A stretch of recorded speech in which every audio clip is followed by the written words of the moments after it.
And welcome to the RougeZone. We did it last year. We're doing it again this year. Jim Mullen with Deshaun Stevens. Hey, we got to get straight over to game one. We'll talk a lot about these games later, but it's the dying seconds of the first half of the Panda game. And let's get over to game one right now.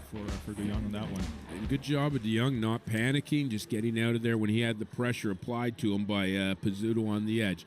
DeYoung looking to his left, fires to his left. Ball's a little low, but caught. Great open field tackle. And again, that's the Ravens are going to be forced to punt here based on that tackle by, and we've seen it before, Pascal Menard on the tackle. And you know the type of player Pascal is. Again, I've had the privilege of knowing him for a few years, and he's just going to make those tackles every time. Exactly. Another guy that played for the Griffins for 2 years, so I know him well as well. Coached him for a few years, and he always been, a big, hard player, running around the field, being super athletic, and he always had a good nose for the football. So, no, and again, one of those things we've been giving Carleton a lot of credit. I think if Pascal doesn't make that tackle, I mean, the Carleton's able to run out the clock here, and probably picks up another 10, 15, 20 yards, run out the clock. As it stands now, decision-making time for the Ravens. They didn't give it a conceded last time. I don't see them doing it here. No, especially with only 35 seconds left in the half. Exactly. So the Ravens looking to punt out of their own end zone.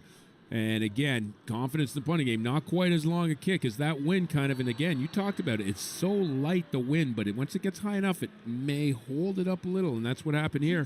So again, with 29 seconds and a rather explosive offense here, Carleton definitely not out of the woods as the GGs will take over possession on the Carleton side of the field at the 50-yard line. Yeah, the Carleton Raven has been working with their hand zone to their back for the last few drives, and they always had short fields from Ottawa, so they're doing a great job under pressure right now, Carleton.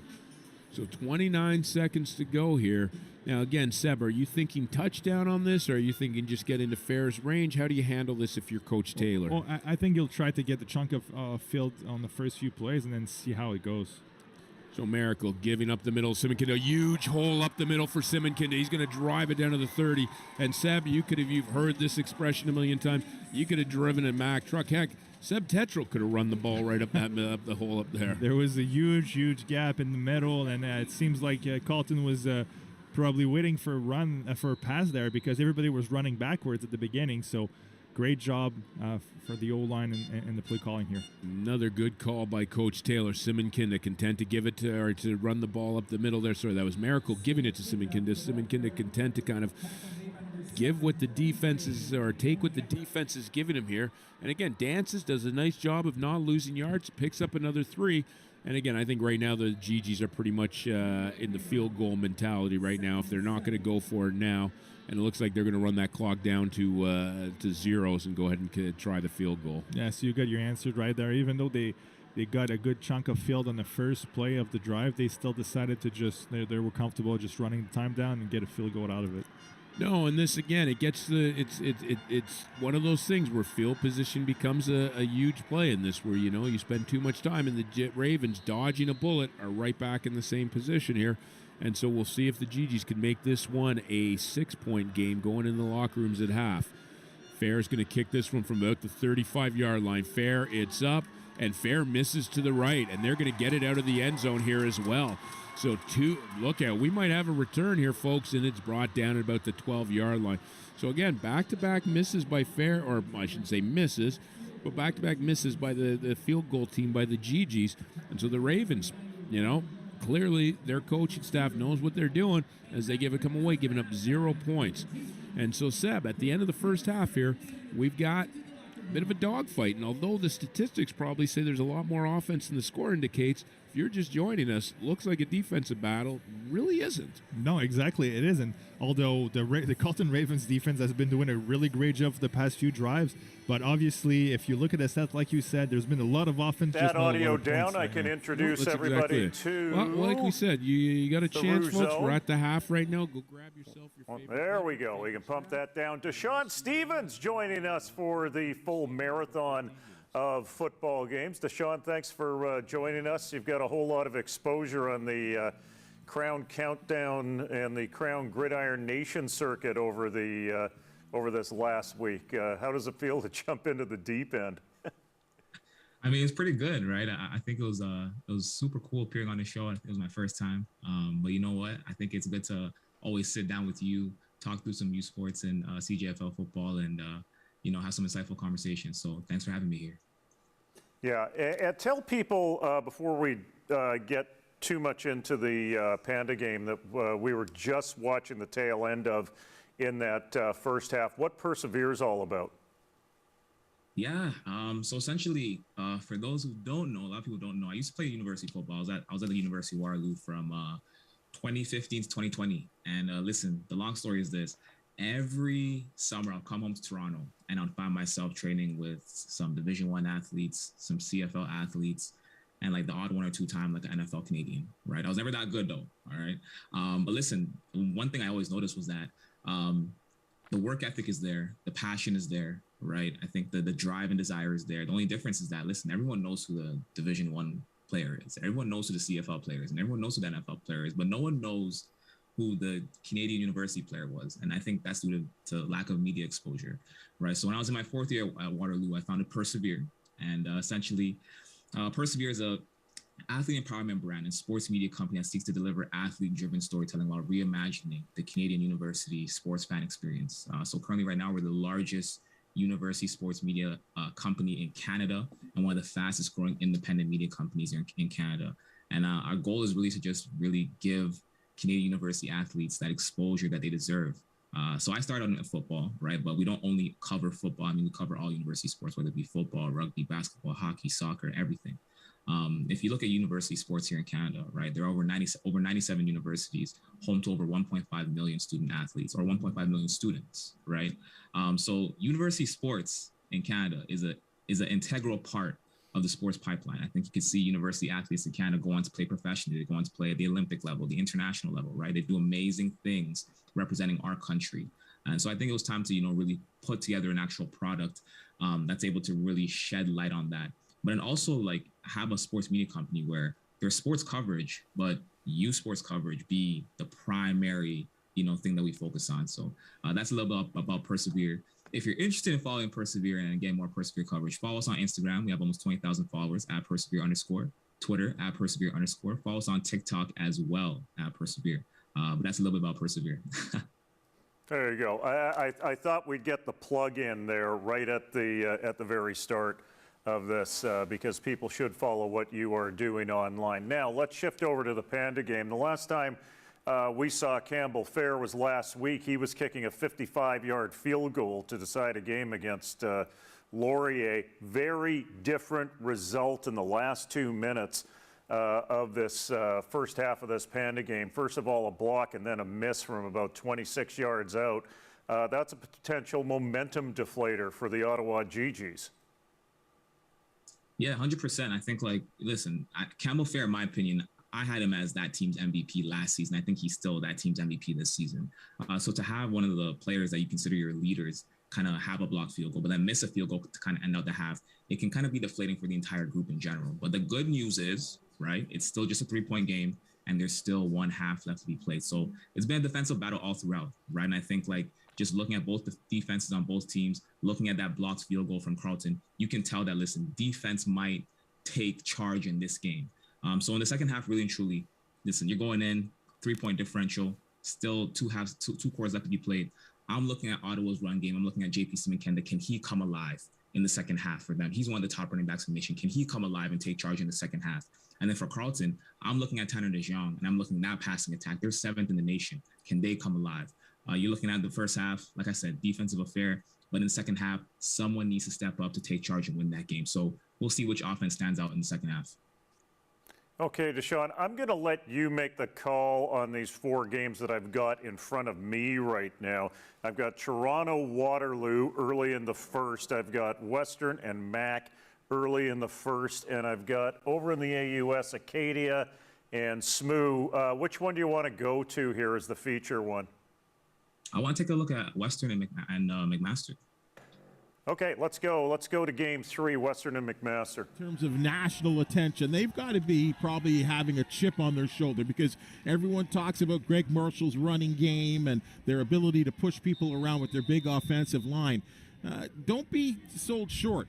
that Western Mustang defense, they are aggressive, and they can force some things as well, too. Smart move here, I think, Steve. So the conceded safety will give Western an early 2-0 lead, and I think that goes to the point about flipping field position. This doesn't necessarily flip field position, but it certainly puts you in a better situation. Absolutely here. If you're at the, no one wants to give up points. You never do. But I'll take 2 points and hand it to you in order to put Western where they are right now in terms of where they're going to start their next drive. Because you figure, even with one of the best punts, they probably would be starting from midfield. Yeah, McMaster averaging under 35 yards a punt. The Western returners were on the McMaster side of the field. So now they will scrimmage the Western Mustangs up 2-0 from the 35-yard line with the Hamilton product and criminology student Evan Hillock and big Keon Edwards right behind him, ready to run the ball, and he does. And with that 230-pound frame, it's the yards after the carry that are the problem as he drags a couple of Marauder tacklers for a 10-yard gain, the 45-yard line, and a first down. They talk about this as getting into that second level because he's bypassed the front line, and now it's up to the secondary and the linebackers to bring him down. And that's just a strong run. But again, it all starts with that big push from the offensive line. Asuka and Alias in on the tackle. Hillock, little read option, and the pass is going to be complete. And there's some more yards after the catch as it's pulled in by big Spencer Nichols, who gets to midfield, a pickup of 8 yards on the play. Drake Bodie on the tackle. The greatness of that play there is the speed that the ball comes out of the hand of the quarterback. Takes that snap, dumps it off quick, and it's amazing here that the Western Mustangs are running this up-tempo. It's not a hurry-up, but I'd call it a more of an up-tempo offense right now. Hillock, high snap, handoff. Edwards, right side, bursts through the initial, gets tripped up inside the 50-yard line at the 48-yard line. It's another first down for the Mustangs. It becomes an ultimate guessing game for the defensive coordinators when you're playing when you're playing the Western Mustangs in terms of protecting that run. Do you take your defensive linemen, spread them out wide, and fill them in with linebackers, or do you blitz? So many question marks. Edward Wanati, the second running back, and he has got first down yardage and more. Keeps the legs going and then gets dragged down just inside the 35-yard line by Owen Hubert. And Wanati, Bubba, also went for 100-plus last week. Like I said, there's a potential here of 3 running backs going for 100 yards, and there's no many teams in the world that could actually say that. But again, great seal blocks up front there, straight man-on-man in terms of guys trying to protect each other and hammer on each other on that front line. But again, they're getting into that second level, and that's good news for the Mustangs' running attack, which right now at this point, they have not been stopped. 897 yards coming into today between Edwards and Wanati, with Wanati averaging 9.1 carry and Edwards a relatively pedestrian, Bubba, 8.5 a carry. Yeah, I just don't know where the Mustangs continually, I mean, they lose an offensive lineman to graduation and then they get someone even better. Like, it's amazing to me. I mean, no doubt, when you're the Western Mustangs, you're one of the better programs, if not the top program in the nation. But they are not only getting good recruits on that offensive line, they're teaching them and getting them maybe even to the pro level. You haven't stopped by and it's snapped over the head of Hillock, and he scrambles and down he goes. He actually may have been able to do something with that ball, Bubba, but he took the safe approach with Mario Elias there, and maybe that's what McMaster needs, just some simple mistakes made by Western. Well, if that would have been if we had 4 points, I would put that in. Can I get a break, please? I mean, that would be, and that's what you're certainly hoping for, is maybe some type of turnover, some kind of weird thing like that. The Marauders got to get ready for this play here. Loss of 15. Whoa! What's going on here? And then we've got an idiot on the field. Whoa! So we'll let him go, and maybe he can keep on running to Dundas and not stop. Was he Spider-Man? Hopped over the fence pretty quickly, and there was not a whole lot of pursuit, let's put it that way. No, he's gone. Yeah. Superhero-like qualities. Gone and won't be missed. It's 2nd and 25. Handoff to Edwards, and there's a big hole. He's not going to get the first down yardage, but he gets all the way down to the 37-yard line for a pickup of 12 before Elias tackled him. Look at the lick that Elias puts on him, and yet he almost kind of bounces off him. And Keon Edwards is still going forward. Man. So now it would be, Bubba, around a 45-yard field goal, and Brian Garrity has hit a 49-yarder this year. So he's going to try it. There, we'll spot it actually at the 44-yard line. A lot of moxie here. Oh! Terrible snap. It's not a fake. Elias is pursuing the long snapper, and the pass is incomplete. And McMaster will take over on down. Seth Robertson was the holder and wide receiver who was. Deshaun, we were joking off camera about quote-unquote idiot on the field, as they mentioned. We were expecting to see that in the Panda game the very first time. Instead, we see it here as Western was trying to make chicken salad out of that situation on that field goal attempt. Not a lot of offense in any of these games that we're tracking here. 2 conceded safeties and a single outside of the Panda game, which is at halftime right now. Your thoughts on how McMaster can rebuild a season that started with a forfeiture to York and really some disappointing results along the way? Yeah, I think, listen, you look at McMaster's season, I don't know if there's one team that's had one of the more like unluckier seasons of all time. So you look at their week 1 loss to Carleton, they lost by 6 points, right? Week 2, they defeat York, and then they find out that they have to forfeit the game due to an ineligible player. And then week 3, they lose to Ottawa, again, by 6 points. If it wasn't for that frustration dump 43-point win over Waterloo, I think this program's season would be done. But thankfully, they won that game. And now they're in a position where they can at least try to fight to save their season. You're looking at McMaster. Right now, they're sitting at 1-3, right? And I think if you want to make the playoffs, you want to be in a safe spot to make the playoffs, you got to go 4-4 to make the playoffs in the OUA. At least be on the brink. That'll bring you to being on the brink of making the playoffs in that 6th seed area. What's the impact on the playoffs of this Toronto-Waterloo game? And by the way, I'm going to ask Control to maybe farm out that Acadia SMU game and see if we can get the game from the RSEQ in the Game 4 box. But what is the potential impact here for the Toronto Varsity Blues? Yeah, Toronto needs this win. Right now they're sitting at 2-3. Listen, they've had a great season so far. I think this is a team that's ready to step into the playoff picture. I'm looking at Toronto. I'm saying they're going to be a more of a low-seeded playoff team this year, especially with how competitive the OUA is. And then you're looking at Waterloo. Again, they're in a similar situation. This is to save their season. If they don't win this game, you could probably throw in the towel on their season. So I'm looking at Toronto. I'm saying they need to win this game if they want to put themselves in a position to get into the playoffs. And having that loss to Windsor a couple weeks ago, and then a loss to Carleton, those are going to be tiebreaker scenarios, right? If you look at if Ottawa ends up winning today and U of T ends up winning today, Ottawa or Carleton and U of T have the same record. But if the playoffs start today and they were in a position they were in a tiebreaker to see who get the final playoff seeding, Carleton would get in via the tiebreaker. Same thing with Windsor, right? So U of T has a couple teams right now that have tiebreakers over them. They need meaningful wins against teams that will be in playoff contention so that they can have those tiebreakers to get in or possibly find themselves in the winning record. So they need this win today.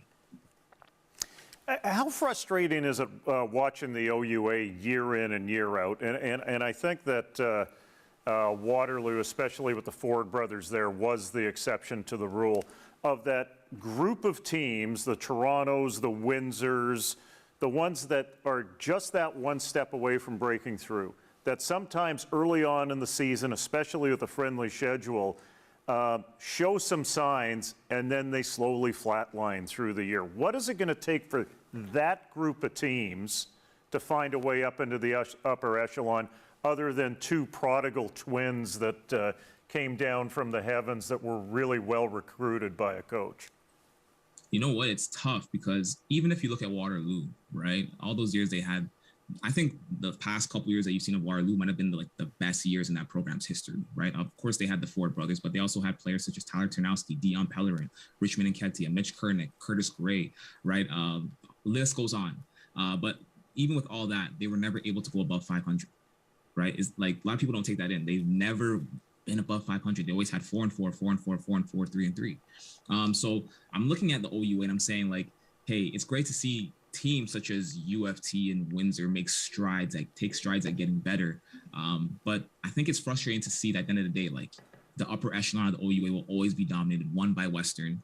And then I think that number 2 is always interchangeable. So you've seen like Laurier the last couple of years, you've seen Queens, you've seen McMaster, right? But I think it really is frustrating to see that in the OUA. But then again, it's like that in many other conferences as well. I mean, at least in the RSCQ, right, where you have like Montreal and Laval at the top, and then the rest, right? Or last couple of years, it's been St. FX and the rest. Before that, Acadia, the rest. In Canada West, right now it's Saskatchewan and the rest. Before it was Calgary and the rest, right? So I think in terms of actually, being able to have new teams step into the upper echelon of the OUA, I think what it's going to really require is one, consistency in terms of like maintaining players, right? So for example, a program like UFT, their problem is retention. They have great players coming in and out of the program every year, but they can't stay in school because it's too hard and they might transfer somewhere else. Same thing happened at Waterloo, right? Same thing actually surprisingly happens at York. So consistency in terms of player retention and keep holding on to your elite players, but also coaching. I think being able to give opportunities to young up and coming coaches who have proven that they can make an impact in the program, taking a chance, right? I think like the big thing in the coaching community here in Canada is, right? I think it's like there's that issue of allowing new faces to step in, and you kind of have the same faces dominating everywhere in the landscape, giving opportunity to new coaches because there are so many talented former players who are now stepping into coaching roles, who are looking for jobs, can't find jobs. I'm sure can make a difference at a lot of programs. Something tells me you talked to Corey Grant, because Corey Grant was at the front edge with the Black Coaches Association in terms of talking about giving more coaches, new coaches, coaches of color opportunities at the next level, actual professional opportunities.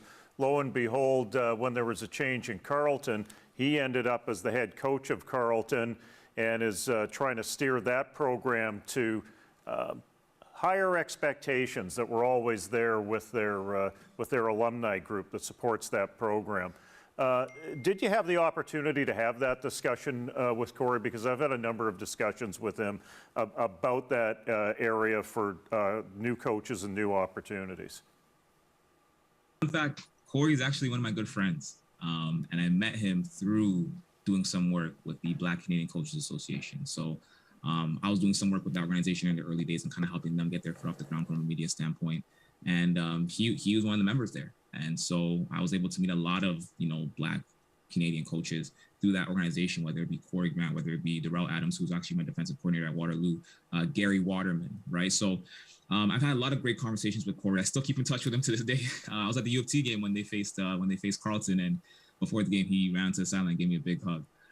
But yeah, I've spoken with Corey many times about this, and I think it really is time that we really do make a valiant effort to get new faces into coaching positions, but then also, create a pathway for coaches of color to step into some of these positions as well. I mean, if you look at the players, right? I think if you look at the players on the field, there are a lot of Black players on the field. There are a lot of players of color on the field. And I think the reality is, we already know in most sports, you have a lot of athletes who play the sport, and when they're done, they want to get into coaching, right? And so there are hundreds, thousands of coaches of color across the country who, when they retire from playing the sport, want to get into coaching but can't find a way, right? And so they have to start, whether it be starting their own thing, right? Maybe starting their own camp or starting at a local high school, right? Or taking on unpaid internships somewhere, right? We have to make a valiant effort to create opportunities for these coaches to step into these positions, create a pathway, because there are coaches who want these opportunities.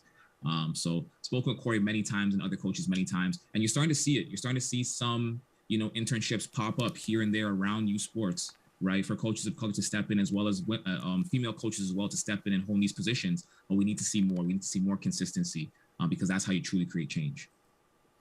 Yeah, on the female coaches side, I know that Football Canada is active in matching funding for female coaches to be involved in the game. When we did an audit of people of color within the game as coaches, head coaching wasn't an issue, actually, when you take a look at 28% of players being of color and head coaching being around that same number.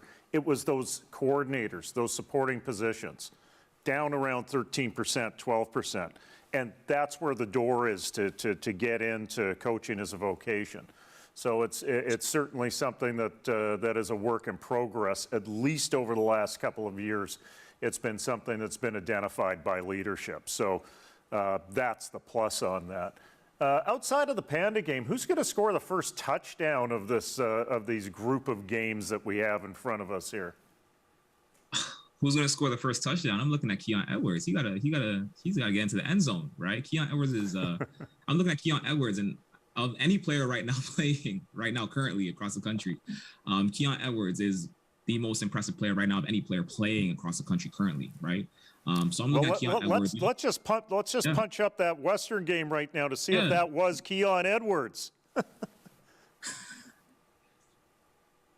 For the touchdown for the Mustangs. Well, you're really relying, because you're dedicating so many players to the run, that you need solid play from your secondary in terms of tackling. I just talked about the great move by Justin Nixon. Well, watch this little move. This is, again, you talk about it, a great individual effort.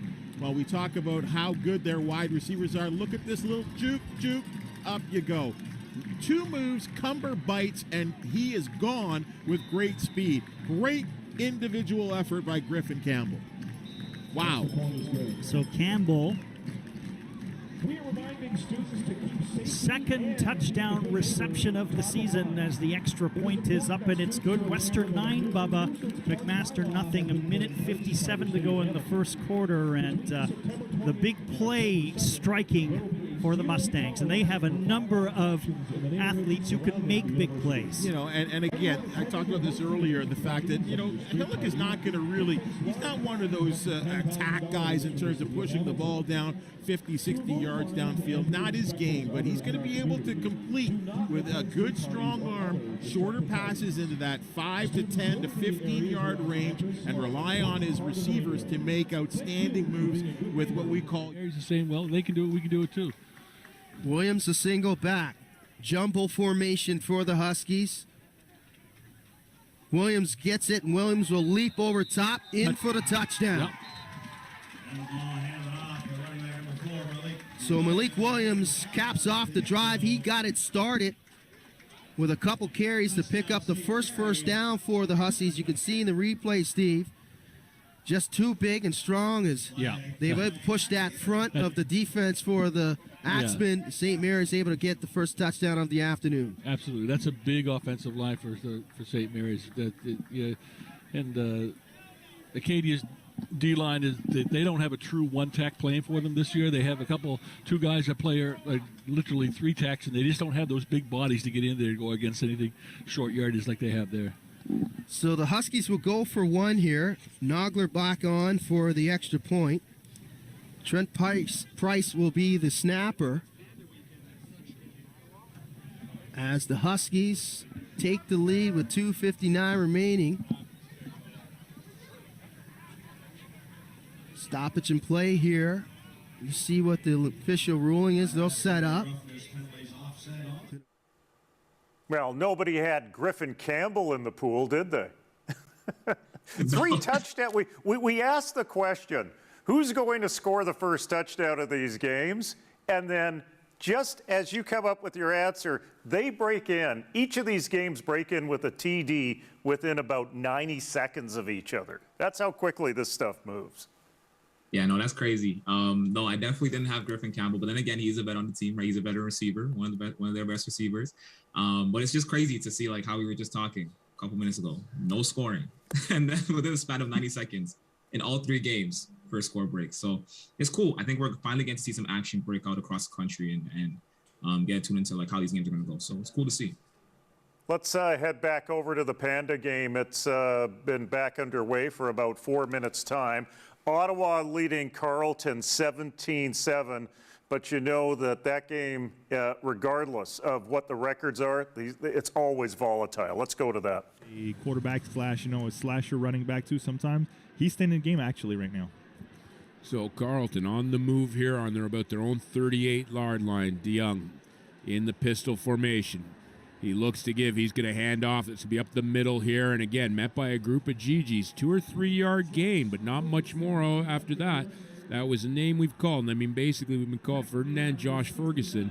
And you see great effort by Ferguson here, but that GGD line making things tough on him. Yeah, you're right. I think they're keeping Tristan Rinaldi's in there to try to play some of the options that they could have with him running the ball, try to spread a little bit the front to give some more crease for the running backs. So we'll see if we see DeYoung or if it changes the game plan. Good observation there with Rinaldi in the game, and there you go, exactly what we're looking at.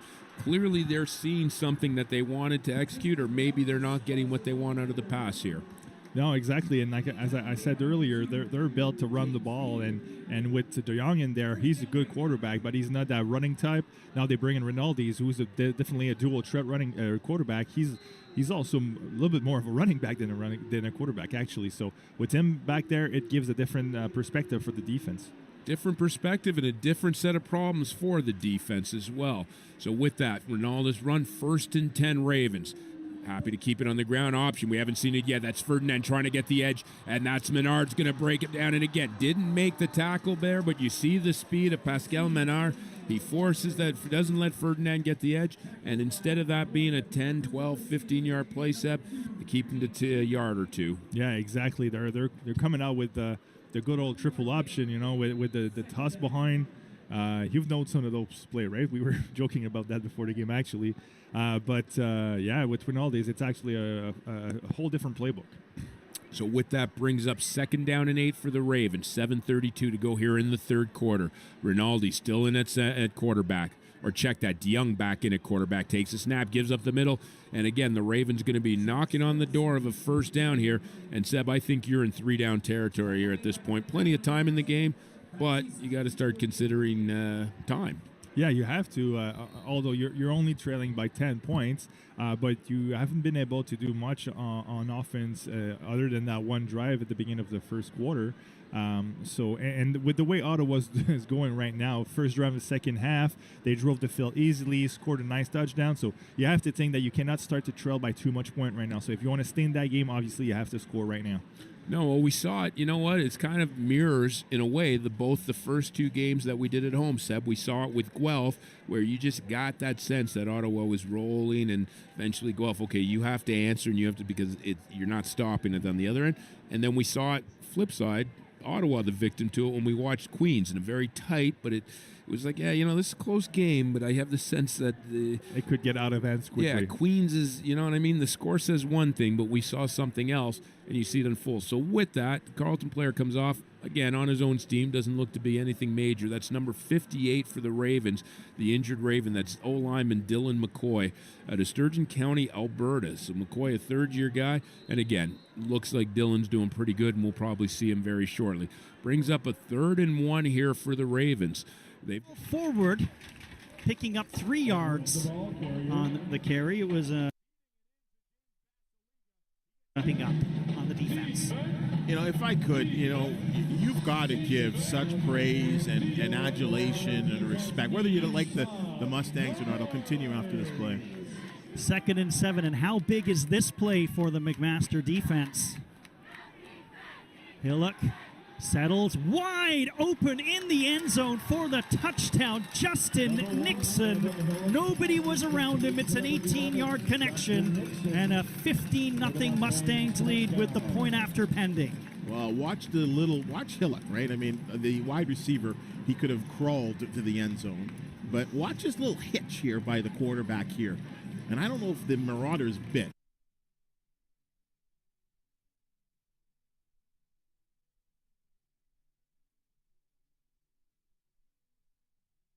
He bite, and then he finds a wide open receiver. I think he got 2 to bite. on that. 16-0 with the point after. Why don't you finish your thoughts on Coach Marshall? Well, I mean, and again, it just goes to show you the greatness of this program and what they've established on a nationwide basis. And you know what? He played, and people got to remember, too, that The wide side of his Phil. DeYoung, quick hitter. They're fired out. That's Ferdinand again, looking to get the ball quickly in his hands. And again, it's a name we mentioned at the beginning of the broadcast, Seb, but we haven't called him a lot. Maybe this is a strategy to get the ball into his hands outside of that tackle box. It is. He's an athletic guy. He lines up sometimes in the backfield too. He's a do-it-all guy. You know, kind of a jack of all trades. Sometimes carrying the ball from the backfield, sometimes coming out as a swing pass guy. You know, he also had the one touchdown grab on a seam there, so he's able to do a lot of things for that offense. No, and we said it earlier at the beginning. They were looking to establish the horizontal game. Kind of went away from it. Looks like they're returning to it. And right back up the middle here, and it looks like Carleton's got a little bit of a rhythm happening here as Ferguson again stuffs up the middle. He's got about 3-4 yards. And we're starting to see this is similar to, say, Ottawa's drives in the first half where they were getting 6-7 yards a carry. Carleton, not quite the 6-7, but again, putting themselves in a real advantageous position for second down. You're right, and they seems to try to go on third down most of the time. So they're okay with getting 4 or 5 yards on the first two plays because they're going on third down anyway. So here we go, second down, and we'll call it a long 6, short 7. DeYoung drops straight back, looking right away. Oh, and that was just miscommunication because DeYoung actually had his man that was intended for number 87, Tristan Reddy, the local product. And again, there was a little miscommunication, Seb, because if we get another look at this, he was open. It just looked like DeYoung wanted to throw before Reddy wanted to catch. Exactly. The receiver didn't even look down. He looked, and the pass was way behind him too. So the accuracy was not really great, but the timing wasn't good either, and the receiver was not waiting for that ball at all. Those guys they just showed, I think, agreed with you because they were definitely rather spirited with their flashing their gang signs or whatever they were doing. So, you know what, Seb? I know they agree with you. All right, so with that, that'll bring in the field goal attempt. And again, we've seen some good kicking on both sides of the ball. And Forcier going to put that right. And did that hit the upright, Seb? Yeah, it hit the upright. It's a dead ball right now. So again, I need to stop jinxing. I'm talking about what great kicking we've seen. I'm talking about Campbell Fair putting on Bank Street, and we got block kicks, wide kicks hitting uprights. So with that, again, Carleton stays in the game, moves the ball nicely, showed they can move it, but I think now the onus is on that Ravens defense to show that they're, and although it's only 17 points after 3 quarters, Seb, you're right. You just get the sense it's a little more. It is, and it's a shame for Carleton, who had a really good drive on that sequence, really good drive, but come up short and hit the upright. So that's the worst scenario because you know the opposite team get the ball back at the 20. You don't even have the chance to get at least 1 point. Deshaun, that's kind of hitting for the cycle if you're a place kicker. You've had one block, you've missed one, you've got one good, and then you put one off the upright. That truly is the cycle for a PK. Explosive play to deny Stewart of a long game before the quarter comes to an end. Yeah, you know what? I think today in the Panda game, I think the strategy going forward should just be if you're inside the 50, just go for it on third down. Just go for it on third down. Don't even bother trying to kick a field goal anymore. Just go for it. Okay, Football Canada is a bilingual NSO, and in that commitment to bilingualism, we're going to go over to the TVA coverage of Sherbrooke and Concordia, and you can brush up on your French. How will they respond to the adversity going forward? Oh yeah, and this Acadia team's coached well. They know that it's just time for them to rise to the occasion. Let's hope today is the day. They got a bunch look here up to the field side. Going to be throwing this. There we are. Patterson's flushed out and he's brought down of a gain of 1. Good looking play there as they responded this time. Kalen Harrison off the edge there, got away from the blocker and was able to make the explosive play. And you mentioned it in the first quarter, the changing of the guard on the defensive ends. And Kalen Harrison's one of those players who's been thrust into the lineup to provide that explosive play. Yeah, I was talking to the Acadia. But really, after that first touchdown drive, we haven't seen Carleton. attempts with the passing. It's got 137 yards coming into this game on the ground. Other than that one big Joe makes the catch and drives forward. Tackle made by Max Leduc. And a 2nd and 5 upcoming for the Varsity Blues.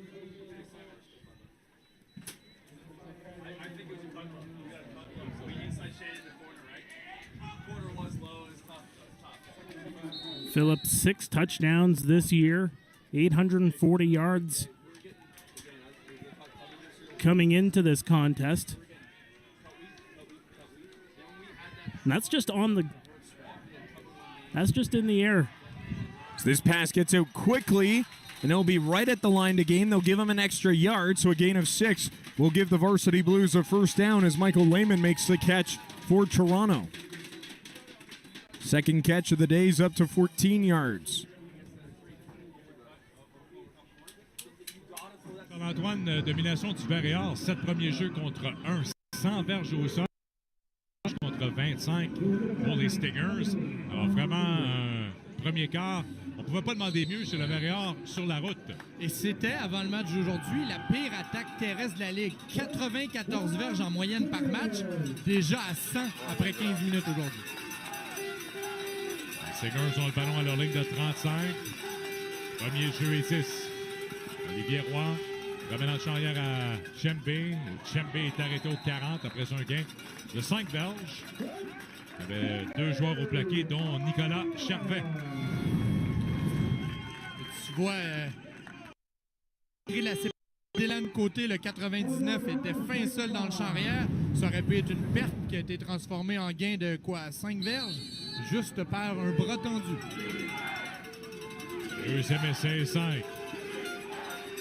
Surveillé Jalen Greaves, il est à droite du corps, n'a toujours pas touché au ballon, c'est le 85 des jeunes.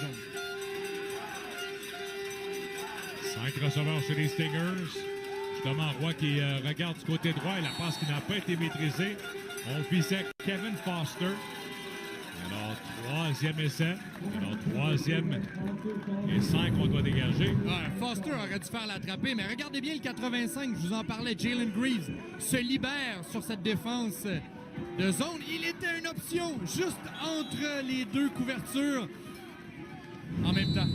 Foster aurait dû faire le jeu et la série se serait poursuivie, mais bon, les opportunités sont là dans le jeu aérien. Rousseau maintenant le retourneur, c'est ses ballons à sa ligne de 34. Rousseau le long des lignes de côté, finalement il est poussé en touche au 41.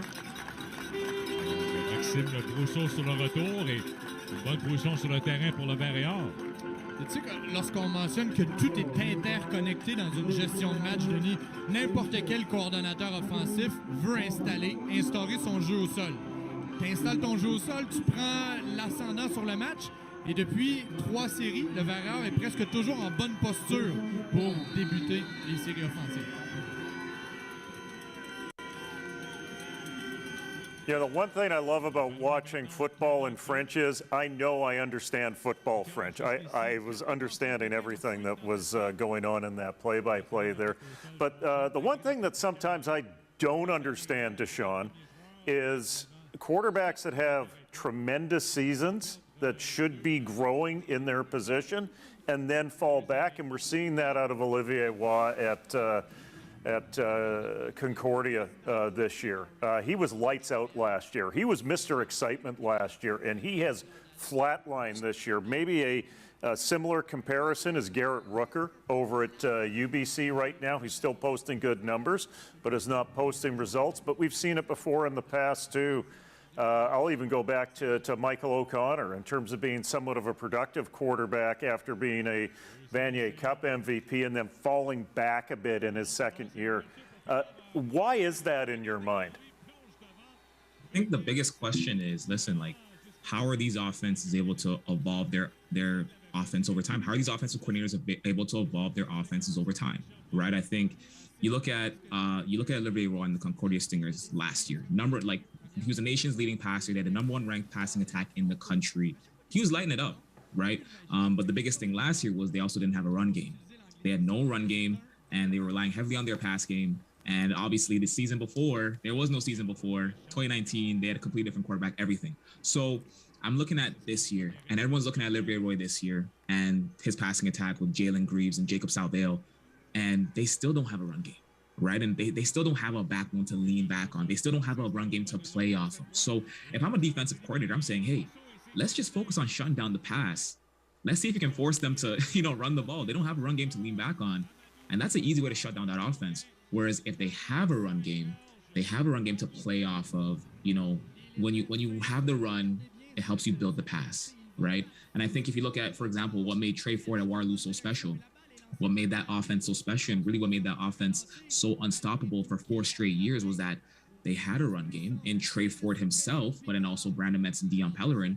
But then they also had the pass game with Trey Ford, with Tyler Ternowski, with James Basilika, all those receivers. So I think you got to be able to evolve your offense over time. You can't come back with the same thing over and over. Defensive coordinators will catch on. And you got to remember, the off season is longer than the regular season. So you got players who are getting a full winter and summer and spring to study their mistakes from last year and study your offense and try to figure it out. So Concordia clearly came back with the same type of, same type of passing attack this year.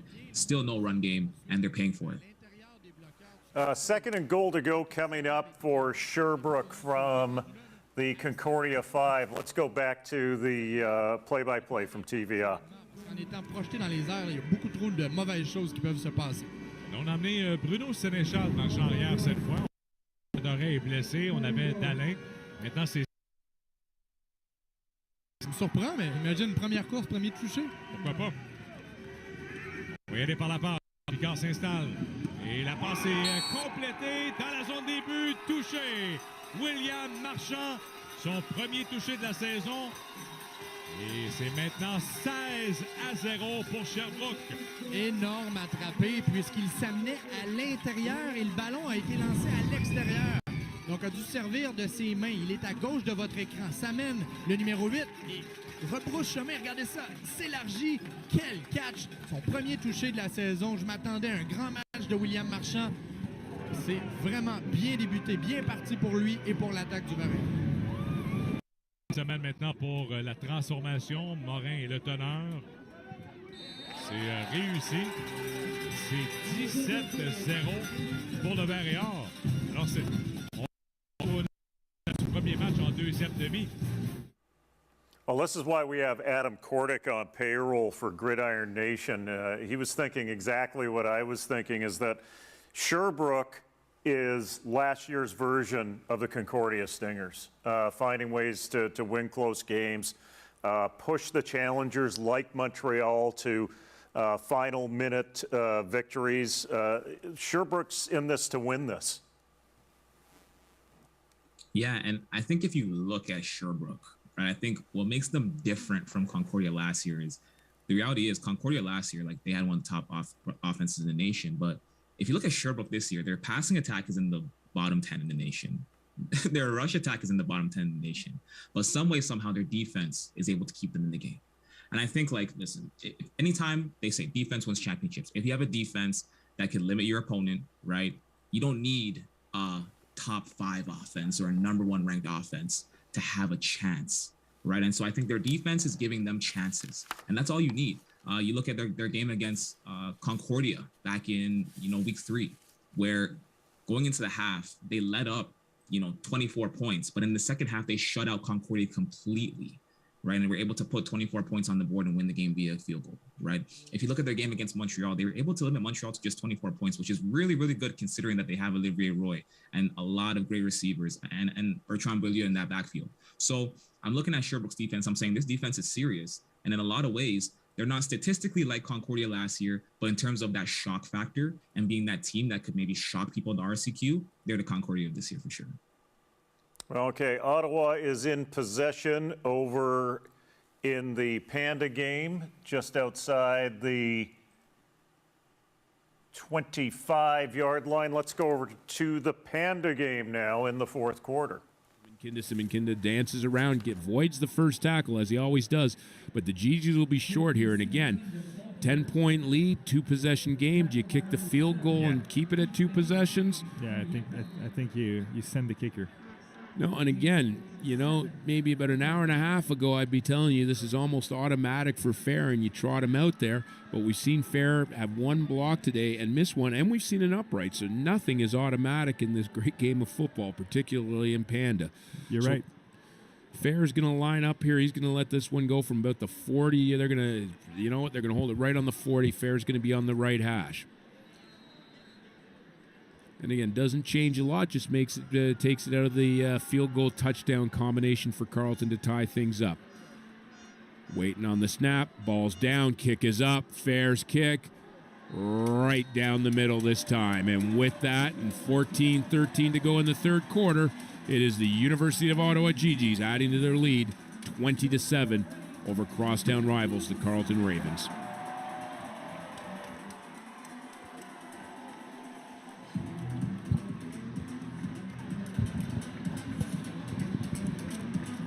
And with that 13-point lead now, it's a whole different game for Carleton. So you have to adjust your game plan at this point because you're losing by 2 possessions. And like you said, it's not only a touchdown and a field goal difference. Now you have to score 2 touchdowns. And the way the game has been going so far, it's hard for Carleton to even get to the red zone. So they have to change a little bit the way they do things right now. Ça va permettre justement à Benjamin Huot de récolter le fruit. Qu'est-ce qui se passe avec les Stingers et à l'inverse, quel travail du Varéor cette saison, honnêtement, avec tous les embûches qu'ils ont eu à affronter. Malgré tout, cette équipe a une confiance, c'est serré, le vestiaire est fort et on le voit aujourd'hui sur la route. Ils ont bouché justement avec le coordonnateur défensif. Il y a une pénalité de rudesse de chaque côté. Le Varéor va reprendre le ballon au 4 des Stingers. Et là-dessus, tu peux reprendre le contrôle du rythme, mettre le ballon au sol, ou tu peux essayer de couper les jambes de ton adversaire alors que rien ne va plus avec une passe profonde sur premier essai.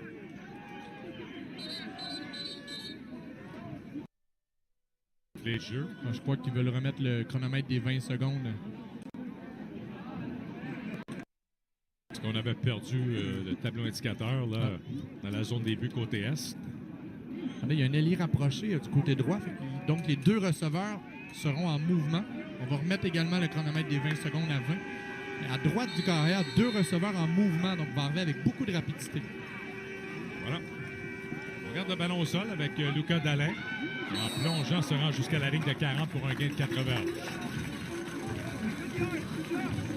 L'autre élément, les collègues Justin et Mathieu en parlaient en avant-match. Ça fait quoi, 17 matchs que le Varéor n'a pas gagné sur la route. D'avoir un aussi bon début de rencontre, compte tenu de la situation au poste de corps arrière, mais en plus, en étant sur la route, après 2 semaines de pause, chapeau au personnel d'entraîneur qui a fait un gros boulot de préparation. On n'a pas gagné à l'étranger depuis le 21 octobre 2017 à McGill, la dernière fois qu'on a gagné un match à l'étranger. Le ballon de la ligne de 40, 2e essai. Picard s'installe. Et le ballon qui a été touché à la ligne d'engagement, c'est Jacob Ballard qui a touché à cette passe de Picard. Et Denis, je le souligne parce qu'il y a eu des blessures au poste de quart, des blessures receveurs, blessures aujourd'hui encore au porteur de ballon. La seule position qui a été épargnée par les blessures, c'est celle de la ligne à l'attaque. Autant le front défensif du Varéor a tenu cette équipe en place, autant la ligne à l'attaque a fait du bon boulot de pallier à l'absence de plusieurs joueurs clés. Encore une fois, c'est dans l'ombre, souvent que ça se passe. Et les 2 lignes cette année du Varéor sont à souligner. On tente un placement de 47 verges avec Louis Tardy. Lui qui, cette saison, dans les placements de 40 verges et plus, en a réussi un. 1 en 4. 42 sont plus longs. 47 pour Louis Tardy. Et c'est... non, raté. Raté à gauche. Sparagna quitte la zone des buts. Alors, tentative ratée de la part de Louis Tardy. Et les Stingers auront le ballon au retour. C'est toujours 17-0 pour le Varéor. Pour regarder le football universitaire du RSEQ sur les ondes de TVA Sport. 7 on the play, 2nd and 3. It's with the exception of the one long touchdown there by Griffin, like, they're just grinding on you. They're grinding on you. This Western Mustangs offense, the play selection, the variety of who's touching the ball, and the fact that it seems to me that every single person that is making touches on the football are coming up with positive yardage. And Evan Hillick has had all sorts of time to throw the ball all afternoon, as well as Western again knocking at the door. 2:44 to go here. Like, listen to these. He's 13 of 15 for 196 yards with 2 touchdowns and no interceptions.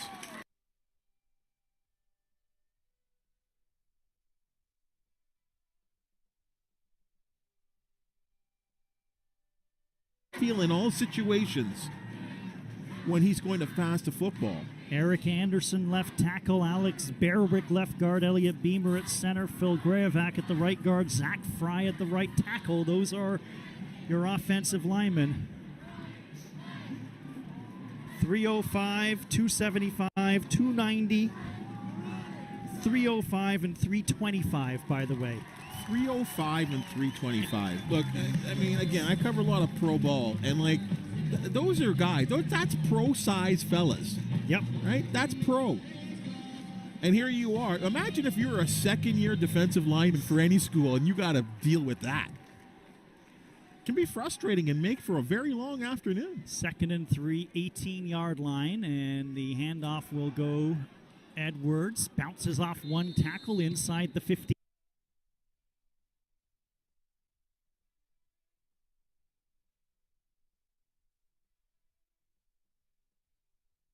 6 yards, average of 7.7 a carry. Keon Edwards, 8 carries, 44 yards, an average of 5.5 yards a carry. So it's Alex Berwick, number 68. He's the injured Western offensive lineman. 6'3", 325. Criminology, 4th year. I don't know if you've been to this place, Bubba. Clarence Creek, Ontario. Have to see where that one is on the old map. I've never been. It's not ringing a bell, and it makes you wonder, where'd the Marauders, where'd the Mustangs find this guy? Yeah. Great opportunity here for the Marauders to, have a quick little chat here on defense and what they're seeing, and Scott Brady trying to maintain, if anything, the spirits of these guys.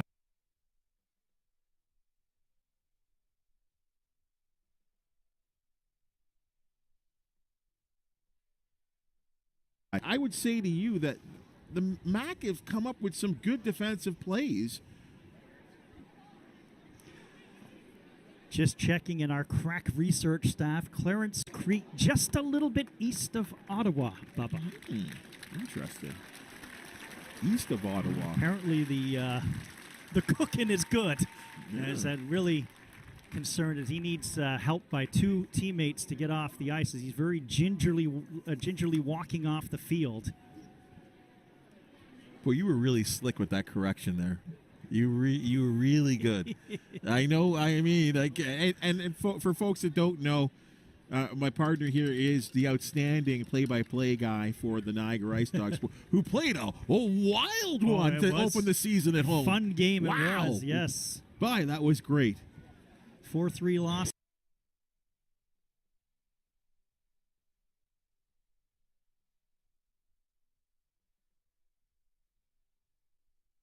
Couldn't open the door for him as back to pass is Hillock, and right at the 5-yard line, caught by Magne Jones.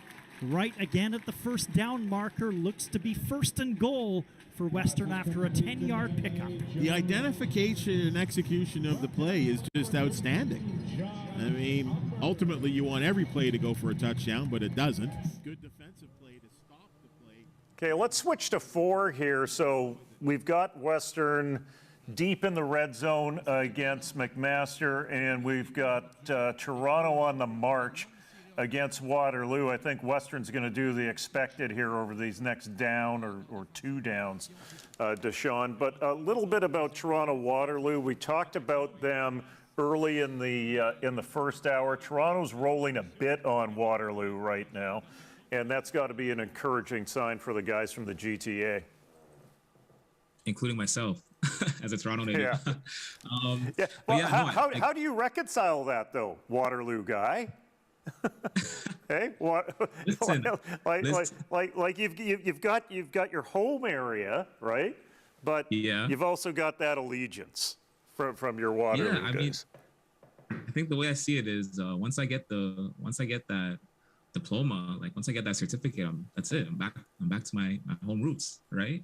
I gotta be back to my home roots. But no, listen, like, it's kind of heartbreaking for me to see Waterloo get beat down anytime. But the reality is, if you look at the U of T Varsity Blues, this is a program that has taken so many strides over the last couple of years. And I'm looking specifically at 2019 when they first broke out on the scene with Clay Sequeira and them boys. And they had the #1 passing attack in the nation. They couldn't make the playoffs.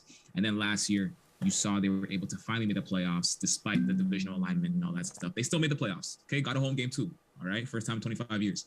And then you look at this year. This year, Clay Sequeira is gone. Kinsale Phillip has stepped in. And Kinsale Phillip, coincidentally, in my opinion, he's like the next Trey Ford in the OUA. Now, I don't know if he's going to be like Trey Ford-esque in terms of, being a Heck Crichton Award winner, OUA MVP, all of that stuff. But right now, he is that next U Sports quarterback that has that dual threat quarterback style. And so you're looking at where they're going right now and how they're building out that offense with a couple of veteran receivers, but their defensive core is so veteran. And coincidentally, they have a lot of transfers that came over from Queens, like Dominic Sirocco and Blake Zurubiak and all those guys. So the U of T Varsity Blues are a really solid team, right?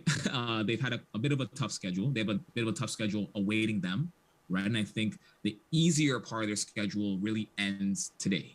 This is their last winnable game before they take on the Westerns of the world and the McMasters of the world. And really try to finish out their season.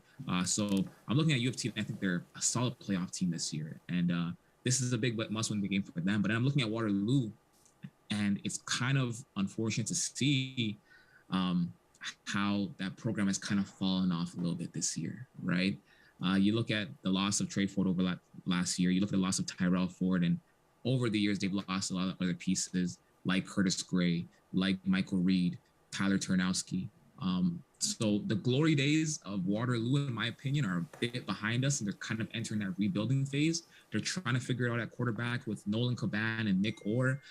They have a veteran running back in Nick Sua, and they have an up-and-coming young running back in Anthony Miller. And their receiving core is still kind of good. They got Justin Sukar, James Basiliga, and them guys. But I think their problem that Waterloo has is on a defensive end. And you saw this even when they were in their quote-unquote prime. They were always in shootouts with teams. They were always giving up 25, 30 points per game, and were never really able to shut out anyone and have a dominant defensive performance. So the thing with Waterloo is they still have those defensive issues. Their top defensive players that they had over the last couple of years are gone, and now they have a couple up-and-coming young defensive players, right? So it's a lot harder. And then on top of that, their offense is taking a step back. So now they have those same defensive issues, but they can't really compete like they used to because they don't have the offensive firepower. So I'm looking at Waterloo, and I'm looking at that team right now, and I'm saying they're in a weird rebuilding phase. They might not make the playoffs this year. I would be surprised if they make the playoffs this year. So they're a couple years away from being more competitive in the OUA again. But listen, Chris Bertoya, you know this. He's one of the best recruiters in the country. I think if you're able to get the Ford brothers to come to a team at the time that was 0-16, you're a pretty damn good recruiter. So I'm curious to see how Waterloo in the future can attract good talent back to that school, because they've done a great job of cleaning up their reputation and being a destination for young players. Has there been two teams more adversely affected by the pandemic? Not only taking the time off, but having abbreviated seasons and not being able to get coaching staffs out into the different markets and out into homes than Waterloo and Calgary. I mean, you take a look at where Calgary was and where they're at right now. You take a look at where Waterloo was and where they are right now. Like Chris Bertoya as a recruiter, he's a dynamo. He's a Tasmanian devil. When he's there in front of you, his energy is infectious, right? So if he's recruiting via Zoom, how much does that take away from how Waterloo can rebuild, right? When Calgary has that core of talent that could have very well won another Vanier Cup in the year that we took off, how does that affect the momentum around that organization? Like, the pandemic really took a hit on those two teams that were flying high in 2019. Yeah, but you know what? I'm looking at Waterloo and I'm saying they're coming off. It's gonna be a tough year for them. I think they're gonna have a losing record, and I don't know if they're gonna make the playoffs. I don't think they're gonna make the playoffs. But in my opinion, I think that's where Chris Bertoia thrives the most. If you look at a lot of the great talent that Waterloo brought in, that brought them to the heights that they were at, a lot of those guys came in when Waterloo was coming off 0-8 seasons, 4-4 seasons, right? When they weren't good. If you look at like the Ford brothers are the prime example. They came in the year after Waterloo went 0-8, right? You look at Tyler Tarnowski, he came in after they went 0-8, right? All those guys. So a lot of the guys that Waterloo actually had at the time that really brought them to being at that competitive level came in when the program was struggling the most. And the reason being is because Chris Bertoia was able to sell the idea of, hey, you can come here, play early. You don't have to sit behind a bunch of seniors, seize the opportunity, right? And if you look, like, that was his slogan, seize the opportunity. If you go to Waterloo and you go to, Columbia Ice Fields and you go to that locker room, everywhere it's written, seize the opportunity. I'm pretty sure on the back of those jerseys that they're wearing right now in the collar, it says seize the opportunity. And he was able to sell that and bring in those top recruits who said, hey, listen, I don't want to play behind any, senior quarterback or senior receiver. I want to play right now, right? And that's how he was able to build that program. So I think this offseason is going to be where Chris Bertoia is able to find that next great group of talent that's able to come in and lead that program into the next, golden era of Warrior football. But even if you look at the quarterback position, they weren't able to recruit any great quarterbacks for 4 years because no one wanted to sit behind Trey Ford for forever, right? No one wanted to sit behind Tyler Tarnowski and all those guys forever. So I'm really curious to see how Waterloo's able to recruit this offseason, knowing now that they finally have that bread and butter back of like, hey, you get to play early and be at a school that has great facilities and has the money behind it. So we'll see how that works out. Calgary, though, very surprised with how they've fallen off. You look, 3 years ago, they just won the Vanier Cup. And now you're looking at them, and they're going to probably finish last in Canada West. So I'm really curious to see how they rebuild that program.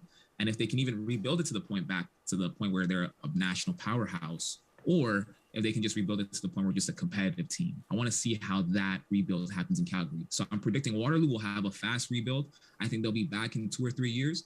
But Calgary, that's where I'm concerned. I don't know if they're going to be back to being a national powerhouse. Hey, let's swing over to the game in the RSEQ. An interception for Concordia has them with a bit of a fire under their feet right now, moving the ball. We can pick up the play-by-play from that, and I will suggest to the folks back at Hubcast Control to maybe drop this Western game and bring the AUS game back up once Western inevitably scores points off this drive.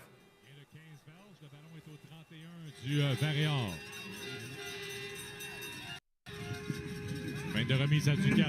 Ouais, cherche un receveur, s'installe, la passe dans la zone des buts. Et là, c'était trop haut pour Mathieu Robitaille et trop court pour la zone des buts. On était comme entre deux, là, la passe de...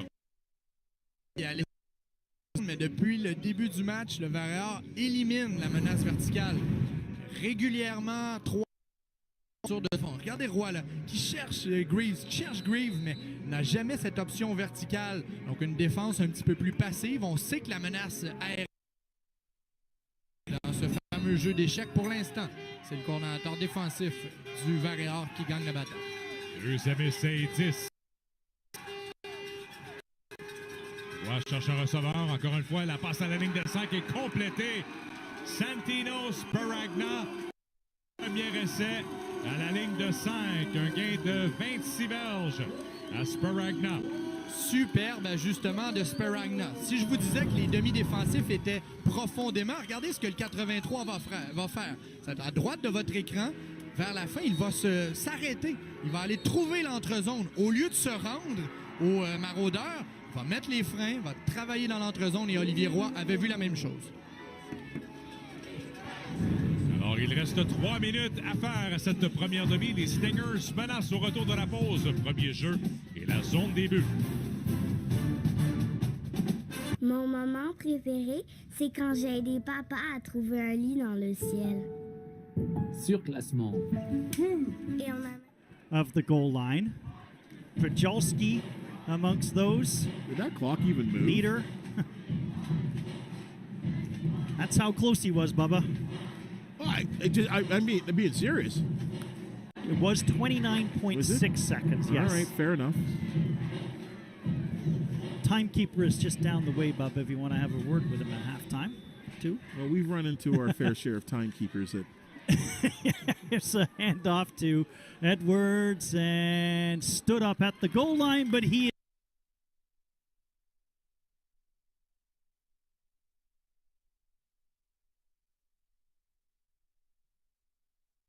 Miracle had probably one of his best game in his career today.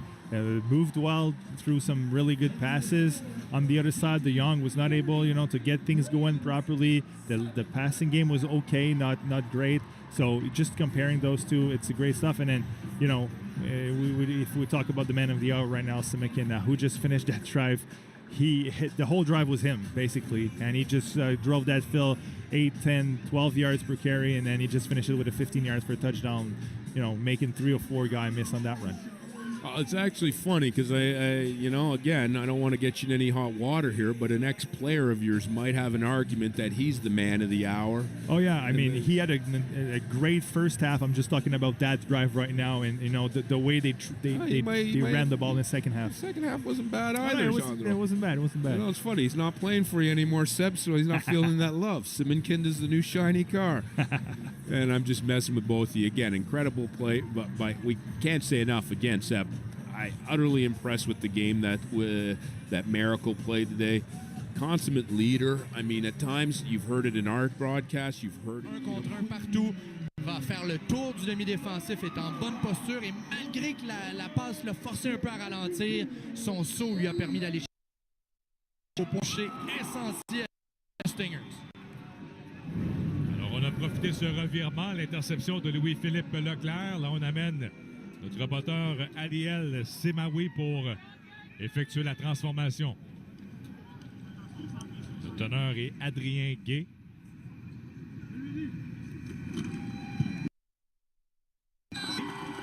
Alors, ça va faire du bien aux Stingers là, avant de retourner au vestiaire. Il reste encore quand même 2 minutes 39, mais Greaves avec son 4e touché.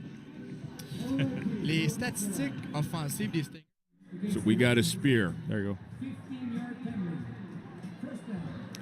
And at this part of the game, you really got to keep that stuff under control. And that's what we talked about earlier, how the referee will be able to keep that game under control for the last 3 minutes, 37 seconds, because, especially now that it's kind of like a one-way game, things can get a little feisty.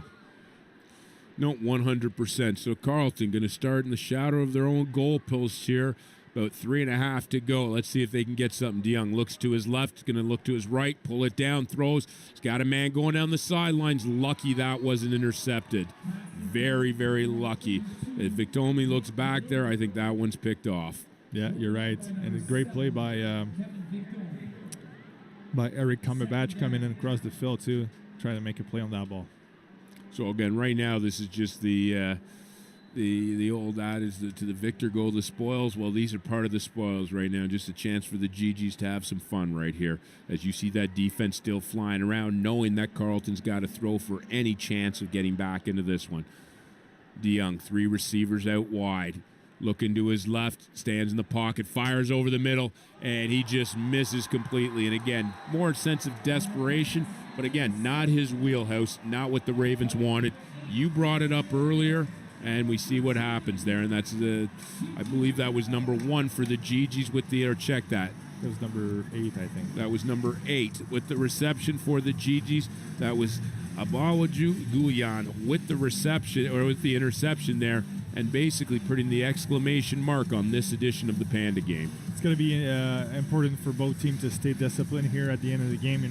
It's not a time to get a bad penalty and get ejected from the game. You still have a few more games in the season. Try to fight for those playoff spots. So make sure you stay disciplined. That's the main thing here, and avoid injury. That's the most important stuff. Now, Seb, let's take a look at the tale of 2 teams here as we're kind of finishing up here. The G's improved to 5-1. Ravens going to drop to 3-3. In a lot of cases, I think both marks are indicative of where each individual team is at this spot. For Ottawa U, what do you think this leads to? What do you Pour Lucas Dalin, ce sera 86 verges. La course de Dalin pour le toucher. La plus longue course cette année chez le Vert-et-Or, 27 verges. On manquait de gros jeux. On manquait de feux d'artifice et de coups de circuit. Regardez, tu en parlais, le 51, Joël Terrien était dans le champ arrière, tout comme Zachary Filion qui était en poursuite. Quel jeu de Dalin! Et à la toute fin, était conscient que la poursuite s'amenait, va légèrement grandir sa foulée pour éviter ce plaqué. Quel jeu du 23! On se demandait s'il était blessé. Chose certaine, il est dans la zone début. Quelle réplique de la part du Vert-et-Or. Sherbrooke. Un petit peu de confusion sur la transformation. On veut y aller pour deux. On avait Casati dans la mêlée pour une transformation de 2 points. Là, on vient demander un temps d'arrêt. Et Gianni Casati est en discussion avec le personnel d'entraîneur. Mais là, quelle réplique immédiatement après le toucher des Stingers. Justin Chapdelaine a raison d'avoir le sourire. Quel changement de direction. Regardez, c'est plutôt le 38 là, qui a tenté d'effectuer le plaqué chez les Stingers. Jean-Sébastien Lamotte, Lucas Dalin. Et je vous parlais du travail de cette ligne à l'attaque contre vents et marées depuis le début de la saison. Ben, une grande course comme ça revient également aux 5 joueurs de ligne à l'attaque qui travaillent fort depuis le début. Bon, oui, là-dessus, c'est Dalin à lui seul qui a fait manquer les plaqués. Il faut vraiment donner du crédit à cette ligne à l'attaque qui est là.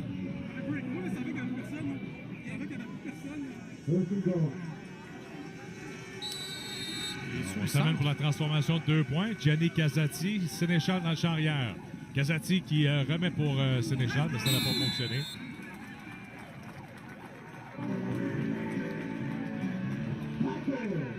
Alors, on a raté la transformation de 2 points. Finalement, on n'a pas donné le toucher. On n'avait pas donné le toucher. Voilà. Alors, wow. Bon, on avait on juge que Dalin avait mis un pied à l'extérieur. Voilà.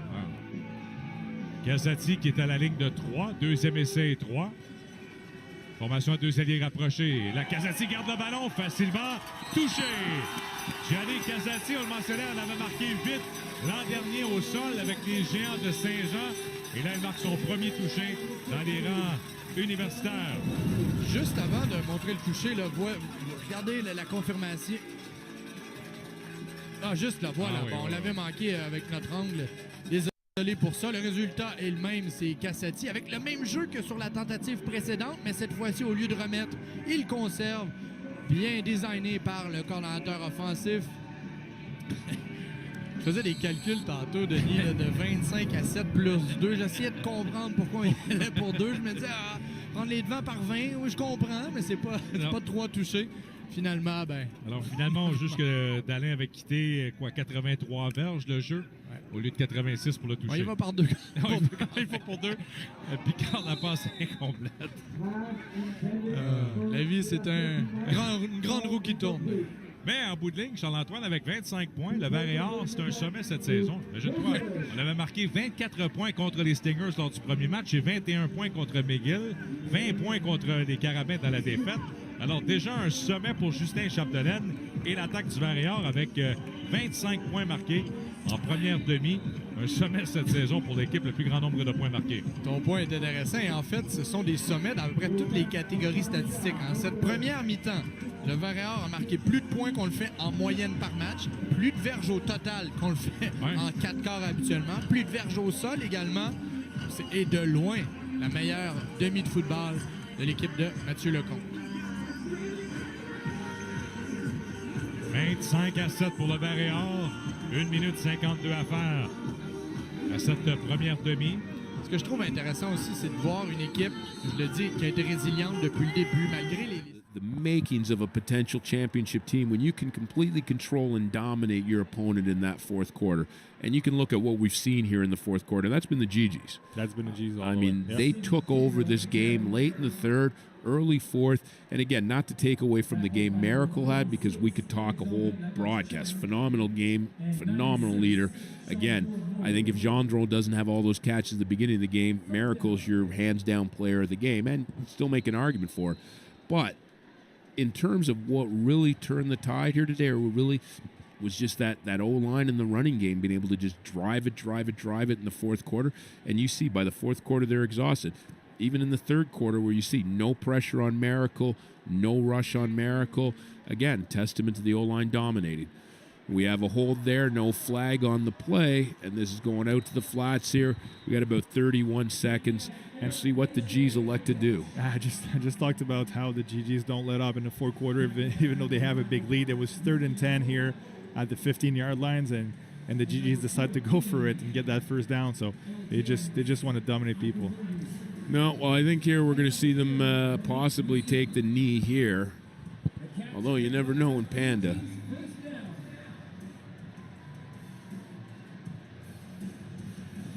I don't think they're taking a knee. No, looks like they're, unless they're going in a spread shotgun formation. So Miracle clearly wants to add that exclamation. Simon Kinda running like it's a tie game. He's going to run it in and puts the exclamation mark on it. And you know what, Seb? I agree with the foot on the pedal. I don't know if you want to stir that nest up with the Ray. You don't play him again until next year, but maybe that's stirring a little something up with your crosstown rival. That's been their style. The GGs are, they play until there's no more time on the clock. They've done it 2 weeks ago, and then they do it again tonight. So if that's their culture, that's the way they're doing things, kudos to them. No, amen. Like I said, I'm not one to tell them to or do not do it. Just making that observation that every now and then you peeve off the wrong hornet. And it comes back to sting. Never heard that expression before, but I can figure out what it means. I just made it up, man.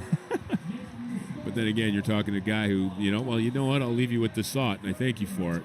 Did you know the Weekend spells his name with no E? You talked about that 2 weeks ago. No, that's what I'm saying. Yeah. Now I know this. Yeah. I'm impressed. Yeah. I'm impressed. Well, on that note, Seb, we got about 10 seconds left, but I don't think we're getting the 10 seconds in. Oh, God, that's... And they're asking them to get off the field. I think that's an exercise in futility. I don't understand. Like, it's good for the GG's fan to be happy about it, but you can't wait until they end in the game. Yeah, but I think you kind of summed it up nicely, Seb, when I would argue not some of them. There's a good chunk of them that have no idea that there is a game of any sort going on. Yeah. So.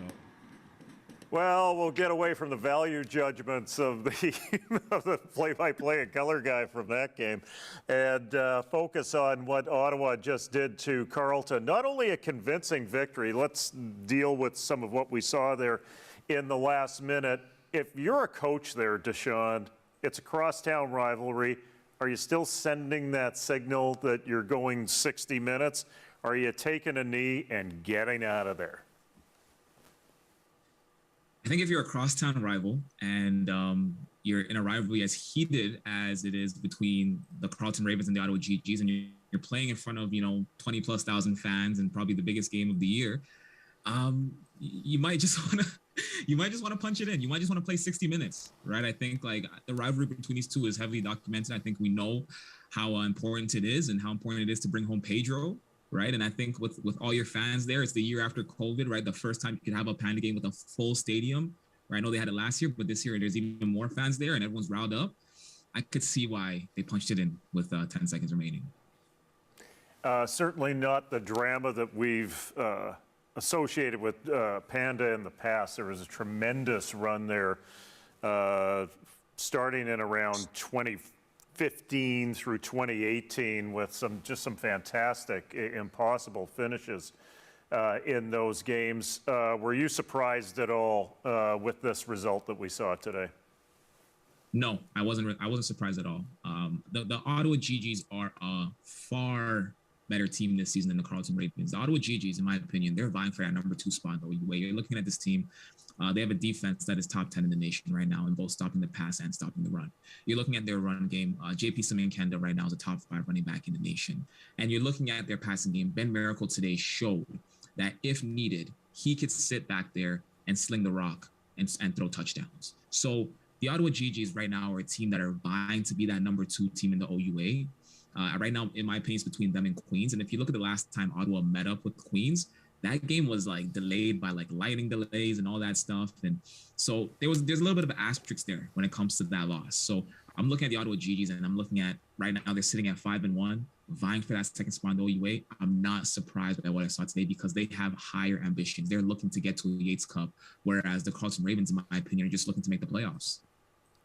Did the effect of playing in that OUA East, OUA West last year have any direct impact on the way this Ottawa team developed? Did the divisional setup with those regional games kind of help them get to their next step, or did it have any effect at all? I'm not sure if it had any effect. If you look at last year's Ottawa GG's team, that team compared to this team is day and night. Last year's Ottawa GG's team, in my opinion, that wasn't even a playoff caliber team, in my opinion, right? But then again, they had a tough season due to various circumstances. But I think if you're looking at what they are this year, what they are this year is what they wanted to be last year, but just couldn't be, right? I think when you're facing, I did the math, they faced Queens last year, I think 4 times. Right? They faced them 2 times in the regular season. Yeah, they faced them 4 times, and the Queens Gales were really good last year, right? So I think if you're facing, that's like if you're in the OUA West, that's like facing Western, right? 4 times on your calendar. You're gonna struggle. Okay, so I think last year playing the OUA East might have held them back a little bit, right? Also, you had various transfer players on that team, and I think listen, just getting into the groove of things, not having a true off season to build a chemistry, learning the playbook on the fly, it wasn't the best product that they could put out last year. I'm looking specifically at JP Simmons as well, who transferred notably from Guelph over to Ottawa last year, right? So you're looking at this year, they have a full off season to build chemistry, learn the offense, understand who their opponents are last year, understand the mistakes that they made last year, and understand how they can get better. And I think, listen, playing in that division last year might have actually helped expose their weaknesses, make that clear as day to them, and get them ready for this year to clean up those mistakes, and then also capitalize on their full potentials. Let's at least visually duck down to the AUS game that we're tracking now, which is Mount Allison and Bishops. We can just flip those pictures around. They don't need to see our pretty faces that up close as our discussion goes along right now. Might see the first points of this game. Let's bring up the audio in that one, actually, as we've got a field goal getting teed up there. He can get 1 point. So sometimes that can be tricky for kickers to try to put too much juice behind it to get that 1 point. And he floats that one straight through is Graham Mather. So far, the game has been who can make the less mistakes on the field, because no offense has really gotten into a rhythm yet, but we fumbled the punt return. Maune recovers. They still don't go 2 and out, but they're within range to kick a field goal, and that's why they have 3 points right now. And the Gators elected to take the ball at the 35-yard line. Trying to get something going here.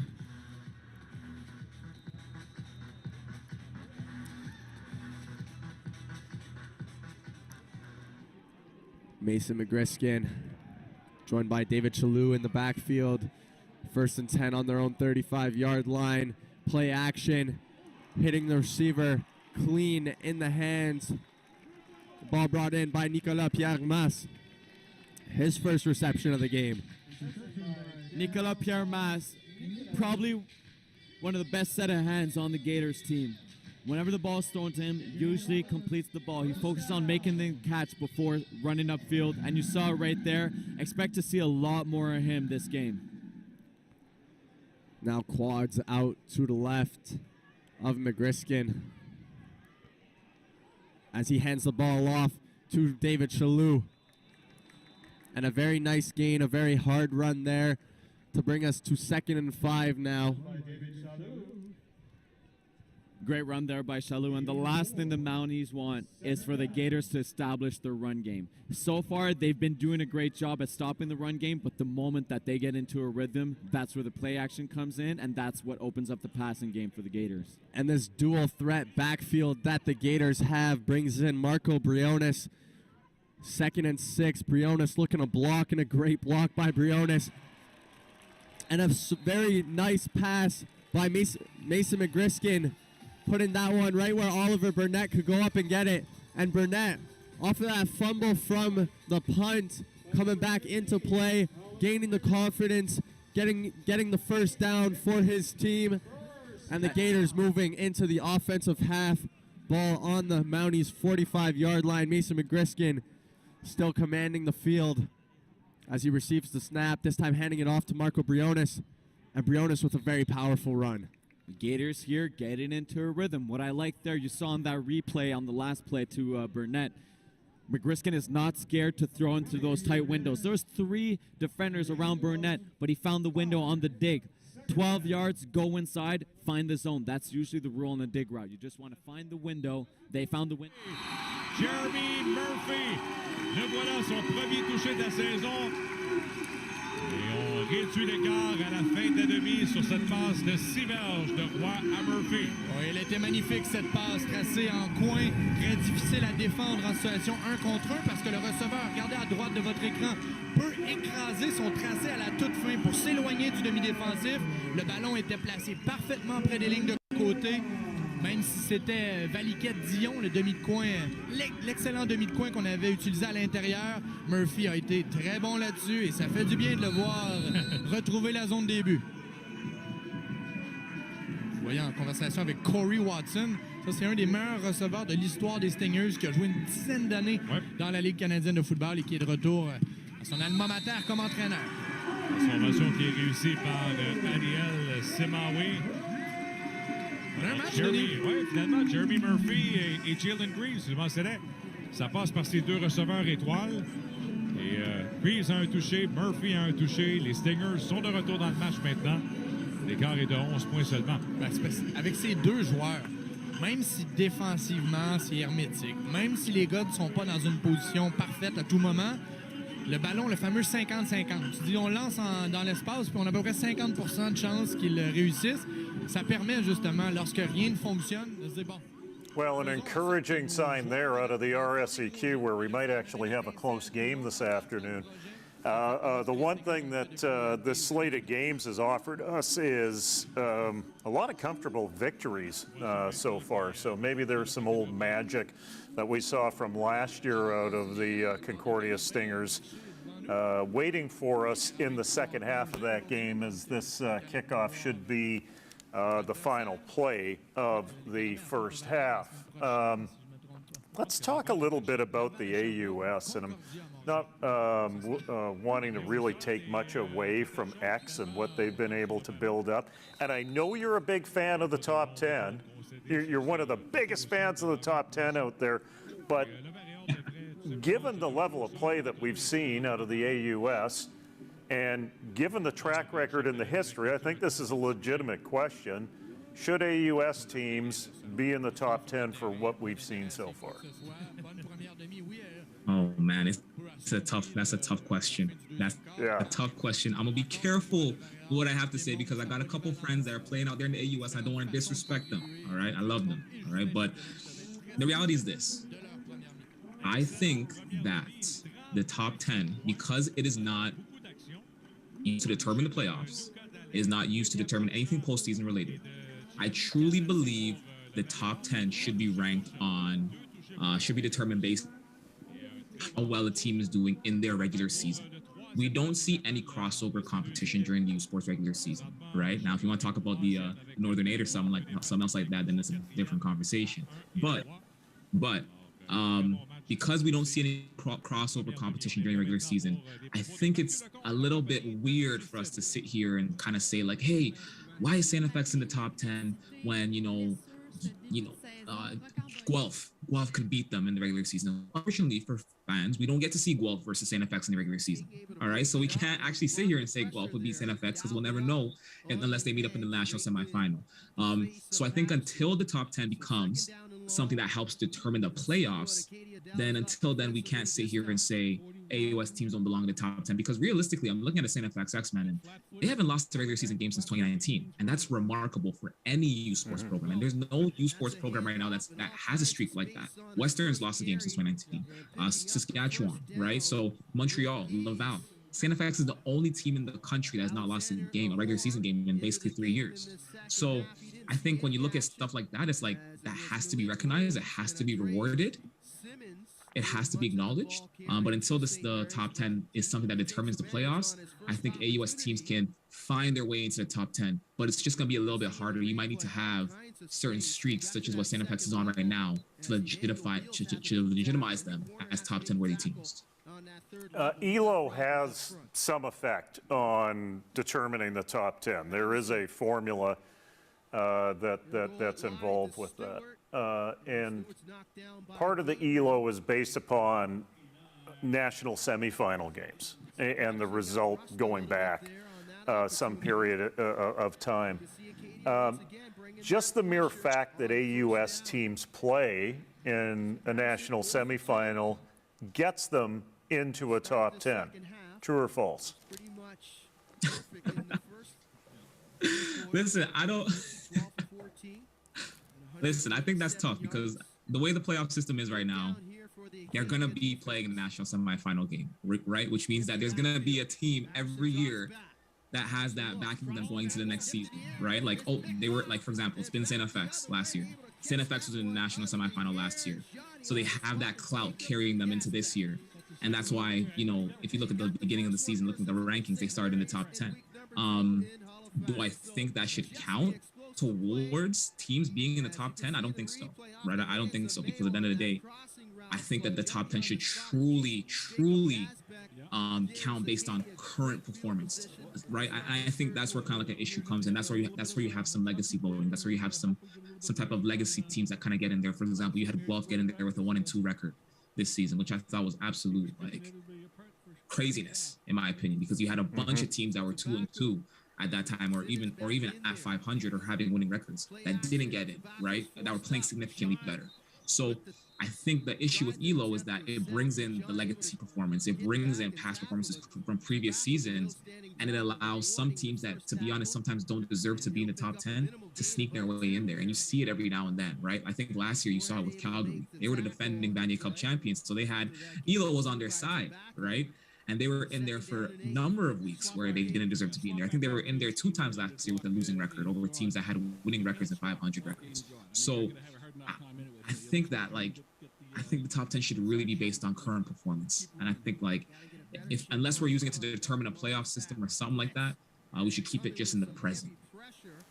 Well, I always think it's for entertainment purposes only, quite frankly. You know, as David Letterman used to say, for entertainment purposes only, please, no wagering. That's what it comes down to. I was actually the chair of the top 10 committee for 10 years. And it was interesting to see regional biases. It was interesting to see how much individuals and regions just did not have awareness of what was going on in other parts of the country.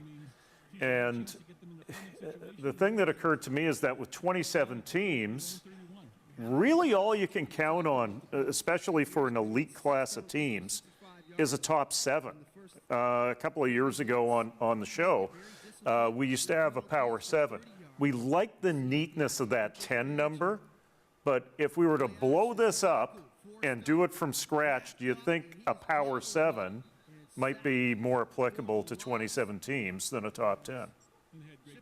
I think it would, because if you look, top 10, that's more than a third of the country right there. We have 27 teams, we don't have 30, right? So I think realistically, getting that number down matters the most. I think for me, as like a top 10 voter, where it gets tough for me is literally voting on the 8, 9, and 10, because normally numbers 8, 9, and 10 are kind of like that borderline, right? Like they're 500 teams. There's a question mark around like how good they are. Something's wrong with their offense. Something's wrong with their defense. There's a question mark. Oftentimes, that 8, 9, and 10, or even that 8, or especially that 9 and 10, aren't really even, you know, that great of teams, right? You look at Carleton today; they're ranked 10th in the nation, right? And they just got blown out, right? You look at Manitoba yesterday; they gave Saskatchewan a run for their money, but they got blown out in the second half, and they were ranked 9th in the nation. So I think maybe getting that number down, a power 7, I think that works perfectly. But having a top 10, which is more than a third of the teams you have in the nation, I don't think it really works out that well. Let's check in on that Acadia SMU game, because Acadia is putting something together here. with 10:41 remaining. They might actually make a game of this thing. Let's bring up the audio on that one. Response here to start the third. Comes a blitz up the middle. Blitz on the edge, and Tobacco almost threw it away. Well, you know what? That receiver coming underneath wasn't looking for the ball whatsoever, so there must have been some type of mix-up. So Patterson was the intended receiver. And was thrown right into the open arms of the linebacker, number 96, Josh Byron, but he couldn't hold on to it. So second life here, an opportunity for the Axemen as Mitchell Tufts has replaced Tobacco. Tufts is in there, and Tufts is ready to fire. And Tufts waited too long, and he's brought down for the sack. Great coverage downfield. Everyone's covered. I mean, that's a covered sack right there. We have a late flag here on the play. Flag on the play. Got a flag. Let's check it out. He was able to get the pressure on the edge. Face mask. And a face mask and another first down for the Axemen. That's 15 yards unnecessary roughness. As that sack goes by the wayside for the Huskies. It'll be on the 1 yard line, I believe. And it'll be placed at, let's see where they place it. Yep, half a distance to the goal, be at the 2 yard line. So it'll be first down. In the red zone. And 2 to go. Ball spotted. It'll be interesting to see if they get this down, if they get it down to the goal line. If Alex Hayes comes in for the quarterback sneak, they usually do that. Plattis in there in the backfield. Plattis gets the carry. Plattis is in for the touchdown. So Acadia, with a couple penalties on the Huskies, uses that adversity to pick up the touchdown. Yep. A very important touchdown for the Axemen. I mean, if you're gonna give a team 30 yards, you better take advantage of it. Yeah. So the Axemen off the interception by Yazbek, able to find Pater, 7 plays for 48 yards, and a touchdown by Plattis, his first carry. And George's extra point is good, and we got a ball game just like that, Steve. Yep. What a start in the third quarter for Acadia. Well, you know what? I mean, we were saying they had to do something. They made some adjustments. Positive things have happened, so let's see if they can keep this going. Nader. Great play call. The ball was there. It's a tough catch for McGriskin, but it's one of those where you got to make. You touch it, you catch it. Tough catch, but I know sorry, I keep on saying McGriskin. Brendan Griffith, he knows he's got to make that catch. And Noah Larson will come out as we await. Griffith a little shaken up after landing hard on the incomplete pass. But great to see him walking off in his own strength. Noah Larson coming out for the Gators special team and his first attempt at a field goal in today's match. Coming from 20 yards out, which will back him up to around a 26-yard field goal. Yeah, 26 yards is well within Noah Larson's comfort range. But again, it's always a lot more than just the kicker himself. There's the snap, there's the hold, and then there's also a win. The win right now, not too bad. It's actually going in the direction of the uprights. As Noah Larson floats this one up and straight through. Having with head coach Chris Bertoya is just trying to calm his young quarterback down and say, take what's given to you. Let the play come to you. 18 of 23 for 240 yards for Caban. This time he'll run it, and a penalty flag flies as he picks up a first down, and holding will be the call against the Warriors. Would have been a gain of 18 yards, but this one will come back, and it was real close to the line of scrimmage, so it'll be close to a 1st and 20 for the Waterloo Warriors upcoming. And that's going to be a backbreaker right there. Just penalty after penalty in big situations. So many yards taken back after a while. So that is right from the original line of scrimmage. So 1st and 20 for the Waterloo Warriors from their own 35 after Nolan Caban had run it down to the Varsity Blues 47. Caban, play action. Off to Basiliga, makes the catch and breaks a tackle. Goes down at the 46-yard line. A gain of 11 will bring up 2nd and 9. A good, simple play. Basiliga, one of your big guns. A reliable set of hands making that catch. Not having to worry about those big plays down the field. Basiliga can do it all. He can get those big runs down the field, but you just put him in to the middle of the field. He's going to pick up yards for you. Basiliga goes over the century mark, his 4th catch for 105 yards. That long one of 65 as Caban finds Sukar underneath, drives forward, and picks up a 1st down. Another gain of 10 that time, and it moves the sticks for the Warriors. You saw Sukar splitting out, going toward the outside, making that catch. The Warriors are buzzing.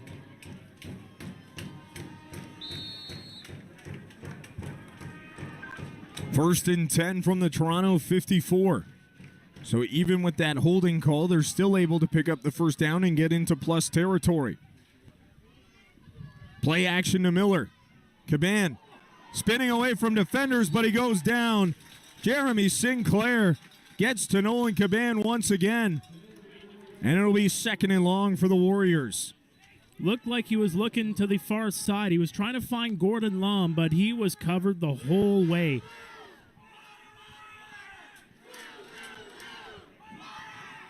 Trying that designed outside play. Try and pick up a few yards, but Gordon Lom had a man on him. And there's no way he's going to force that one. 2nd and 14 for the Warriors. Empty set for Caban as he steps up over the middle. Sukar can't haul it in. Tried to dive down and make the catch at the Toronto 36, but he couldn't bring it in. And that brings up 3rd and 14, and Cole Crossett will have to punt this one away. And that is just unfortunate. He had nobody around him. Great route running by the Waterloo wide receiver core there. But just nope, it was Gabriel. So Gabriel forces the fumble and then recovers it. Nice. Chappis chases them down from behind. Richard helped out, and then Gabriel, the 2-time All-Star, stepping up defensively, forces the fumble, and then recovers it. So they're saying that he was down? Oh, well, let's take a look here. It might have been ruled down by contact. Might take another look here. Yeah, I'd like to see that again. From the boys in the truck just to see if his knee was down. We'll take a second look here.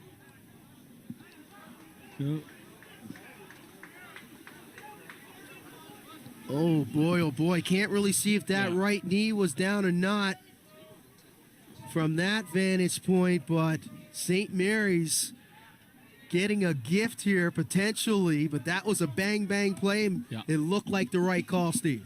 Yeah, they it looked a little tough to see under the body there, but and more from our vantage point, we thought it was a turnover, but more importantly, listen, it would have been great to have that recovery, but they have changed. Now they're going heavy. So St. Mary's is gambling. 8:36 remaining here in the third, leading at 21-16. 3rd down and 1, and how big of a opportunity now for Acadia to change the direction, the trajectory of this game if they can come up with a stop. Yeah, absolutely. This is a big one. With Duncan out there, I don't know. It'd be interesting to see if he goes under. It's a little bit over a yard, so and they got their big package in, double tight, and Williams the lone back. Duncan's a left-handed quarterback, so I can see him being favorable to go to his left, but we'll see what happens. Acadia trying to stack the defensive line here. Hand off to Williams, and Williams will barrel through, and he'll pick up more than a yard for the first down. That's a heavy line, man. That's a good job by St. Mary's. So St. Mary's will pick up the first down in a continuance of downs. It looked like they turned it over, was able to dodge that bullet, and now they'll continue this drive. Yards for St. Mary's will be 1st and 10 from their 46. Acadia, though, has all the momentum here in the third. Trying to continue it here with some defensive pressure on Patterson. He's looked a little rattled, but he's been taking away that time and space when he drops back to pass. Again, looking to fire wide, and good coverage by Ben George as he tried to jump that route on Mayo. Incomplete. Second down. Congratulations to our 50-50 winner, Jim Bushy. And also happy birthday, Jim. So second down and long coming up as George with some good coverage on the short side on Bryson Mayo. Important down for both of these teams. St. Mary's reeling here in the third. Acadia applying the pressure defensively. Long, let's do. Williams in the backfield. Flat feet run. Williams on the draw, and Williams is wrapped up behind the line of scrimmage. Great penetration by Landon Gallant. Yeah. Gallant able to get under the pad level and make that explosive play. Well, we're going to stick on Acadia and SMU right now. This was the same thing last year. We always have this existential talk about where the AUS is in the world of U Sports football, and it always provides us the most exciting game when we do these things. So in terms of entertainment, it doesn't lack in terms of entertainment and what it provides at its size and scale. And Acadia's going to get the ball back here, and they're going to get it in relatively good field position. But we're just bringing the mics up here now. You see on your screen York and Queens in Alberta and Regina starting in about 8 minutes' time. Tale of two organizations when you look at York and Queens. First of all, York has been anything but the organization representing stability with coaches that had to take a step back and then were brought in at the last minute. Like it was a mess in the offseason, to put a fine point on it, Deshaun. Yeah, and listen, as a GTA guy, I live near York. I live across the street from York, and it's actually so heartbreaking to see how that program is really struggling to find its footing. And I think what's also heartbreaking too is to understand the amount of talent that's come through that program over the last decade. I'm looking at guys like Brent Hunchak, Colton Hunchak, Jesse Amankwa, Jacob Janke, Jamal Campbell. So many great players come through that program and make it to the CFL. Yet somehow, someway, this program can't find their footing on field when it comes to OUA competition. I think there needs to be some major changes at York on a bunch of different fronts, beyond just a coaching standpoint. I think even when it comes to an administrative standpoint, there has to be some sense of change in that organization, in that athletic department, because the reality is it's a great school, right? They have great facilities. They're able to attract great players, and now it's about, can you put it together? So for me, being a GTA guy, it's heartbreaking to see what's happening at York and to see it happen for so long, right? So it's crazy to see, but hopefully they can turn things around the next couple of years. We'll see. I was saying that 5 years ago, nothing changed. So let's see if the next 5 years seem to be different. Well, two of the most dominant Canadian players of their time also came out of the York program, also when York was busy losing games, Ricky Foley and Andre Drury. So, it goes back in terms of York producing athletes for the next level, yet not doing much at the level that they're at, and it's always been vexing to me. But, at the same time, you see where football is in terms of the priorities of that university. When they're playing out of the old stadium, I think for a total of 6 years, while a brand new $60 million facility is sitting there and they can't get into it.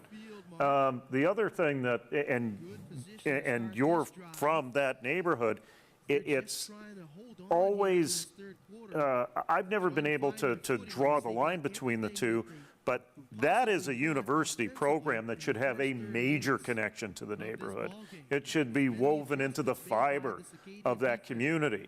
And somehow it seems to me, from an outsider looking in, that that connection has never been made. And that must be frustrating for you, for someone who's literally right on the doorstep of that place. Yeah, I think it is frustrating, right? I think you look at the neighborhood itself. There are so many public schools in this area. There are so many youth who actually turn to football as a safe haven to actually, try to find a scholarship, try to get a next education at the next level, right? And there's so many people who actually just walk by that football field every day, see the team practicing, see the team playing. Yet there's no community integration with that program. I think they need to do a better job of integrating themselves into the community, because that's how you build fan support. If you look at a big reason why York the way it is right now, I think if you look at a lot of programs, a lot of the successful programs of the country, such as Western, such as Laurier, even Waterloo now, where does it start? It starts with community support, community and alumni support. The community is able to rally around the program, support the program, and have that be sort of like the identity of the program itself, right? And when the program's not doing so well, they lose the community, or the community speaks something, the community says something. At York, there is no community. There is no sense of fan integration, right? And so that's why you can have such, I want to say mediocrity happening for almost over a decade, and no one's saying anything about it because this team isn't even integrated in the community. There's no one to support the team. There's no one that's heartbroken like me about what's going on at York, okay? So they got to integrate themselves in the community. They got to be a team for the people, because at the end of the day, you're playing in Toronto, all right? You're playing one of the biggest markets in North America, right? And listen, I know you got University of Toronto. They're downtown, right? And then aside from University of Toronto, the next closest football team is McMaster. It's all the way down to 401, right? So I'm looking at York and I'm saying, hey, why don't you take advantage of being this team for Northern Toronto and even the Vaughan area, right? Like they got to take better advantage of that. So we'll see. Again, we'll see for the next 5 years. We'll see if that change can happen. Can the university play a role in being a center for that community, though? Right now, it seems to be like it's almost on an island and the community's just hovering around it. Is there the possibility for that town and gown there? Like, what sort of leadership needs to step in and build that bridge? What sort of leadership needs to step in? Wow, I'm looking at, listen, they need to bring in I think they need to bring in, I will never say anything about changing head coaches or anything like that. I'll never say that, like, in terms of anyone in the country, but I say they need to bring in people who have experience at programs that have been able to gather that support. So, for example, I'm looking at Chris Bertoya, and I'm looking at how great he is at alumni integration and how great he is at community integration. Where did he learn that? He learned that at Western, right? I'm looking at someone like Michael Fultz, who was actually at York for a number of years as an offensive coordinator, and how he's been able to really capitalize on, getting the community and alumni involved at Laurier to the point where they're actually now in the process of building a new stadium, right? So they need to bring in someone from a program that has been a great job of gathering community support and integrating the team into the community. So I'm looking at teams such as Queens. I'm looking at teams such as Waterloo, such as Western, Calgary, Saskatchewan, right? They need to bring in people from those programs to show them how to do it, or just take over the whole thing themselves and do it themselves. You mentioned Queens, and we had talked a bit about Steve Snyder and Queens in the show this week. You brought that up. Talk to me about what you've seen out of that program and the type of effort that Steve's put in there to turn the fortunes of the tricolor around. I am extremely impressed with what Steve Snyder has done at Queens.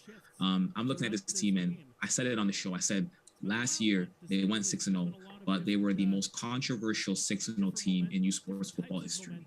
Okay, everyone questioned the legitimacy of their success because of the weakness, quote unquote weakness, of the OUA East. But what they do? They took the offseason, they got a little bit better, they reloaded, and they came back as a much better team this year. right? I'm looking at their defense. Their defense is still dominant. Their defense was dominant last year behind Anthony Federico. Their defense is still dominant this year behind Ashton Miller-Melanson. Their offense has gotten way better. Last year, Rashid Tucker was one of the top running backs in the nation. This year, they've come back with a better run game behind Anthony Souls, Jan Langa, and Jaden Blackman, all of whom can give you over 100 rushing yards on any given day. So they have the depth now running back. And then James Keenan, I think he's gotten so much better. I've historically been very hard on James Keenan, very, very hard on James Keenan. But I think he's gotten so much better this season. Now, last week he threw 2 interceptions and got yanked pretty early. But the week before that, he had the best passing performance of his career. So I'm looking at Queens. 2 weeks ago, they put up over 40 points. Last week, they put up over 60 points. This week, I don't know what they're going to put up on York, right? I don't know what they're going to put up on York. But this week, I'm expecting them to put out another dominant win. And I'm looking at the Queens Gales and I'm saying, listen, this is a team that can get back to the Yates Cup. And they're getting better and better each week. But if they keep playing at this level and keep getting better each week, if they do get to the Yates Cup and meet Western in the Yates Cup, they can give the Western Mustangs a run for their money. So I'm looking at the Queens Gales. I'm saying this is a team, if they keep getting better and performing like they have been over the last 2 weeks, this is a team that could bang with the Western Mustangs and potentially win a Yates Cup, as opposed to getting shut out and embarrassed like they did last year against Western in the Yates Cup. Also coming up at the top of the hour, we've got Alberta and we've got Regina playing at Leibel Field. I like that. That's a great little facility in Regina, rather than going over into the big stadium over at Mosaic Stadium. You can put 2,000 people in it. It can really energize the event itself. That being said, about the Regina Rams, I grew up and I called for years Regina Rams teams that had quarterbacks that could produce 2,500 to 3,000 yards passing in a season, even more than 3,000 yards passing in a season. This is the first Regina Rams team that I've seen defined on their defense. Their defense is winning football games for them. Their defense went into Vancouver, which is a tough place to play, especially a night game, when you're doing that single-day trip flying out to Vancouver, and continued to keep the UBC Thunderbirds out of the end zone, even though they got into the red zone numerous times and snuck out of there with a win. They kept the Saskatchewan Huskies out of the end zone in a rivalry game a couple of weeks ago on football weekend in Saskatchewan. Tell me what you see out of Regina. Tell me what you see out of the Alberta Golden Bears. It's always tough from a distance with the Bears because with Chris Morris as a head coach, he builds from the offensive line out. That's who he is. But Eli Hetlinger has turned out to be one heck of a quarterback, maybe a Rookie of the Year candidate. Yeah, I want to touch on the Regina Rams. First off, we got to give big credit to that program, because I'm always going to say it, in the beginning of the season, before the season even started, when the coaches poll came out for the Canada West Conference, the Regina Rams were given the least odds to win the Hardy Cup. No one was expecting anything from that program. And now here they are, a team that is, a top 10 team in the nation, a true top 10 team in the nation, and seen as a team that could potentially give the Saskatchewan Huskies a run for their money. And they're the only team that's been able to give the Huskies a run for their money all season, right? So I'm looking at Regina, and what's so weird about the Rams is this. Their defense is solid, right? Their defense is solid. Their defense is carrying them. But when I'm looking at their defense, what's so weird about the defense is that they have the best rushing defense in the nation. They're the best at stopping the run. They only allow an average of 71.8 rushing yards per game. That's the best in the nation. But when it comes to stopping the pass, the Regina Rams are actually one of the worst teams in the nation at stopping the pass. They allow 320 passing yards per game, which is the most in the nation. Yet somehow, some way, right, they're able to keep teams out of the end zone. That's what matters the most, right? And when you look at what they did against Saskatchewan, only limiting that offense to only 11 points is amazing. So I'm looking at this team, and offensively, they're trying to get it together. They got Noel Patelli at quarterback. He's doing his thing. He's slowly getting better week by week, right? But at the end of the day, defense wins championships. And as you can see with the Sherbrooke Verte Or right now, right? They don't have the best offense in the country. They don't have the best offense in their conference, but they have a defense that can keep you out of the end zone, right? And if you have a defense that can keep teams out of the end zone, you have a chance. So the Regina Rams clearly are the best team in the nation, one of the best teams in the nation at doing that. And for that reason, they have a chance every single week. And it's inspiring to see. So I'm excited for that next matchup against Saskatchewan, because right now the Regina Rams are the only team in the nation where we're thinking, hey, this is the only team right now in the Canada West Conference that has a chance at beating Saskatchewan. So I want to see that in that next matchup. I want to see that encore. I'm going to get my popcorn ready, make sure I'm going to take the night off and kick up real good for that game. Well, you know what? Your explanation is thorough enough that I can boil it down to 4 words for the Regina Rams type offense. Bend but don't break, period. Exactly. That's who they are right now. Right? And you can get through an 8-game season like that. If you're trying to go through a professional season of 17 or 18 games, that ain't going to do it. But through that short run of what a university football season is in Canada, you can get away with it. So that game should be getting ready to go here pretty soon. Keeping an eye on Acadia and SMU. And they're kicking field goals there to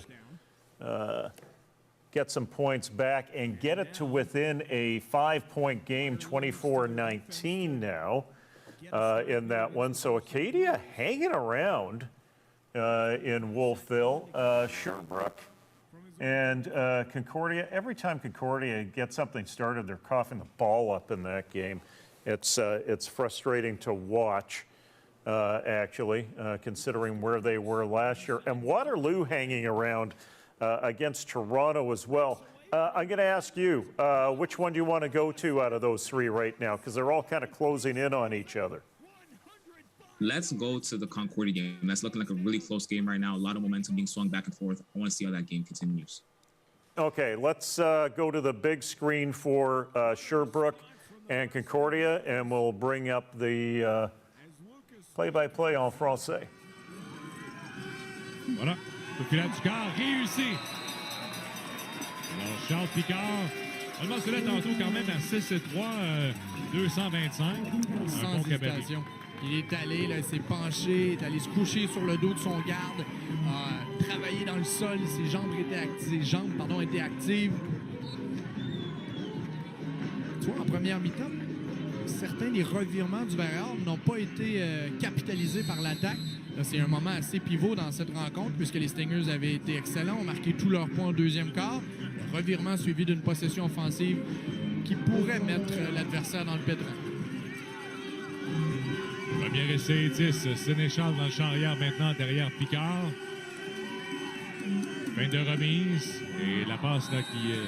le ballon a échappé à Picard, tout simplement. Ouais, Parlek, le 30, encore lui. Hein. Les ailiers défensifs des Stingers sont partout sur le terrain. Et Parlek était dans la trajectoire. Wow, ça, c'est pas une bonne nouvelle de voir Charles Picard au sol.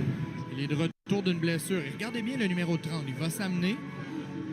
Est conscient que c'est une... Ah, est-ce que c'est sur l'épaule, hein? Oui, dès qu'il a lancé le ballon, on a vu ressenti une certaine douleur au bras droit. Et s'était blessé à l'épaule également contre les Stingers lors de la première victoire. Parce qu'il l'a aggravé sur la faux filage juste avant. C'est peut-être ce qui s'est produit. Parce que là, dès qu'il a lancé le ballon, là, on a vu il était ennuyé par une blessure à l'épaule. Parce que la poussée du plaqueur défensif Malik Désir, la 90, était sur son épaule gauche, mais c'est bel et bien son épaule dominante là, qui est évaluée par... Déjà, on a perdu 2 joueurs chez le Varior aujourd'hui. Le demi-défensif, Couinard. Le porteur de ballon, Pierre-Olivier Cadoret. Alors, est-ce que Picard sera en mesure de poursuivre alors que les thérapeutes sont sur le terrain? On travaille sur son bras droit. C'est hallucinant, cette malédiction, qu'il y ait autant de blessures et à des moments où tout fonctionne malgré l'adversité. Souviens-toi, face aux Carabins, il y a 2 semaines, Zachary Cloutier de retour après une blessure. Il jouait... Right now, Darian Newell, Tyson Fletcher, and Van Wishart at the rush end. Linebackers Liam Sutherland, Walter Carabin, Sterling Sunarine. Corners Jared Seaway, Dawson Matthews-Reed, Ashton Miller-Melanson, and Keegan Vanek, the defensive back. 2nd and 6 upcoming for York. Quick hitch out to the far side. He's got to complete on the play to Victor Belanger. Belanger is going to pick up first down yardage out across the 40. A great start by the Lions here. They're the team with the first down of the game, looking very crisp offensively.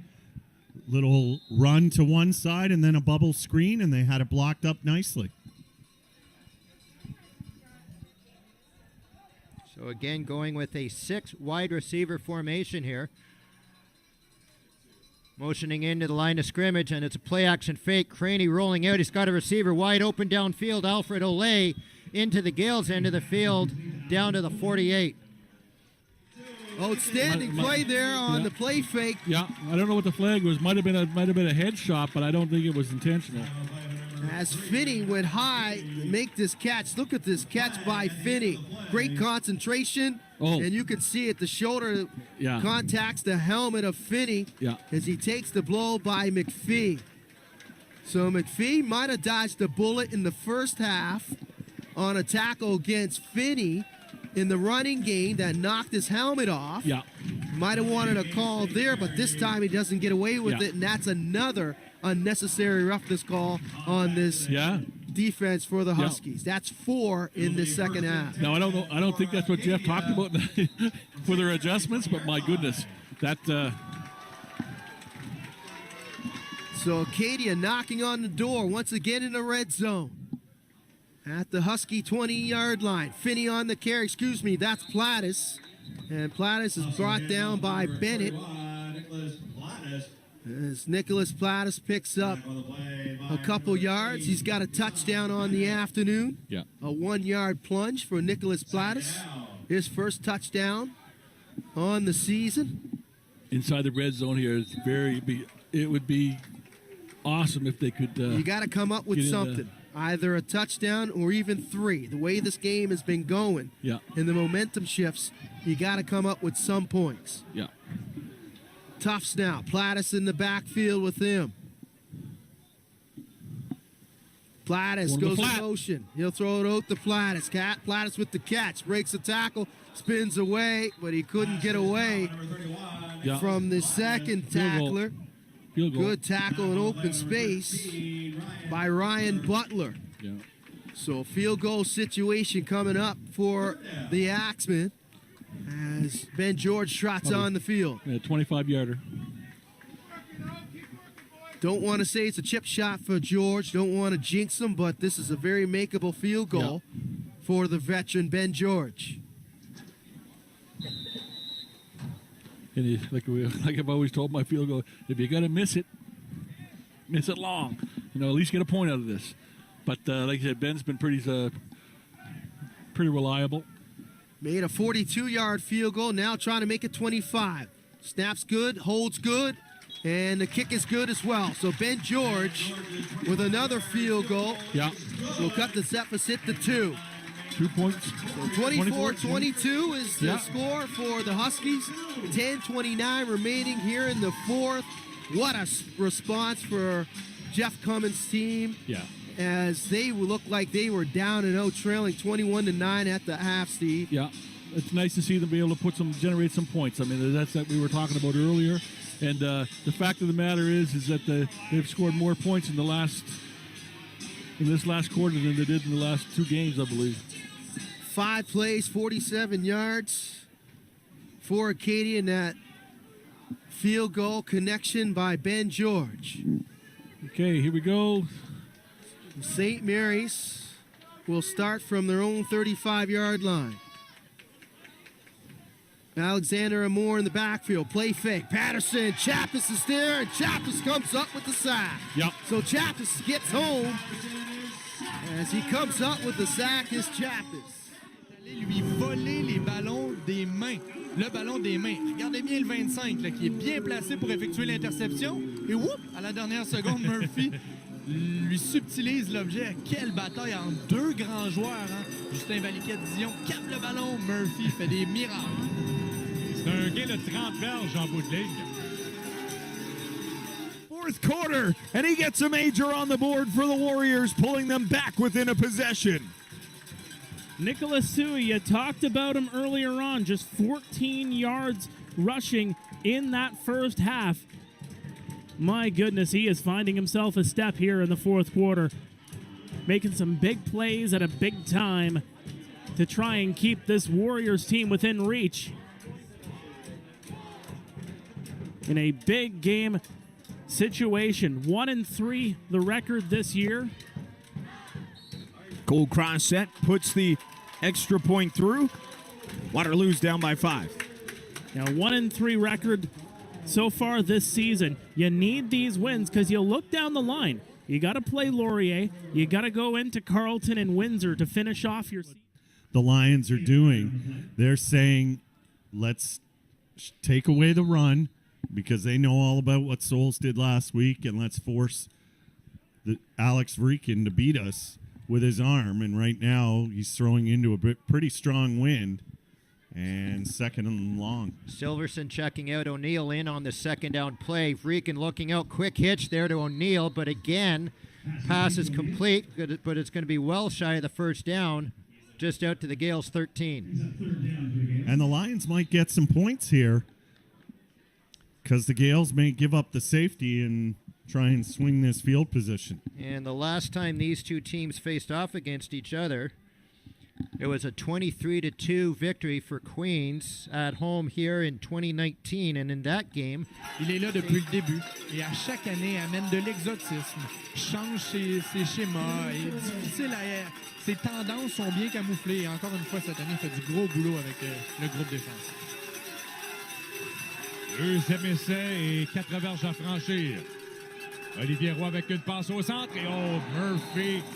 Et là, il y a eu contact avec Murphy et Murphy qui a été touché par Benjamin Huot. Il n'y a pas de mouchoir qui a été lancé. La seule chose, et je veux voir à la reprise, parce que il a poussé avec ses mains. Donc, c'est pas comme s'il avait frappé de façon vicieuse.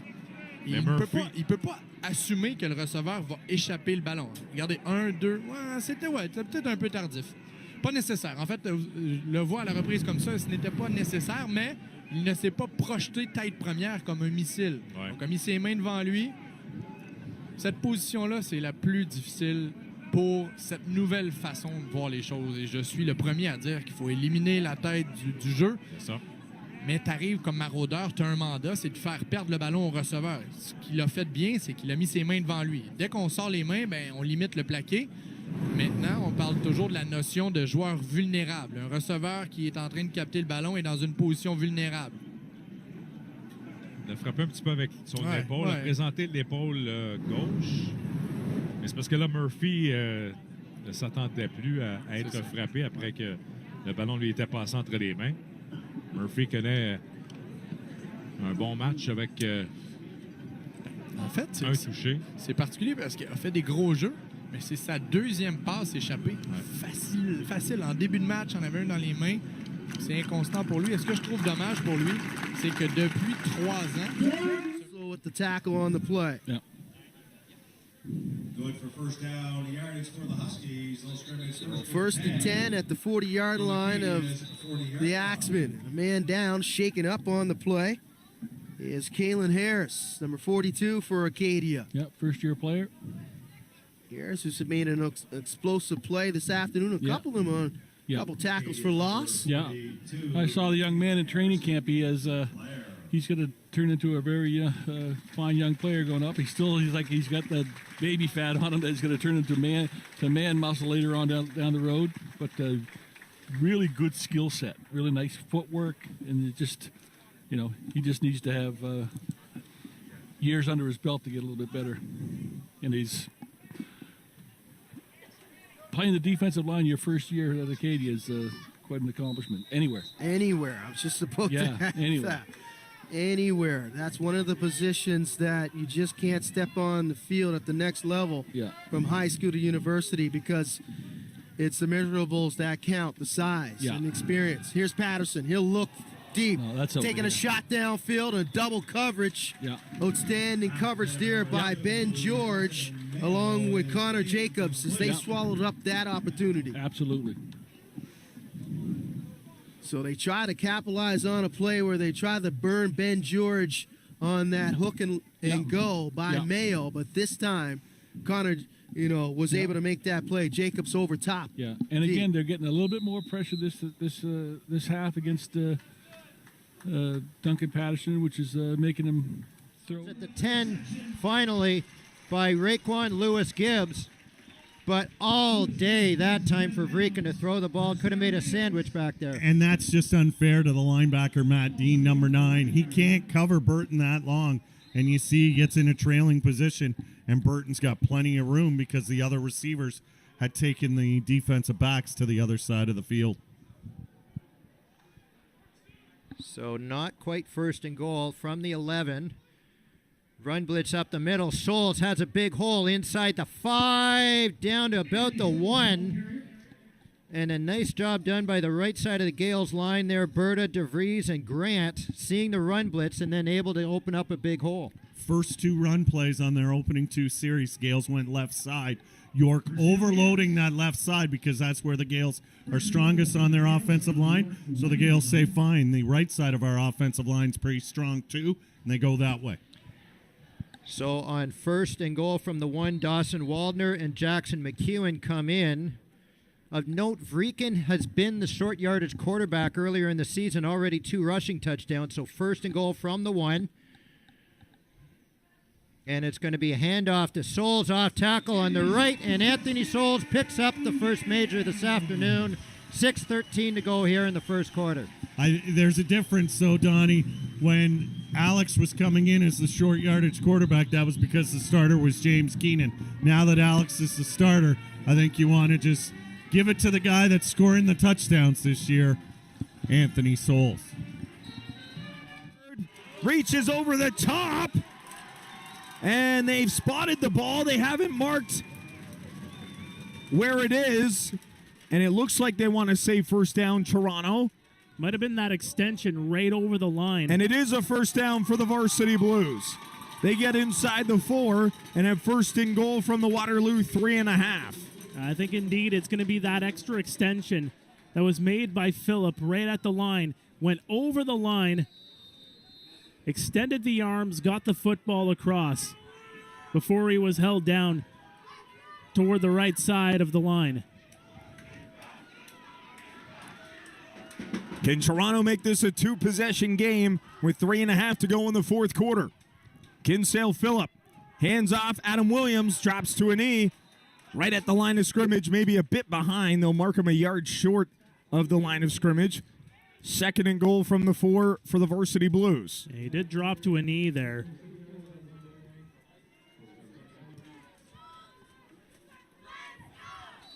But we saw it a couple of times, those handoffs to Williams, not always clean. They've been consistent, but they haven't always been clean in this game. They need a clean handoff. He's dropped the ball twice. He's recovered it twice in this game. Second and goal from the 4 for the Varsity Blues. Kinsale Phillip keeping it himself, and Jack Hitzberger makes a tackle for loss down at the 5, and third and goal for the Varsity Blues on a big play by the Waterloo defense. Smart play by the defense there. Everybody looking at Williams on the field, but Phillip using the legs, but now a discussion happening on the field here. Well, this should be the 3-minute warning from the officials, and it is, so we'll get a field goal attempt from about 12 yards. It's the length of a point after, but this one will be from the left hash. So a bit of an angle here for Samuel Henke as he tries to give Toronto an 8-point lead with 2:35 to go in the fourth quarter. Henke from 12 yards.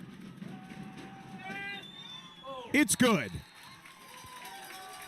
Anisu Latmore was close coming off the edge for Waterloo. Couldn't get his hand up in time. And Toronto takes a 32-24 lead with 2:26 to go in the fourth quarter. A 2-point converted touchdown. The Waterloo Warriors are down here, Mark. Such a big stop if you're the Waterloo Warriors defense right there. Able to hold them to within a field goal. The Varsity Blues looked like they were guns a-blazing there, especially with the plays of Adam Williams being able to move that ball on the ground. But just holding them Deshaun, what do you think of that call? I mean, there was an opportunity there from 3rd and goal to go from about the 5 to either pin Waterloo deep with a 5-point lead or get the field goal that should be automatic there for an 8-point lead. But Waterloo's going to get field position back out of this. Yeah, I think UFC should have just went for it. And listen, if you don't score a touchdown and you turn over on downs, at least Waterloo's pinned deep, like they're like within their 5, right? I think it's all about trusting your defense, right? And I think Greg Marshall right there, maybe he didn't show as much trust in his defense to shut down Waterloo to win the game, right? So I'm looking at, listen, I think they should have went for it. If you don't get it, pin Waterloo deep. And if you do get it, you add 7 points to the board. Nice to see that York actually had a lead for a little while against Queens. They were up by a conceded safety, the 3rd conceded safety to start a game so far this afternoon, I might add. That's anyone that's followed what I've done on this space or other spaces knows how much I hate the conceded safety. But anyway, and up in the AUS game we're tracking, it's still a 3-point game, but what it looks like to me is that Steve Samara is, speaking of trust, is trying to hand the trust over to his offensive line to work against that Acadia front.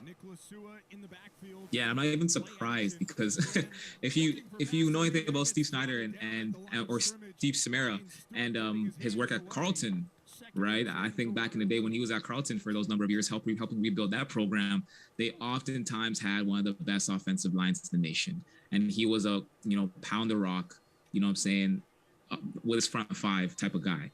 So I'm not surprised to see him, first off, back at SMU doing the same thing, putting trust in his offensive line and leading on his offensive line to help them win the game. Well, it looks like Sherbrooke's about ready to close things out against Concordia. There's minute 39 left in the 3rd, and they are knocking on the door right now. Doesn't look like Concordia has much of that magic from last year left in them to rally from a 3-score deficit, as we've got a touche Verreor in that game. And this loss is going to bring the Stingers down to 1-4, and most likely kind of like put that nail in the coffin, right? So and with the Verreor, this is going to bring them to 3-2, give them that solid 3rd place in the RSC team. And honestly, with the Verreor, it's going to come down to their next meetings against Laval and their next meetings against Montreal, right? And I think what they're showing against Montreal in their last game just 2 weeks ago, anything can happen. So with the Verreor, they're in pretty good position at 3-2 at this point in the season. And Caban has and the point is up and through, and we will keep an eye on that one. We'll move that to the background. Let's get back to Toronto and Waterloo. He breaks away from a tackle and drives forward.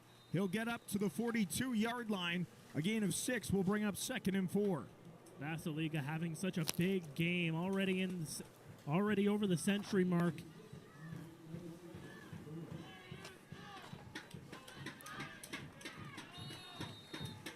Nolan Caban likes going to James Basiliga. 3 touchdown catches in that opening game against York as Sukar makes the catch. Gain of 5, and it'll be a 1st down for Waterloo.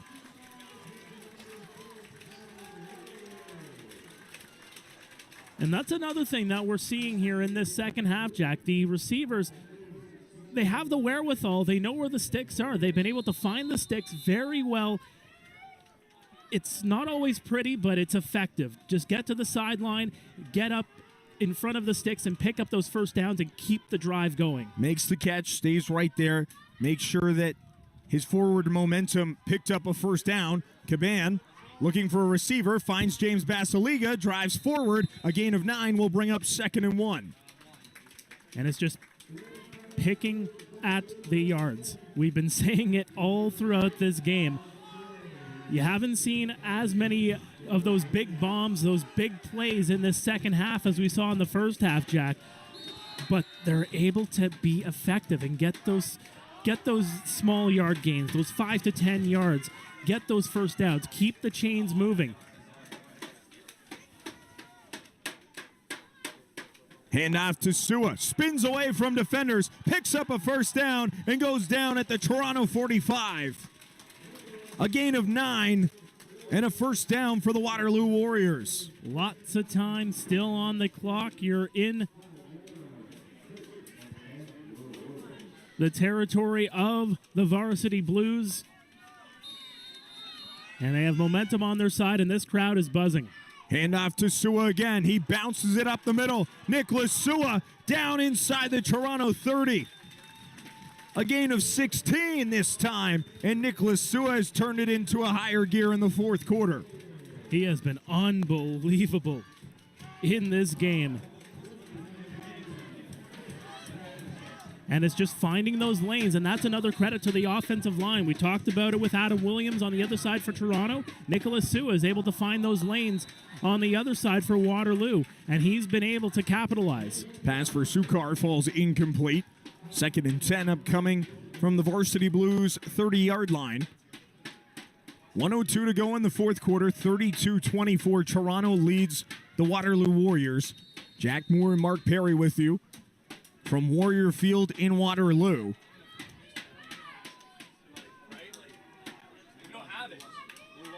Waterloo Warriors looking to move to 2-3 on the season. Toronto Varsity Blues, who sit at 2-3, looking to climb back to 500.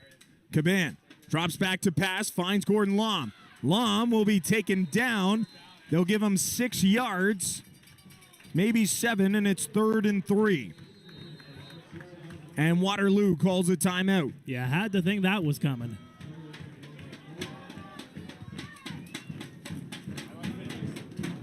Take the time, figure out what you need to do in this situation. You see Nolan Caban over on the sideline talking with Chris Bertoya, just trying to figure things out. You need 5 yards here. It's 57 seconds left on the clock. You don't need the big play here. You don't need to find the end zone on this play. You just need to pick up the yards to stay alive. Line to gain is the 20. Ball spotted on the 24. And the Waterloo Warriors have one play to keep this drive alive. No timeouts left for the Warriors as they're down by 8 against the Varsity Blues. Caban. That gets batted down and intercepted. Ryan Stewart picks off Nolan Caban after Tucker Burke got his hands on it, and the Varsity Blues take over in their own end. Penetrated through the offensive line, got the hands up. Game, set, match.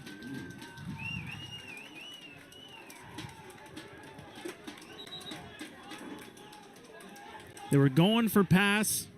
You had a couple of guys going toward the end zone. Dante Tabacu has been outstanding in times, and he needs to be good in this situation right now. Cannot force it down the field or take a sack. Here's Tufts. Benny's in the backfield with him. Tufts is forced out by Bennett. Bennett tries to tackle him. Tufts gets away, fires, and it's almost interception. Wait, incomplete. So Tufts able to get away from Bennett, spins away, tried to find Smith downfield, but Smith did well to break it up. Field goal. So 3rd down coming up, and the long field goal, as this looks like, my goodness. You'll hear the this you'll may hear the be St. out of Mary's his team, range. You'll hear the St. Mary's team bench erupt. Watch the fake.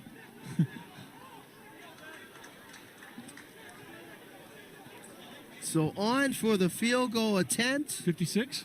56-yard attempt by Ben George. If George can put this up right, he better find an agent because he is ready for the CFL. I'll say it right now. Ben George, 56-yard field goal, and the tie with a minute remaining. Kicks up, and the kick will be well short. Mayo will pick it up from his own 7-yard line. And Mayo will be wrapped up by George and brought down.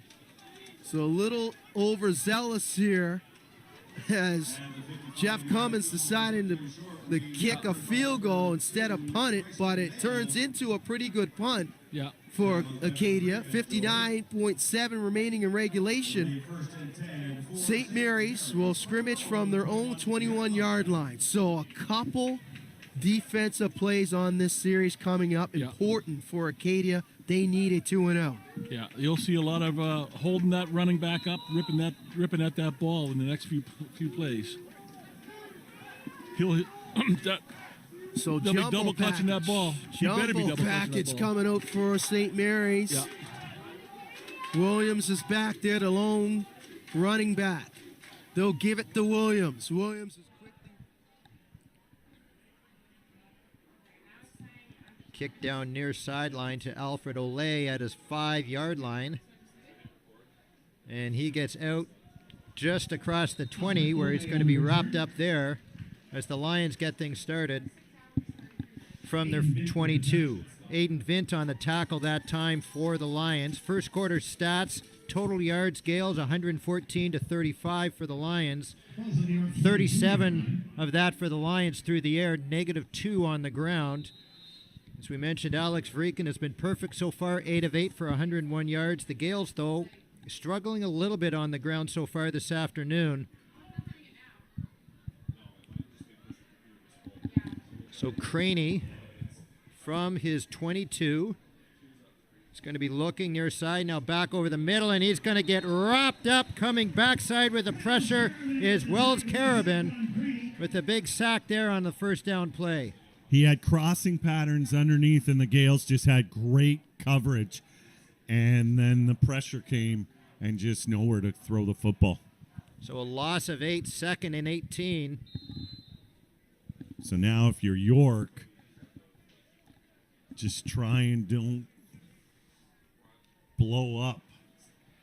Something safe here. And if you're the Gales, don't give up the first down. You're probably getting the 2 points back. And looks as though it might be a timeout as the time clock was getting down close to zeros. Timeout, York. Great call, Donnie. The time clock had gotten away from the Lions there, and so they smartly call a timeout. And again, this defensive formation, it's, sometimes it looks like a 4-3, sometimes it looks like a 3-4. Technically right now they've got 3 down linemen, but then often right now they're bringing Walter Carabin down on the line almost as a rush end. And that's what throws you off as a quarterback, because you're seeing one alignment when you come to the line. And welcome back to the studio. Jim with Deshaun, as we're keeping an eye on that Acadia SMU game in the dying seconds. I think Acadia might get another shot at getting the ball back here, as SMU is looking at a 2nd and long. They've called a timeout. That's down in the bottom corner. We've got Alberta and Regina starting in just a little bit.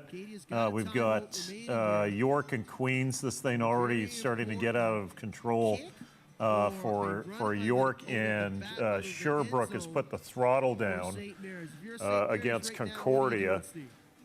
Your thoughts on what you've seen so far this afternoon? Yeah, honestly, I think this is a really pivotal. We're getting closer to the playoffs. It's a really pivotal weekend right now for seeding, tiebreakers. I'm looking at UFT and I'm looking at Waterloo.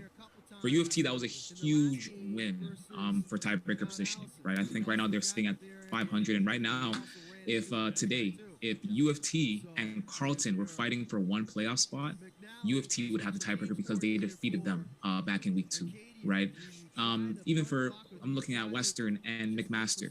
For McMaster, right now that they are sitting at 1-4, they're going to have to win out if they want to make the playoffs, right? They're going to have to win out if they want to make the playoffs and get to that 4-4 record, because 5-3 probably won't get you into the playoffs this year in the OUA. So even out east, I'm looking at SMU, right? SMU and Acadia. Right now, SMU is in a huge tiebreaker position right now with Bishops. They're both sitting at 1 and 2, and they're both going to be facing each other over the next couple of weeks. Who's going to take that 3rd seed in the AUS? So I think this weekend is just a really pivotal weekend for tiebreakers, and we're starting to get into the playoff hunt now. For a lot of teams, playoff football begins now. Let's swing out of this just for a second here. What happened in that Acadia SMU game? It looked like SMU was giving up a conceded safety, and there may have been a fumble in the end zone recovered. Let's get the audio up on this. It was a botched play by Nagler. They put it in the wrong hands of the wrong individual. He panicked at the last minute. And you could see he passed but he threw it away. He was trying to fit. He tried to throw it away, not sure who he was throwing it to. It was an intentional grounding, and they got it right. Yeah. So they conferenced, they spoke it, and we have the Boo Birds come out here at Raymond Field, but it was the right call. Yeah. So Nagler made a mess out of that. That'll probably be the last time bring he'll it up. have that attempt. You can see Steve Samara having a conversation with the kicker. Oh my goodness, like Acadia had a really unfortunate call on a fumble that was called back. I believe that was the right call, actually, because it looked like an incomplete forward pass, and maybe intentional grounding could be applied to that. But what was that kid thinking? What are you doing, man? Like you're giving up 2 points. Like, just give up 2. Kick the ball away with 16 seconds left, bury them, and it's game over because there's only going to be 8 seconds left on the clock after a return. What are you thinking? Yeah, listen, Jim, I know you're not a fan of the safety, okay?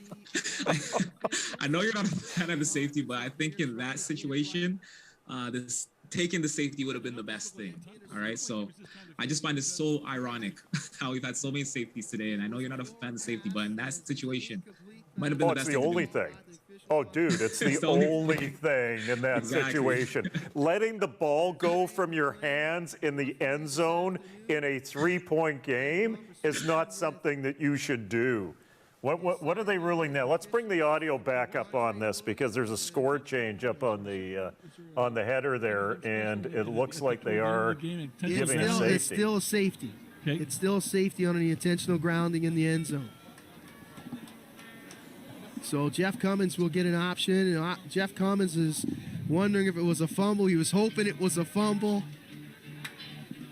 Because I thought he'll get an opportunity to see it multiple times, either on this broadcast or from his own vantage point with his scouting cameras at the back of this end zone, as he'll have a conversation with Greg McLean and Barry DeBay, the umpire. I don't know the rule on these things. Like if there was an intentional grounding at the end of if he's not in the end zone, intentional grounding at the end of the game, is it a loss of a down? I know it was third down. But could you? I have no idea how that works. It doesn't matter. It's definitely the 2 points, and they need to force the kick. Incomplete pass. Yes. It's declined. First down. First down. So no. So there's no points. Actually, they had the option. They had a flag on the play to take the 2 points. So this is very detrimental.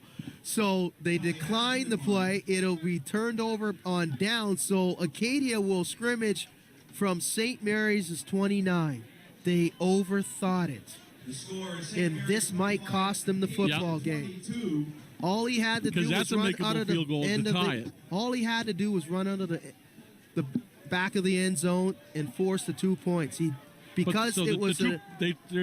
it's still 25-22 right now. Yes, because he decided to pass it. It was an intentional grounding. You get the option to take the points or take the football. So a huge opportunity here for Acadia. Finney on the carry. And Finney is brought down just short of the 25-yard line. 12.8 seconds remaining, and Jeff Cummins is not making any mistakes. He's going to bring on the kicking team, and Ben George will come on to try to tie this football game. As the scoreboard is reading 25-24, it should be 25-22. Absolutely. So 2nd down and 8. Kicking team out there, Ben George on. He's got to make it as the clock, and Steve Samara will call timeout to try to ice him with 7.8 remaining. So Ben George will have time to think about it. 25-22. You can see on your screen here on AUS TV. It's incorrect. We'll get it corrected. The score should say 25-22 with 7.8 remaining in regulation. They declined it. Maybe say it so people know. It's okay. They can't change it on the scoreboard. The malfunctions of this scoreboard here at Raymond Field. Nevertheless, we know what it is. Our viewers know what it is. If you're just joining us, a 3-point game in the favor of the St. Mary's Huskies. A little overthinking and poor execution has given the Acadia Axemen some life, an opportunity to tie this football game. As St. Mary's, their kicker, decided to intentional ground in the end zone. Ethan Nagler with the blunder. Yeah, I really But think that Ben that young George man has tried to execute It now. looked like a school ground thing where he tried to fake the pass and then all of a sudden it came out of his hands. Didn't Jeez, we it could have see been a that in Brady the Tuck Super rule. Bowl? We saw that in the Super Bowl. Yeah. Redskins and Dolphins. Good call. Here's George for the tie. Snaps good, holds good, kicks up. The kick is wide. Mayo. He'll run around and Mayo will knee it down as Ben George had the opportunity to tie this football game, and the Huskies will escape with the win. Wow. So the Huskies concede a single point. St. Mary's and Steve Samara dodge a huge bullet. If there's one player that's breathing a sigh of relief, it's the kicker, Ethan Nagler. Nagler, that's correct. Yeah.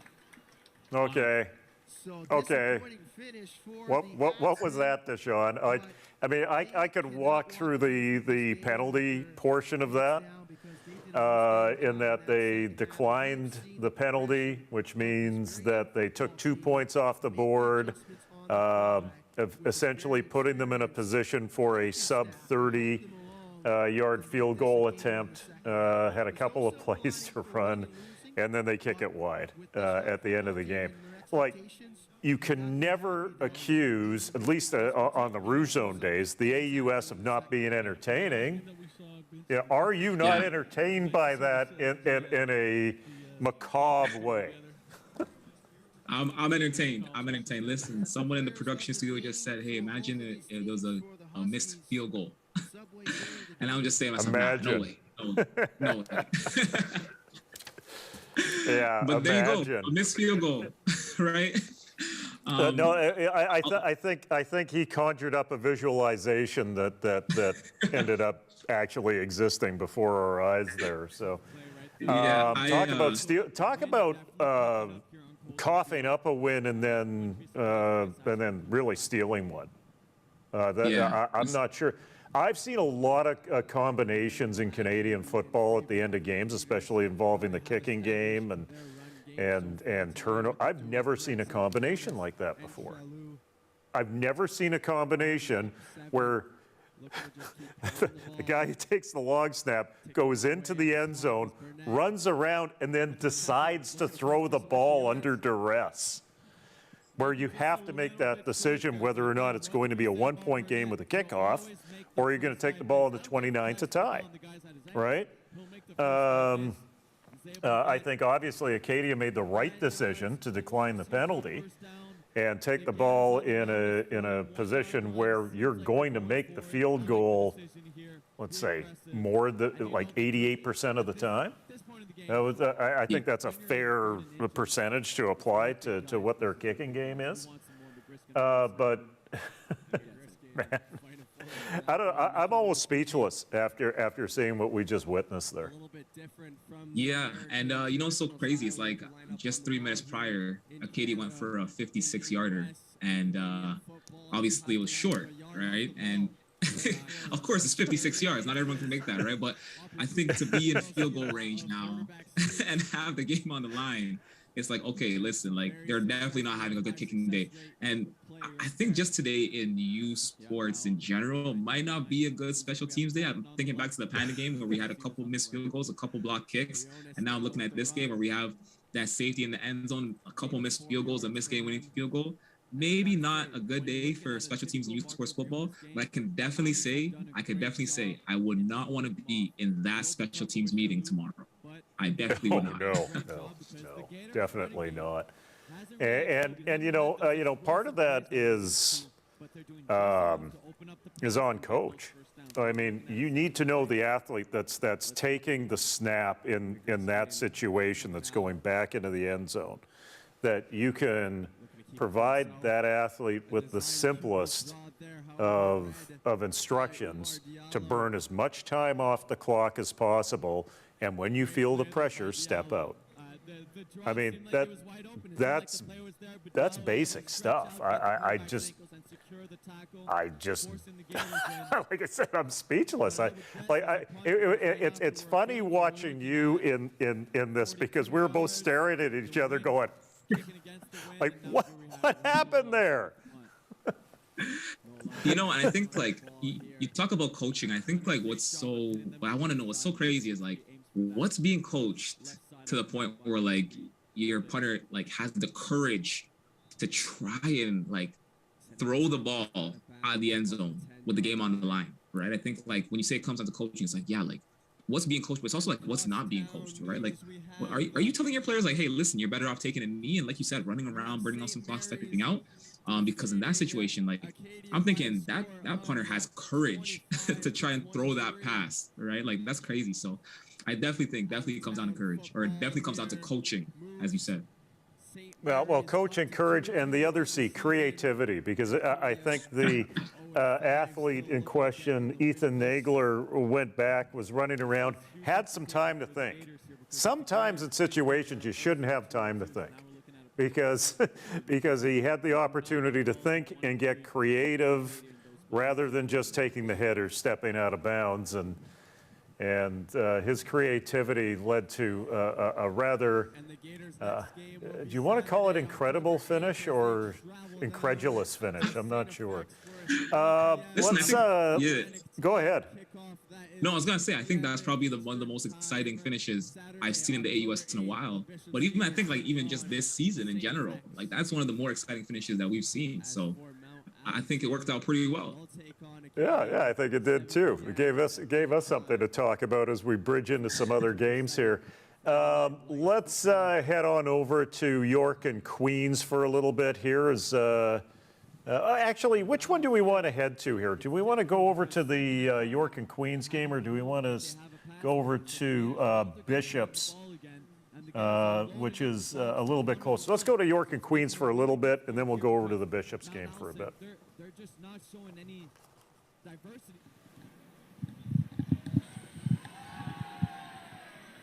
And Kerr at the running back position again. And it's a handoff to him right up the middle. He gets his first carry this season for the Gales. Nice yardage on first down, close to 9 yards. And I wondered about that, Donnie. They're keying on souls with their run defense, so bring in the running back that hasn't carried the ball all year and use him as a running back. And it got them a big gain and maybe loosens up this defensive line a little bit.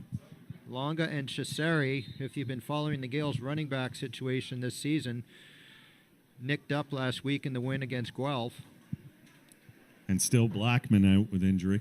Souls tries to get first down yardage and second effort, able to move the ball inside the 25 and extending this drive for Queens. But again, that defensive line of the Lions, when Souls is in there, they're just holding up the offensive line, and that's freeing up the linebackers to come in and make hits. It just took the power of the legs of Anthony Souls to get that first down.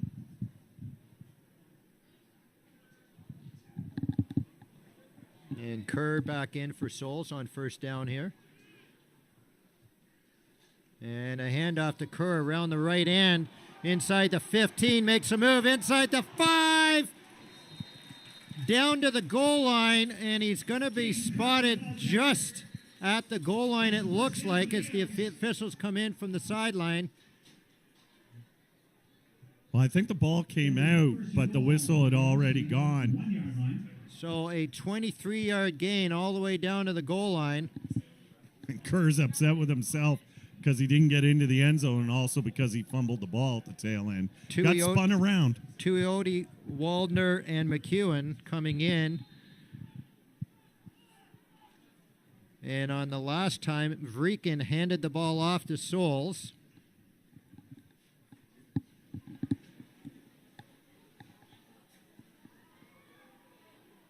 And this time it's going to be handoff to Souls. Gets met at the line of scrimmage, and he's not going to get in the end zone. A nice job done by the right side of the defensive line there. Sterling May, Brandon Davies Lions there. The Lions are just selling out every time Souls is in the game to the run.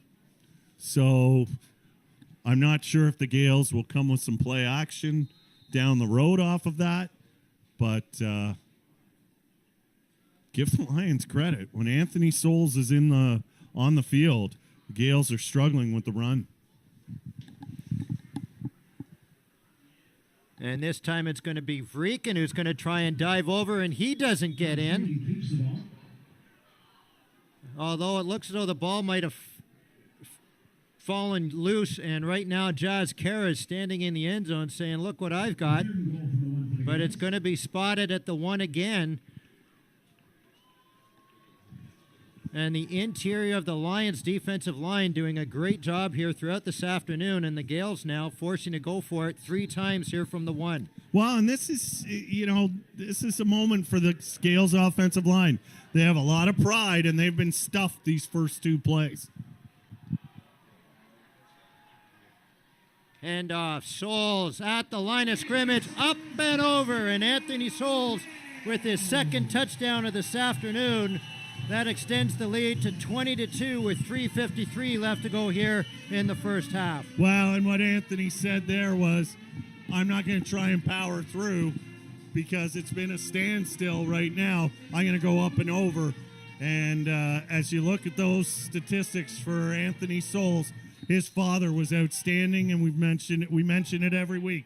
He was an All-Canadian at McGill, and his son is following in those footsteps. And that's Souls' second touchdown this afternoon. Of note, last week we mentioned it earlier, 4 touchdowns in that game against Guelph. Tied the record, Jim Young, Brian Warrender, Brad Elberg, and Ryan Granberg. The last to do it back in 2011 with the touchdown, with 4 touchdowns in a game for the Gales. But I tell you, again, Donnie, you look at that replay, the Lions are winning at the line of scrimmage. If Souls doesn't go up and over, I think he gets stuffed. So the Lions can take some consolation defensively. The problem is they're just getting no help from their offense, and it's the last few series for York have been 2 and out, 2 and out, 2 and out, and the Gales are getting the ball back and starting to wear down this Lions defense. Here on third down. But at the end of the day, you had 3 free points. You know that Noah Larson makes that kick anytime, any day. So you're putting them in a tough position. But right now, tough break for the Gators there. But again, I know what Sheriff is saying. Coach Sheriff is saying, control the controllable, guys. What's next? And now, right now, it's the Mounties first down. That's what's next. CJ Valenti back out for the Mounties, looking for a pass.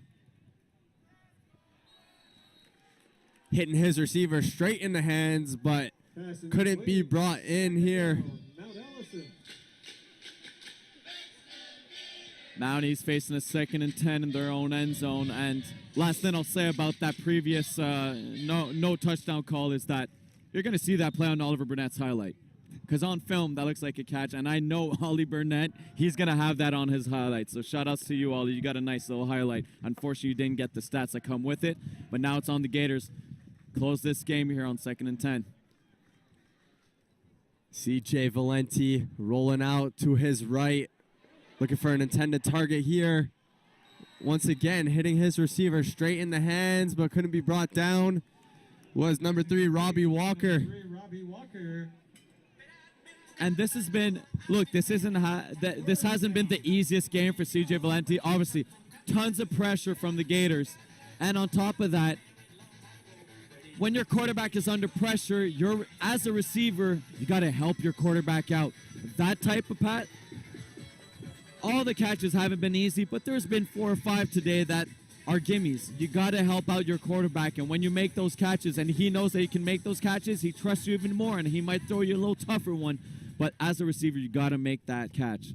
And now the Mounties, if they give up 2 here, this is making a 2-score game for the Gators. And they do give up 2. Once again, another safety here, bringing the lead to 12-3 in favor of the Gators. McMaster concedes a safety. Gators 12, Matt Allison 3. The Gators offense will come back out on the field. And I'm calling it right now. Number 15, Oliver Burnett, is coming back with a vengeance. I know he's going to be mad about that one. But look, he's coming back with a vengeance. And, hey, let's see you make a play, Burnett. Let's see what you got. But you know the Gators offense, because, look, they didn't get the touchdown, but they saw very well. Incluant aujourd'hui qu'ils ont marqué plus de 25 points, c'était contre les Stingers.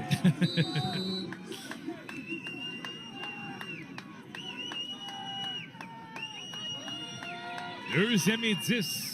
Pression à 3. Et la passe est interceptée directement dans les mains de Marius Massé-Vincent. 3e interception pour le Vert et Or aujourd'hui. 5e revirement provoqué. Il le mérite, Marius Massé-Vincent. C'est un gars qui fait tout à merveille. Il a fait des gros jeux en première mi-temps. Et si je ne m'abuse, c'est sa première interception de la saison. De retour dans quelques instants. Sherbrooke aura le ballon.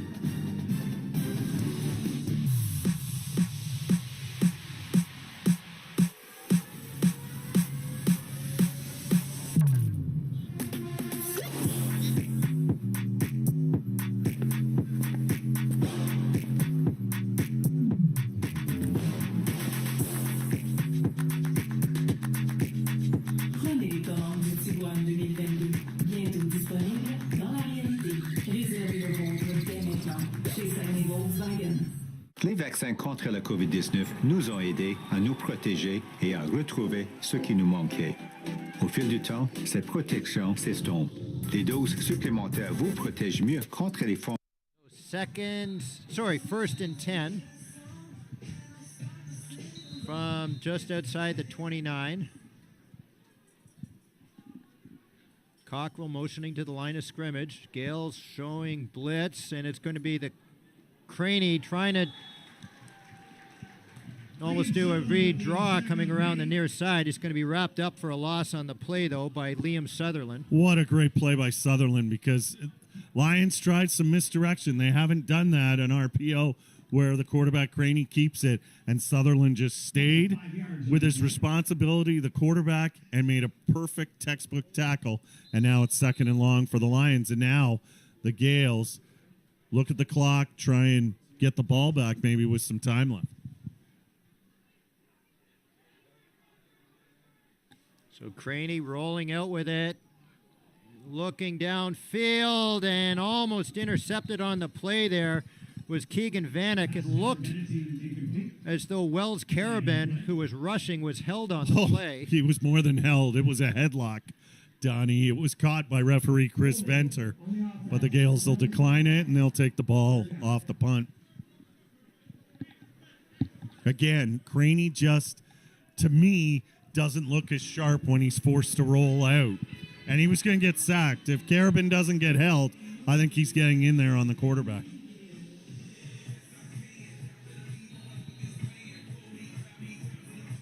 And that last punt, too, Donnie, you got to be careful here.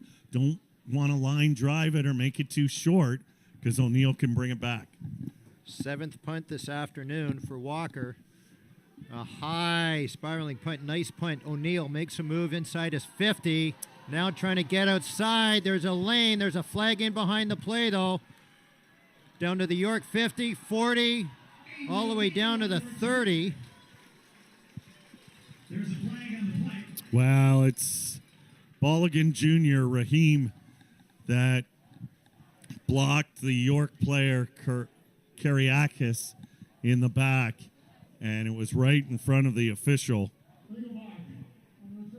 And the Gales special teams picks up another penalty, and the Gales are going to have just under 2 minutes, both their timeouts left, but they're going to have to drive a fair bit if they want to put some more points on the board. Third penalty on special teams this afternoon. And, Gales head coach Steve Snyder was talking during the week about the fact that, you're going up against a team that a lot of people expect you to beat. It's the process and trying to get rid of some of these mistakes. Well, not just offense, defense, special teams. And most of them are late in a return. They're needless blocks.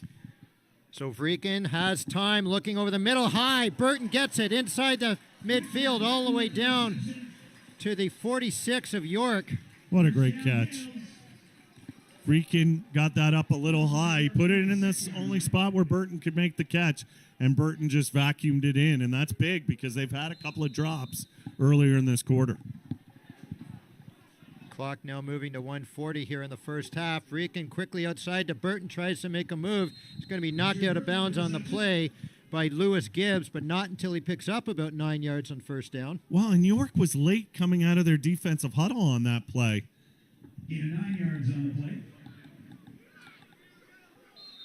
So Burton now, that's 6 catches this afternoon, up over 100 yards, and his first receiving touchdown this season for the Gales.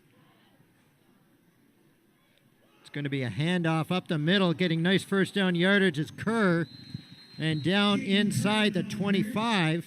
First down, Gales. Really like the way Kerr runs. I mean, he's a different type of runner than the other ones you've faced when you're playing the Gales. He's quicker, more like the young man from last year. Vreekin looking far side, looking in the end zone for Quamo. Touchdown, Gales! Wide open, Nico Quamo, as he beat Logan Radcliffe, the defensive back in coverage. And the Gales now move on top 27-2 with the extra point to come. Well, and the Gales got the matchup they wanted. They wanted Quamo on Radcliffe because he's just too quick for Radcliffe. And Radcliffe gave him a big cushion and the outside. And Vreekin had plenty of time, perfect pass, and a big touchdown here late in this first half for the Gales. So Quamo's second reception this afternoon and his third touchdown on the season for Queens. And once again, Mullen puts the ball up and through. 28-2 now. 1:21 left to go here in the first half.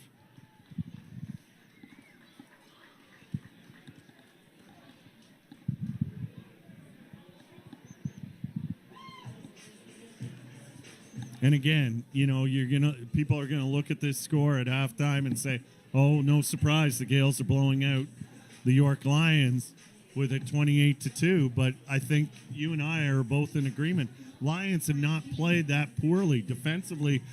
I think they've been really good. They've just been forced to play too much football on defense because the offense, other than their first couple of series, just can't get things going. They finally got a first down on the last series, but Gales defense seems to have figured them out. Just 3 first downs though in this first half, and Bill, as you said. While we get ready for the start of Alberta and Regina at Leibel Field in Regina, let's get ready here to take a look at a couple of games from last night. Friday night football, always a date on the schedule for Canada West football. First of all, take a look back at the Huskies and the Bisons. Make a man miss up to the 20, stiff arm up to the 30, still going. That's Kabongo to the 35, 40, hurdles a man, 50 midfield. Can anyone catch him? It's Kabongo going all the way. You can't start any faster, Saskatchewan. It's Ted Kabongo. Backfield empties for Catelier. 4 receivers far side, fling it out over the middle. That ball is complete, should be good for a first down and more to the Huskies' 35-yard line. 10 handsome guys dancing. Spot As on. Catelier throws it into the end zone, touchdown for the Bisons. The perfect start to the second quarter, so the Huskies, they score on the... And in under center is the quarterback. Tashinsky gonna dive ahead, get near the goal line, no signal yet. Now there is, touchdown Bisons. Goes out into motion. Nias hit as he throws over the middle, complete though, and he's got a man. It's a race to the end zone. Huskies, can he get there to the 5 and tackled from behind? shoestring tackle is going to... Nice to pass. Near side flat to the end zone. Touchdown. Kai Madsen makes a heck of a catch from Des Catelier. It looked like it was in danger of being intercepted, but Catelier had enough zip on that to get it right. Go all the way back to 2018, playing a game here at Griffith Stadium that he had no business playing in with an injury. He throws it up downfield. It's caught. What a catch. The Bisons have it. Scampering down the far sideline after a beautiful catch is Brent Adams. Boy, you got to put the ball. 3 receivers near side. Back to pass. Pumps once. Now going to get wrapped up. Huskies bring the pressure, and it's Catelier back to pass. Second and short, goes far side flat. Nice break play up there by the Huskies. As trying to find Stubbs in the backfield was Catelier, and Stubbs couldn't come up with it as Novak was on his back. And now from DeFonte, it looked like he was contemplating running as there wasn't much pressure from the Huskies looking to set up a return. Returner comes near side, and here we go. Around the corner to the 50. Midfield strike into Manitoba territory and trying to get by the kicker. But season as Nias screens it off. That ball to Riker Frank. He's got some room and blocks inside the 20. Down to Nias. Fakes the handoff. Flips it out to Kabongo far side. Tries to get to the corner. Has some blocking. Jumps over a man. Dives to the cone. Into the end zone. Ted Kabongo. Second down to the night. Gain the lead. Formation. It's first down. Nias going to pitch it to Frank. He's got room to run across the 10 to the 5. Finally tackled from in behind. He went right side last time, going to do the same thing. On his seat, into the end zone, touchdown! Ethan Watson, 8 for the Bisons. Here comes the Huskies. No, they fake it, then they back off into coverage. Tellier going to get wrapped up and taken down. Nias back to pass, all kinds of time. Can't find anyone. Here comes the rush, and he'll get net and snowed under. Big hit. Tough catches, absolutely. But these receivers are all very talented and have the ability to make those plays. Ted Kabongo again finds a hold. It looks like another level of physical. This is his 9th carry of the night, 8 for 83 so far. Number 9 is going to be memorable. Here he goes again to the 10. 5, he won't be caught. Ted Kabongo, another 47 yards.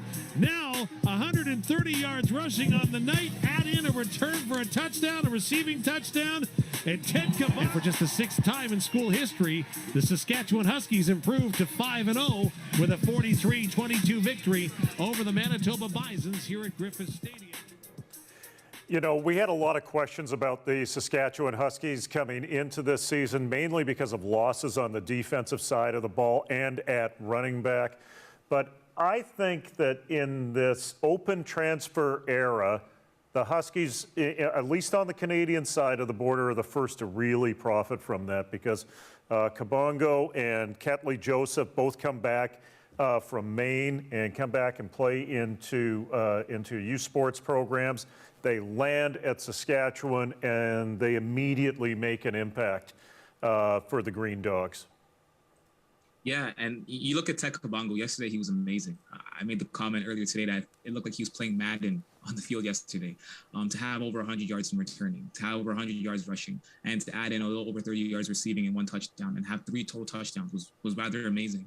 And what's really interesting is that when you look at the Saskatchewan Huskies, and like you said, they encountered so many questions over the course of the offseason, losing some pieces on the defense, and specifically Nathan Cherry and Riley Pickett, right? And then losing their run game and Adam Mackhart this past offseason as well. But to see how they've been able to have people step in on the defensive end and have some of the younger players step up, or even have some of their more veteran players kind of fill in those holes while on the offense side of the ball becoming a more of a pass-first team. It's really a huge credit to Scott Flory as coach and just being able to see how they were a run team. And he was a former offensive lineman. But to see him take this offense and make it a pass-first offense is really a credit to how great he is as a head coach in this league. Well, and the other thing is that you know what that offensive line, you know what that running game that they have, that when the weather gets colder, when decisive games involve teams outside the Canada West, they'll be able to establish the running game with what they have and those elements that they have. So this team, as much as it's passing through September and into October, could be built for November as well. And I think that's an encouraging sign if you're in Saskatoon. I'd say an encouraging sign for the Manitoba Bisons coming out of this game is that they were within 1 score at the end of 3 until Saskatchewan blew it open in the 4th quarter. And, you know, with the numerous games that I've called out of Griffith Stadium, I know it's probably, you know, outside of Stade Peps or outside of playing in London against Western, maybe the hardest place to get a win out of anywhere, certainly in the Canada West. It's even proven to be that for the Calgary Dinos when they were at the height of their game. So looking at it from a Manitoba perspective, they kind of stumbled a bit coming out of the gate. I actually think there's some positives, especially on the offensive side of the ball, to build for them.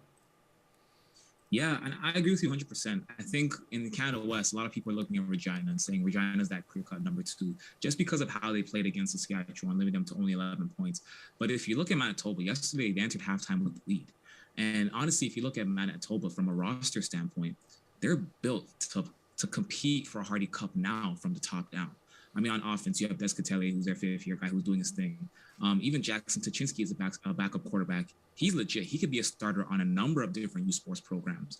At receiver, A.K. Gassama is one of the top receivers in the country. Braden Stubbs is a phenomenal running back.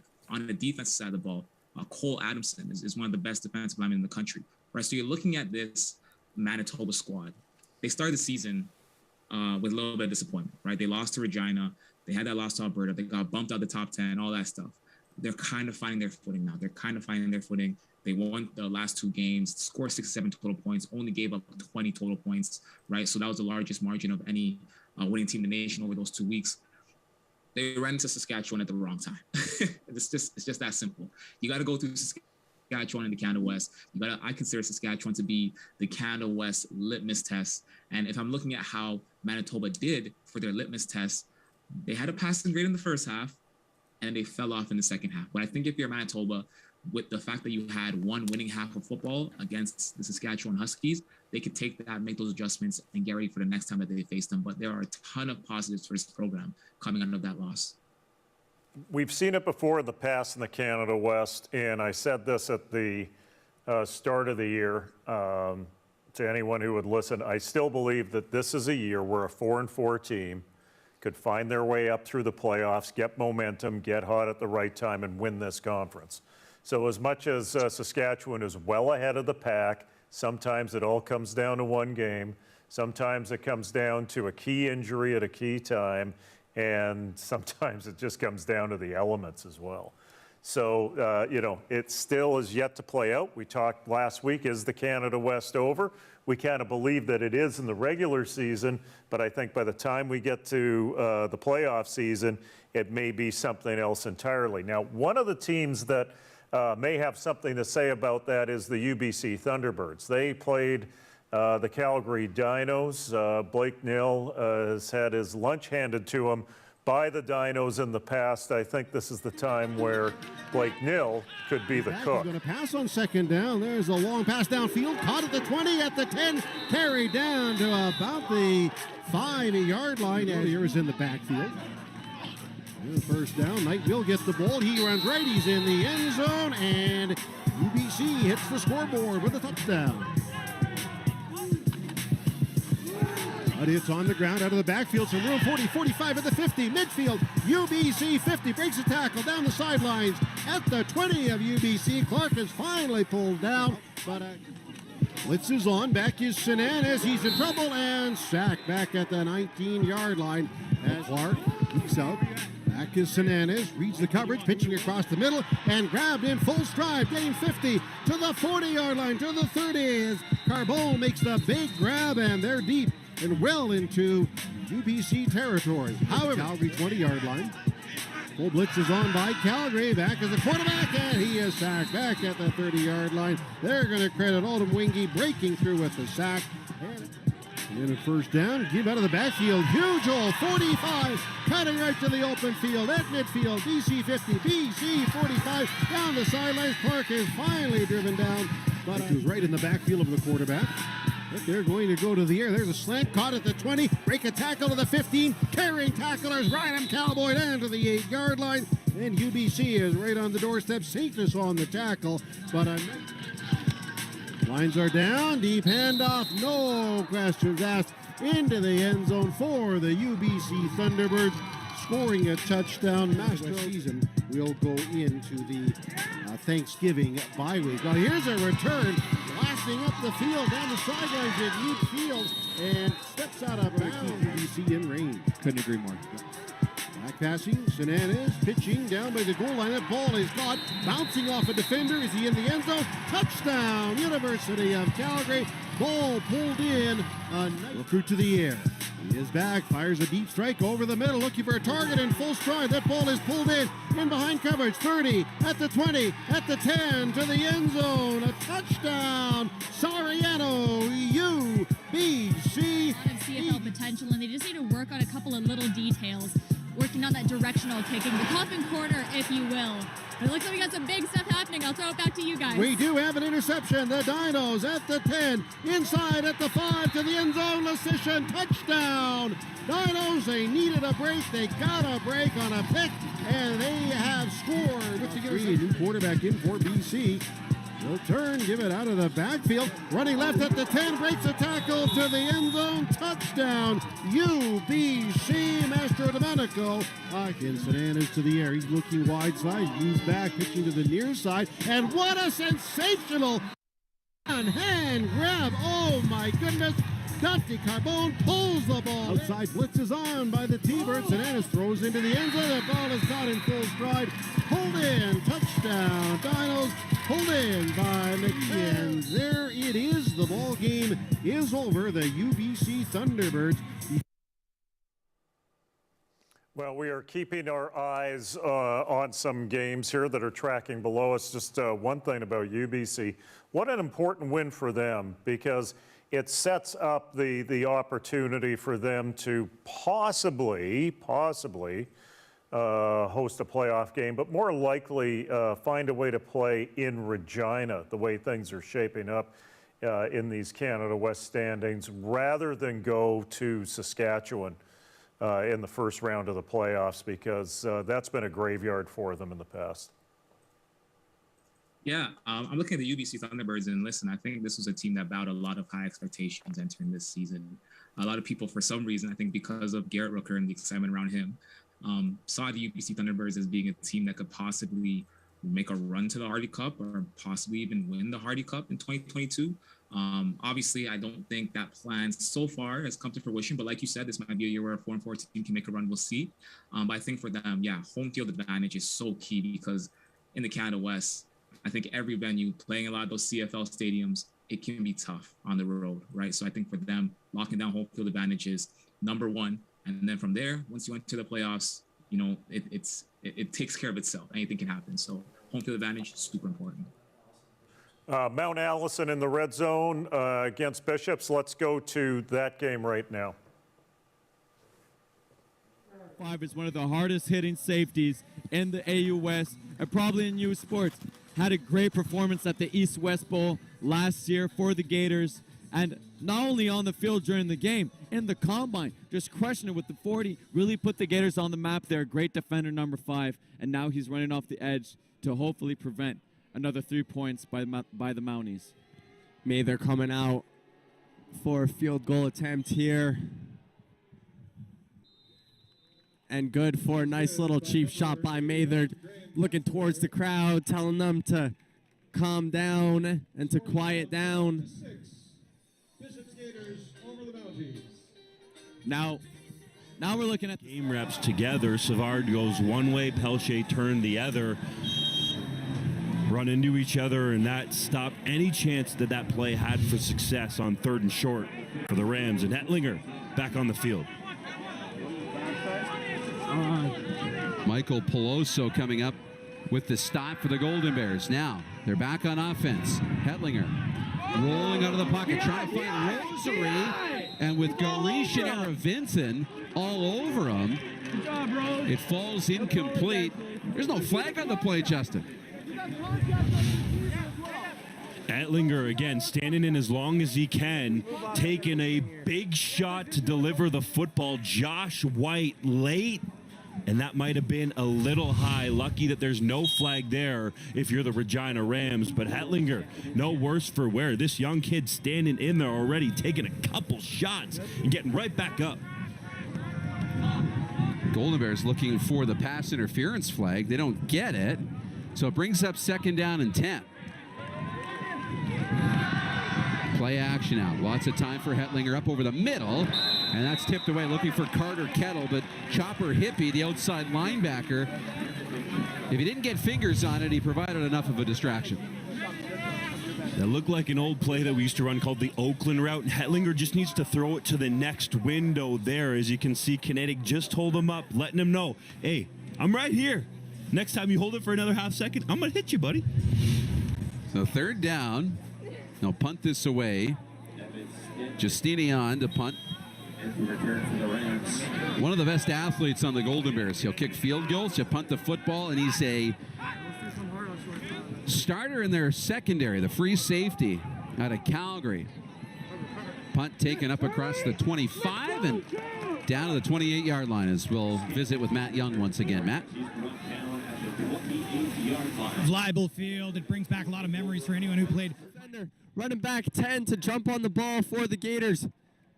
As we were playing hot potato out there, David Chalou couldn't quite keep hold of that one. And then Mason McGriskin dropped it as well. The Mount Allison Mounties defensive line couldn't hold on to it. But it was Cedric Maurice with the sticky fingers able to jump on that one. You hate that he had to do this, but probably one of the most impactful plays of the game right there. Cedric Maurice recovering that, and how many Mountie players had to touch that before Cedric Maurice ends up with it. They're going to think about that ball. They're going to feel that slipping away to Mart.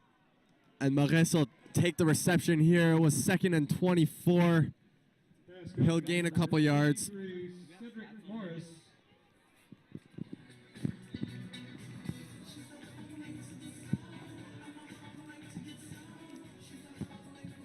Cedric Maurice just having a great game here. Before that pass was already with 5 receptions and 66 yards. Ladies and gentlemen, he's averaging 13.2 yards per play. What that means is that when 83 gets the ball, they usually get a first down. So that's very encouraging for the quarterback. Didn't get it here. Looks like we're punting. But Cedric Maurice right now, 6 catches for 76 yards for the Gators offense. And with the punt, Noah Larson and an early flag down. And a second flag down now. That first flag does not seem like it was for no yards. It was too early, but that second one I do believe might have been on the tackle. I think there might have been some type of horse collar action going on. As the referees talk it out.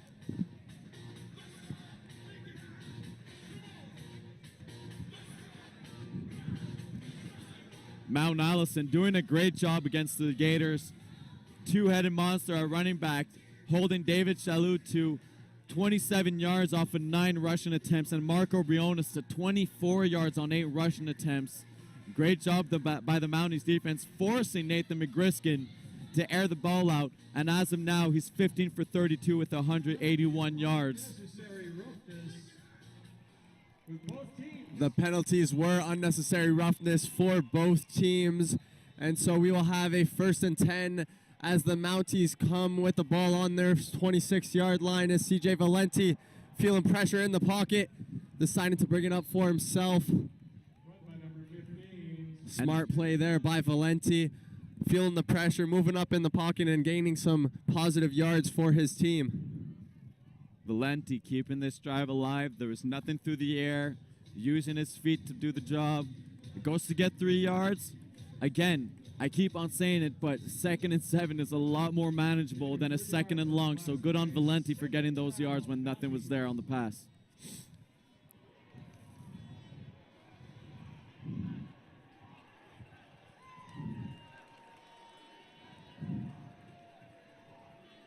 Valenti now with the ball, looking for an early target here. Couldn't quite connect with Nolan Cheeseman on that one, who looked to be free.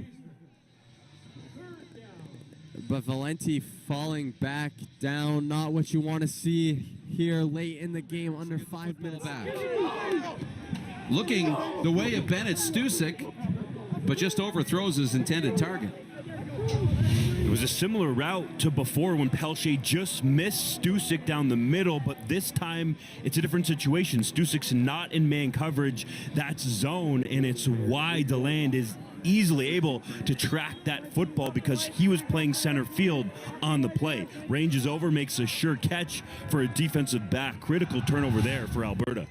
Now, Rosary on the ground will pick up 8 yards in the first down carry as he works on the left side of that Alberta offensive line between Nolan O'Donovan and Peter Kazushka. And this offensive line has been a real staple for Chris Morris's development of this program. It certainly has been. There's been a bunch of guys that have gone on either to the CFL, a whole lot of those guys, and also get shots in the NFL. Carter O'Donnell, the most recent to go to the NFL, has been with the Indianapolis Colts. And this offensive line right here has a bunch of guys that could get to the pro level as well.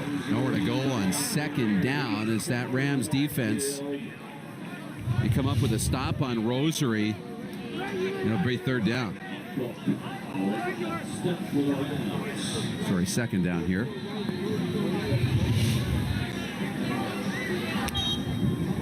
So a loss of 1 on the play.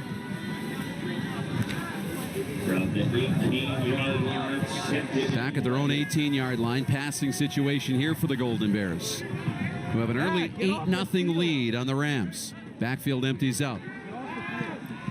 Heitlinger slinging it out for Chewy Thomas. Aravinton in coverage. And then a little help from Jackson Ford to keep him short of the first down. As Chewy Thomas on a second effort trying to get towards the first down mark. Second and third effort. Chewy Thomas trying to fight through this tackle by Aravinton. Almost gets away and then takes a shot there from Ford. But, man, 21's got to make sure that one doesn't get away. So that's why he comes in and delivers the blow that ultimately put the knee down and ended the play. So that'll bring out the punt team here on third down. Giustini will be back to punt. Stedman will take this at the Regina 40. Little trouble with it. And now he worked to his left, takes a punt. And we'll see this Regina offense here late in the opening quarter. Let's get a look at this punt one more time. This is what's going to be critical for Taylor at the next level to make a roster. Special teams coverage. He comes down there. Yes, Stedman bobbled it, but makes a sure tackle. CFL scouts are going to be reviewing that play and definitely liking it. Jake Taylor, the third-year halfback, great special teams tackle out of Beaumont, Alberta. Rams going to get the ground game going now. Savard will cut back inside. Brought down by Ty Anderson, the defensive tackle. As you get a look at Olivier Savard from Chicoutimi, Quebec. Last week, 22 carries, 103 yards, and a touchdown as Christian Kitende not in the lineup. He left last week due to injury. Out this game, and check this out. Savard drove all the way here for training camp from his hometown, you mentioned it, Quebec, to Regina, man. What a trek. I like a good road trip, Justin, and I've taken a few. I don't know about a Quebec to Regina road trip. That'd be a long one. Pelche looking deep in a double coverage. Bobbled, and it's going to fall incomplete. Looking the way of Riley Boersma. And they can't connect, so another third down here, and another punt for Aldo Galvin upcoming. Taylor comes off the edge there and delivers a blow to Pelche. That's the reason the football comes up short to Boersma running down the seam. Man, that is a lick. And Taylor showing you his versatility. Makes the tackle on punt cover, and then on defense, a second down situation forces an incompletion by blitzing off the edge and getting home. Tyshawn Blackburn and Romeo Nash for the two in coverage. Galvin. This one will bounce.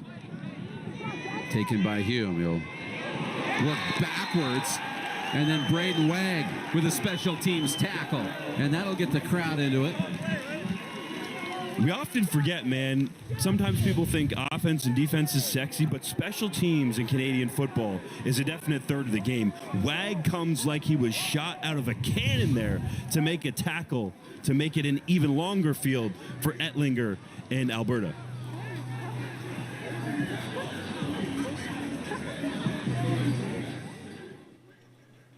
So, Deshaun, you know, one of the things that we focus on the show week to week is the play of Canadians in the NCAA, and we put them in the stateside five. And we created the Cornish Trophy to celebrate the top Canadian in the NCAA. It looks like this race is coming down to two players, unless Jared Wayne gets healthy in a hurry and gets back into this race. The receiver out of Peterborough, Ontario, in his senior year, playing for Pitt. Curtis Rourke, yes, he's the brother of Nathan Rourke, and yes, he's playing at Ohio, the same path that his brother took on the college side. So far today in the second quarter, 9 of 13 for 82 yards and a TD. They're tied at 7 with Kent State, and Kent State's had a solid schedule to play through, and they've shown really well. It's the first conference game in the MAC. And then conversely, the guy who's really leading the race for the Cornish Trophy right now is junior running back Chase Brown. 25 carries. He's in around 20 to 24 carries usually per game. 129 and a touchdown. I believe he had a 47-yard touchdown run for that one TD. Illinois with a big upset win over Wisconsin, 34 to 10. From an athlete's perspective, you know, you talked a little bit about Persevere on the front end and what your inspiration was for it. We've seen an increasing number of Canadian athletes go down to the NCAA over the last 5 years. If I'm tracking it, you know, 5 years ago we were looking at about 60 in Division One. The last count that I have for Division One on our list was 203. So that's a significant increase, and that's not including D2 and JUCOs and all of those levels. What is your thought about that shift? What is your thought about Canadians getting recognized at one level, some of them coming straight out of Canada into the NCAA? But what are the implications for football in this country with Canadians leaving like Lamar Goods did at the end of grade 9 to go to an academy, or players leaving for an academy in grade 11 stateside? Is that a net positive or a net negative in your mind? For the system, and how is it a net positive or potential negative for the athlete? Because sometimes the driving force behind those two things aren't necessarily aligned. A big question. Yeah, no, it's a big question. Not sure I'm gonna be able to answer it all, but I'm gonna try my best. All right, I think like, listen, I think when you look at athletes leaving when they're in like grade 9, grade 10, grade 11, like to go down south and like in some cases pay thousands of dollars, just to potentially get a D1 look. It's tough. It's not the best, because then there's like a financial barrier that comes into play there, right? Not every, like, for the fact of the matter is, not everyone can afford to go down south to go to a prep school. Not everyone can afford to pay that tuition. And not everyone can get a scholarship, right, to go to a prep school, right? So I think from that standpoint, when you're looking at like the financial barriers that might come into effect, that might affect some players who just can't go to a prep school to get that look, to go D1, I think like that's like where it gets tough, and I think that's a net negative on the system itself.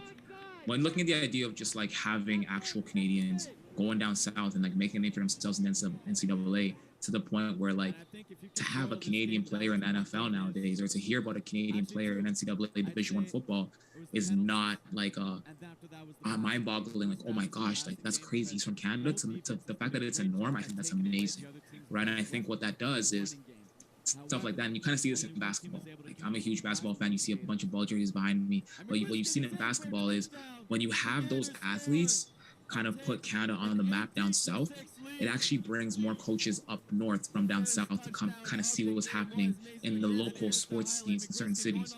So with basketball, you know what? You had a bunch of Canadians going down south, making their name, getting scholarships, ending up in the NBA, all that stuff. And now you have basketball coaches coming up north and, finding themselves in local, Canadian high schools looking for talent. And I think the same thing's going to happen with football. You're having athletes making their way down south. You're having athletes put Canada on the map. Even the NFL, you got Javon Holland, Chase Claypool, Chuba Hubbard, list goes on. You're going to have Canadian NCAA coaches coming up north to find that next talent because they know it's here. And the reality is not everyone can afford to, go to a prep school in grades 9, 10, and 11. So instead of leaving and hoping that they leave and find them in the States, those coaches are going to come here, right? And then even when you look at, I'm always going to say Trey Ford is like a prime example. You look at Trey Ford, this was a young man who decided to stay in Canada.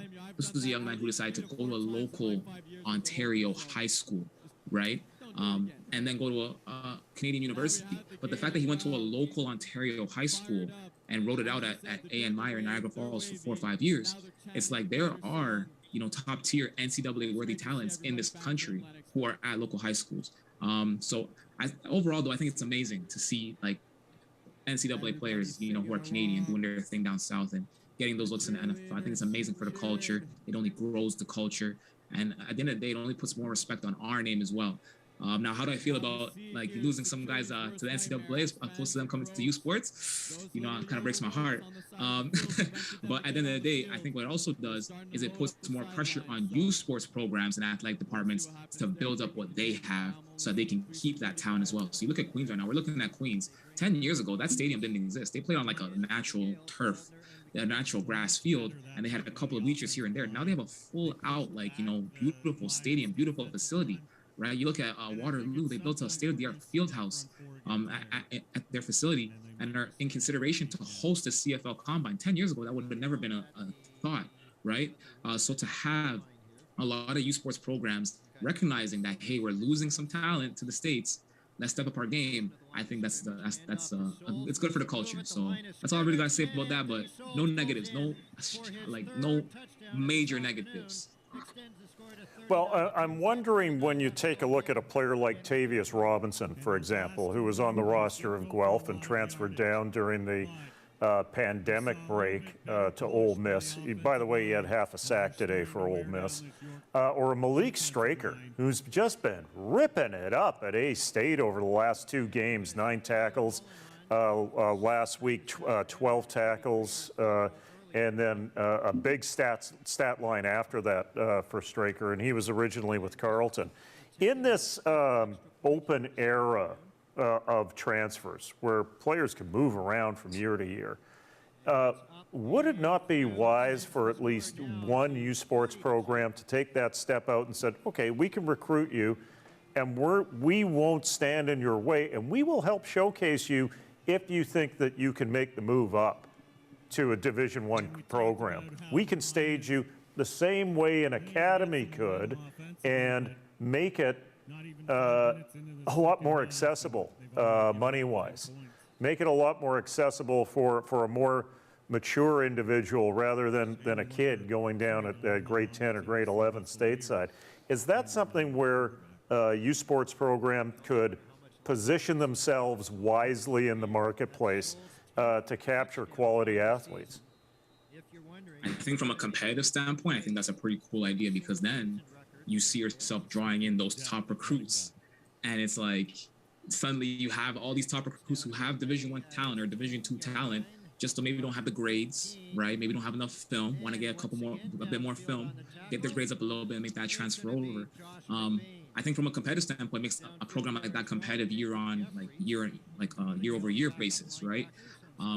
But what I kind of feel iffy, what makes me feel iffy about the idea is just that, like, I don't know, I feel like in a way it's kind of conceding to like, hey, like the better destination is down south, right? When I think reality is we know that, like, I think here in Canada, like, let's say you take away the scholarship money and the financial aspects and all that stuff, the student athlete experience in Canada can compete with the student athlete experience in a lot of schools in the States, right? I mean, outside of your Power 25 programs, your Alabamas, your Oklahomas, your Ohio States, all that stuff, I think, listen, going to school like Western or going to school like Calgary, Manitoba, even UBC, Laval, Montreal, that's an experience that's like a lot better than a lot of schools down south, right? So I think like from a competitive standpoint, that would be really cool. And that's a great way to attract a lot of your top recruits. And I think like maybe you'd have a lot of change year over year. Like you'd have like a good team that has like new faces every single year, because like you'd have a bunch of players transferring in and out.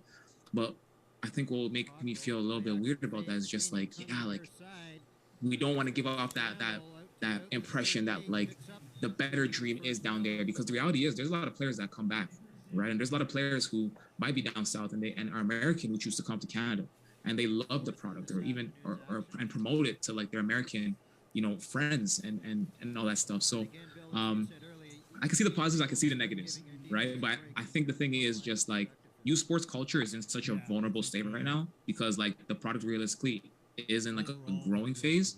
And I think like what you don't want to do is you don't want to put that culture and that growing phase in a position where it could possibly like, the perception could be changed to something less than, right? So I think youth sports needs to do a better job of, focusing on the culture, focusing on, bringing in new fans, but then focus on like, I think separating yourself completely from the NCAA, right? And I think like we talk about this with CFL and NFL all the time. You don't need CFL comparisons to the NFL, because I think it hurts the CFL.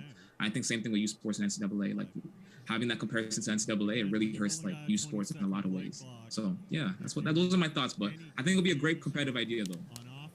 Yeah, I think that if you bring a certain number of those athletes in as well, they might just stick after 1 year or 2 years of doing that. So as much as you're going to have a bit of a revolving door, I would think, with those types of athletes, at the same time, some of them may just settle in for a full 4 to 5 years with a youth sports program.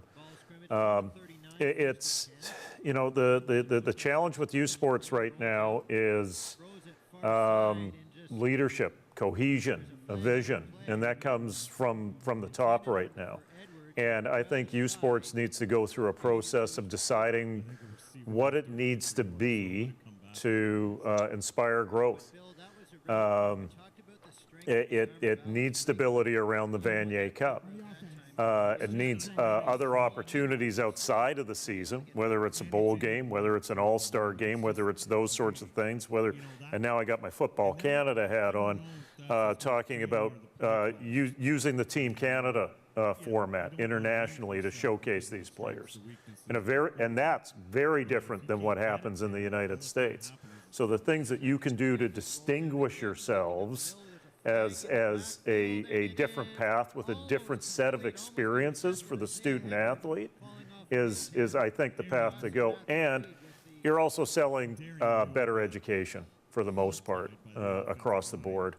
When you take a look at Canadian schools for Canadians and for what their future is outside of the game as well. I think that's undersold in these conversations. And remember, it's not athlete-student, it's student-athlete, right? Exactly. And you know what? I think you make a great point there on trying to distinguish like the experience of a youth sports athlete and like show what makes it unique. I think like, for example, if we look at the experience of like a youth sports basketball player, right? Like, I know this is football right now, but if you look at the experience of a youth sports basketball player, not a lot of people know this, but as a youth sports basketball player, you could play youth sports basketball during the regular season, right? And if you're good enough, you could potentially get drafted into the CDL and play pro during the summer, right? Get some scholarship money, right? Play pro, play against like NBA level talent or talent that's trying to get to the NBA, some international players, stuff like that. And then you know what? If you're good enough, you could represent Canada on the national scene at Global Jam and face teams such as Team USA or Italy, France, whatever it might be. And then after that, when the summer's done, go back and play youth sports basketball again. So as a youth sports basketball player, you can play collegiate sports, right? You can play professionally, and then you can play internationally in 1 year, right? And that's such a unique experience that's unmatched anywhere. Like not even NCAA players receive that opportunity. So I think what youth sports needs to do is really focus down on like, hey, what makes our experience so unique, right? Like for example, like I just told you what makes being a youth sports basketball player so unique. Youth sports doesn't even promote that, right? I don't even know if they realize that's what makes being a youth sports basketball player so unique, right? But if they're able to really pinpoint what makes the experience unique and broadcast that, I think one, it's going to make people, respect the product a little bit more, but then two, it's going to make athletes respect the product a little bit more and see the value in possibly staying home. Well, believe it or not, within this country, we can actually shape our own culture.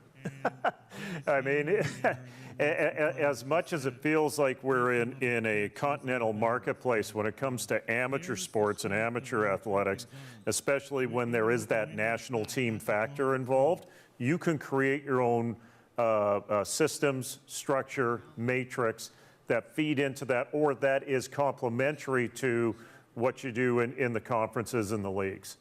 And, you know, when I've talked about alignment through Football Canada, it's an uphill battle at times, but that's what we try to talk about when we talk about the CJFL, when we talk about youth sports and where we want to take the game.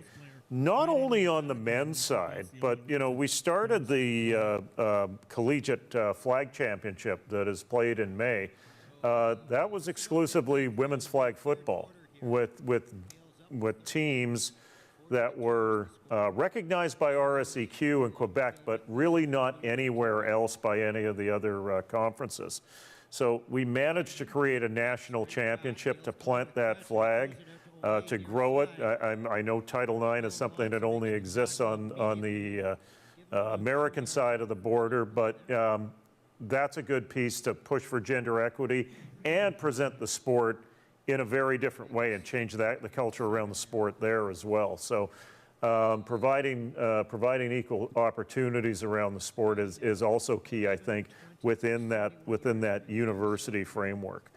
And I'm glad it was a success to start out with from as we quite frankly just built the thing from scratch. I think it has its own momentum now, the Collegiate Flag Championship. I'd like to see a men's side for a Collegiate Flag Championship, because one of the things that's going to change the sport in this country, as much as we love tackle football, is the possibility of flag football being in the Olympics for the LA 2028 games. That changes funding, that changes focus, that changes athlete development, it changes goals. So within this sport, we need to be able to have that conversation.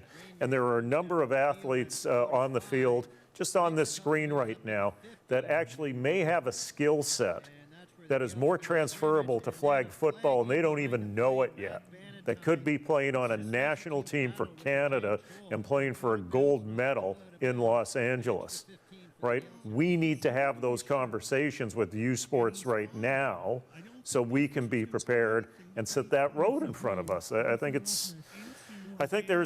think we know all of these things, we see all these pieces, but we really need to be able to collectively in this sport dive in and engage in all those pieces. And I'll tell you, from my position, sometimes it's really hard to get their attention to do that. Have you got any suggestions for me how I can get their attention? I don't have any suggestions. I think I struggle myself to get some of the attention to it. And I've been in the game like a lot. I haven't been in the game that long, right? So, but no, I think you said it perfectly. I couldn't agree with you more. And I think like even just the thought you kind of just said right there, like there could be players on the screen right now representing Canada in flag football at the Olympics. That's amazing, right? And I think like that shows that like at the end of the day, we need to like growth is coming, and we need to prepare for it. Right? I don't think it's the matter anymore of like, oh, do we want to like chase growth or do we want to like take that road? No, it's like we're going to be forced to have to grow as a football community. And we need to start talking now and prepare how to address that growth so we put ourselves in the best position to not only succeed on the collegiate level, the professional level, and the grassroots level, but now on the international stage as well. See, you know what? You just did give me an idea there. Growth is coming. That's I'm going to move on from alignment, and that's going to be the mantra as we go forward. Growth is coming. It's guaranteed. It's coming. Exactly. Well, you know what? The one thing that I was really impressed with within our sport in this country was, yeah, we took a step back during the pandemic with registration numbers and participant numbers. And you know, the coach side hasn't bounced back the way that we'd like. The officiating side certainly hasn't bounced back the way that we like. But the actual number of athletes playing this game are ready this year to bounce back to 2016 numbers. A lot of the growth driving that is flag. Some of it is female. But at the same time, when you get that growth, when you get those numbers, then you can invest more into the game, and it benefits everyone, including all of these sports that we and games that we see here on the tackle side. So growth is coming. I like that. It's better than winter is coming. Maybe you can take people's minds off winter. Which game are we going to go to here? Queens is just laying the boots to York. That's not a surprise. I think we should get back to the Canada West. We have a junior game up as well in the mix. Let's check in on Alberta and Regina. From the 9-yard line, they'll hand it off to Savard, who will work his way back inside, and he'll second effort. He'll stretch out for the goal line. And they'll give him the touchdown. Olivier Savard into the end zone.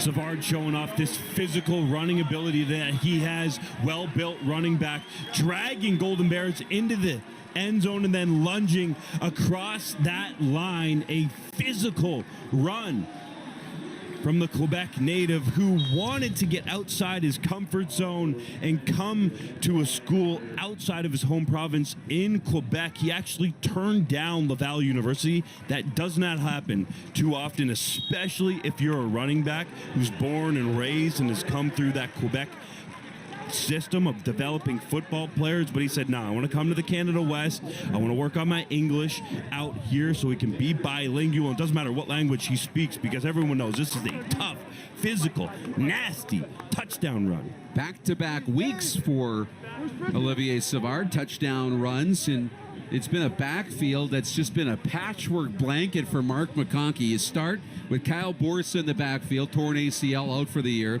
You go to Christian Katende, the big boy who had done a great job last year in spelling off Borsa. Been dealing with an ankle injury, injures the other ankle. He's out this week. So you turn to Savard, and the second-year tailback just seamlessly picks up right where the other two left off, and he's got a touchdown, and the Rams have the lead. And the one constant that's been there is the offensive line. This group has been a unit that's really come together, especially since last season. And even with McGuire able out of that middle and Templeton in there, they continue to road grade and be more of a ground and pound offense. So the Golden Bears now on the return. It's Hume dancing his way up the right-hand side, and he'll be taken down at the 14-yard line. So see what the Golden Bears have for an answer now is we'll go downstairs and visit once again with Matt Young. All righty, well, here with Olivier Savard, and we got to start calling you the bulldozer after that one. What happened? I mean, the O-line did their job. There was a hole, and I just took it, and I guess push hard and get in the end zone. First touchdown here for you at Leibel Field. You mean your heart must be pounding now? Football is football. When we're in the red zone, we got to do what we got to do, and that's what we did. There you go. Thanks very much for this. Football is football, Justin. Put your head down, get in the end zone. They'll dump this one off. And Rosary's got the reception. And he's got 13 yards and an Alberta first down up across the 35-yard line. Ettlinger again showing you a different arm angle. I don't want to say he is, but a la Patrick Mahomes, he's been throwing from different arm angles to get the football into these passing lanes, and you can see an example of it right there on the completion to Rosary for a first down. 9 for 13 is Ettlinger now, 105 yards and a touchdown as he drops back to pass. He'll dish this off. Again, it's Rosary. They want to get the ball in his hands. Jackson Sombach with the tackle and a gain of 8 yards. Ettlinger drawing the defense in, and you can see baiting them, a couple guys sliding, which created more space for Rosary. And Ettlinger rebuilt his throwing mechanics during that COVID year where there was no Canadian University football, and has really burst onto the scene with the Golden Bears. Coming out of that Edmonton Harry Ainley High School. Now Anthony Bennett in the backfield and nowhere to go for Jonathan Rosary as 94 comes up with his biggest play of the afternoon. And you talk about Bennett so much as a pass rusher and his 5 sacks leading the conference, but this guy is stout against the run as well, and he shows you right there, throwing Rosary down. We talked to Bennett this week. His energy, man, is infectious. After that call, I was like, I want to suit up and play with this guy, man. He was so hype about his defensive line and everybody else on defense and the offense and the whole team, man. What a great competitor, but also a presence on this team as a leader. Well, you can tell, right? I mean, the way he is on the football field and his personality, that's how he is in everyday life. As the Regina Rams worked their way up to the 40-yard line on the return, but it was Riley Boersma, Dunk. He's running the football, he's catching the football, and he's leading this Rams offense today. Doing it all, man. He was critical to set up that touchdown run from Savard. Out of the backfield, you can see the explosiveness. Like he's out of the blocks in the 40-yard dash right there. That 4.5 40-yard second speed was on display. And then, oh, by the way, I'll just go pick this one out of the air with one hand and set up my teammate Savard for a touchdown. That was the Boersma drive and might be the turning point of this football game. Well, he's in the backfield now. He'll step up to block now on a screen pass, and he's separated from the football. Jason Brown, as that pass was a little high, Boersma couldn't come down with it. And then exposed, he takes the contact. Whenever you have a screen pass that is up in the air for that long, it's likely never going to be good. Those screen passes need to be on a line, ideally, and if you can't do that, you probably want to throw it away because it sets up the guy who's going to catch it, in this case Boersma, to take a big shot from the defense. If he doesn't go up and bring that ball down or deflect that ball, you're worried about an interception at the same time. That's a dangerous, tricky spot to put him in. Absolutely. So 2nd down and 10 here. Max protection for Pelche, who finds Bennett Stusek up across the 50 to the 53, and a gain of 23 yards for Bennett Stusek. This is what Stusek does so well, and it's great to have for a young quarterback. Knows the open spaces on the field, has an idea of what defenses are going to be throwing at him. In zone, sits down right there. Pelche puts it on the money, and Stusek himself, self-scouted, really believed this is what he brings to the offense. Smart, knowledgeable, understands what's going on around him. We've reached the 3-minute warning here in Regina.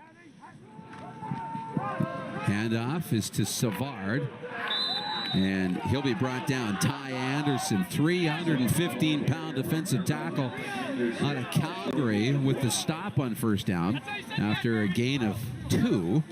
He'll bring up 2nd down. Golden Bears got to play some defense too. Look at the big fella getting in there. Mr. Anderson with a sure tackle, penetration, stuffing the run.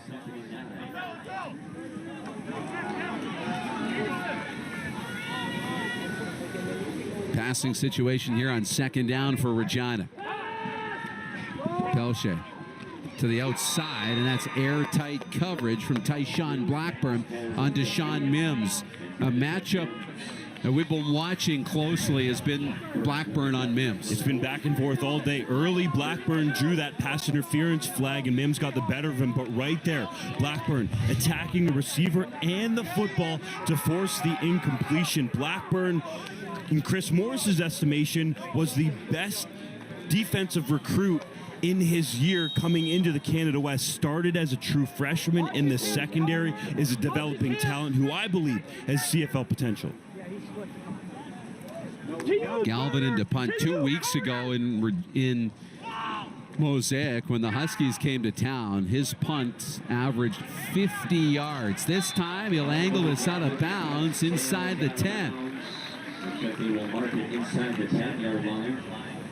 I'll mark him down right at the 5. So Galvin chopping wood. He's swinging it, forcing the Golden Bears deep. Definitely, man. This guy has been a game changer.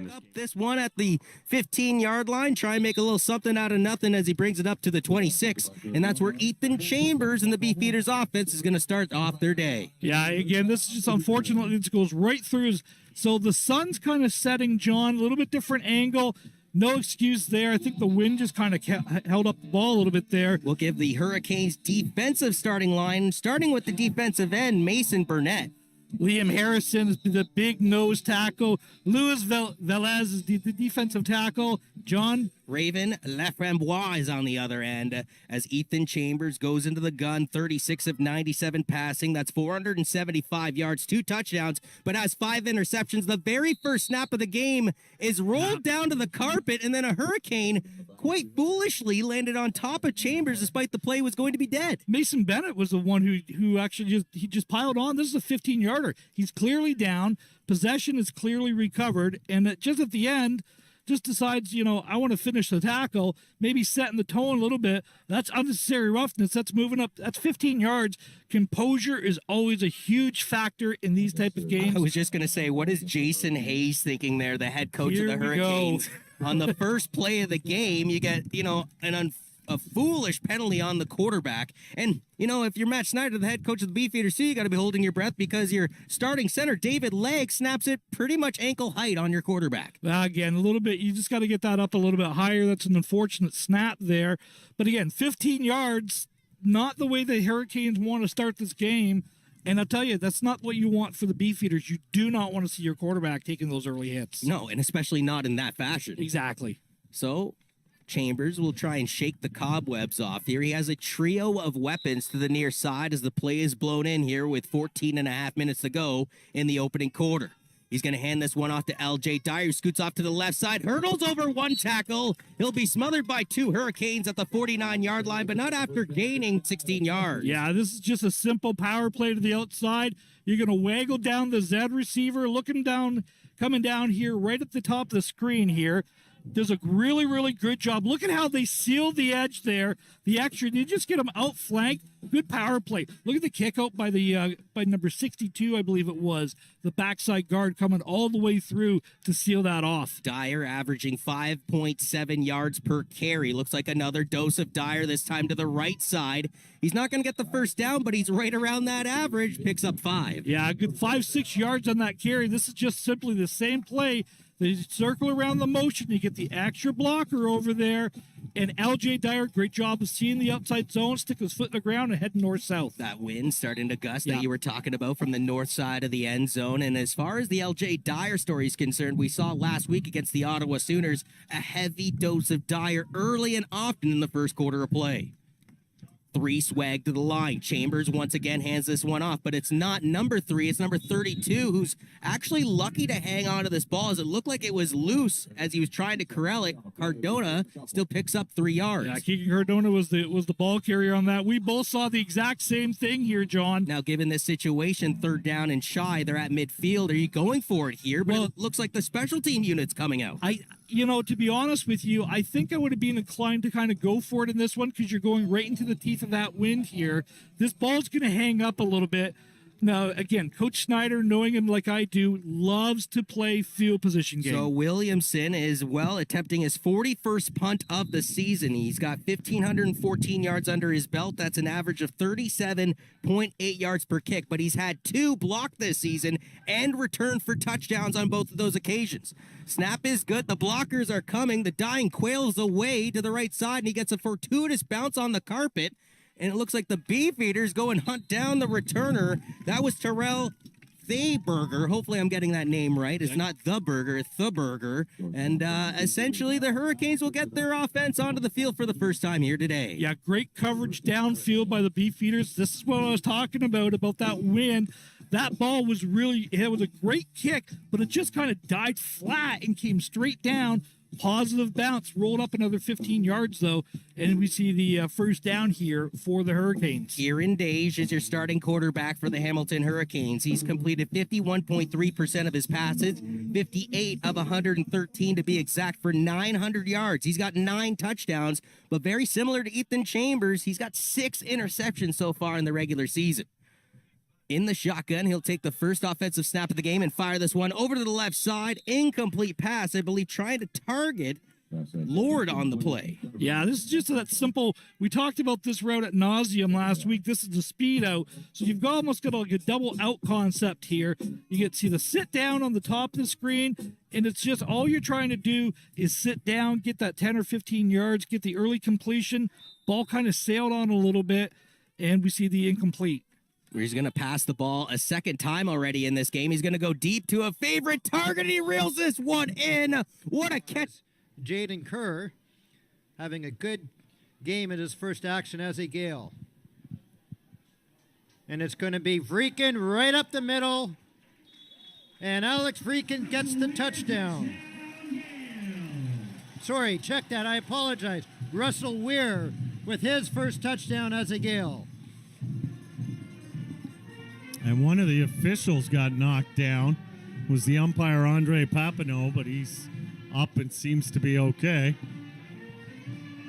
And now makes the score 53-2.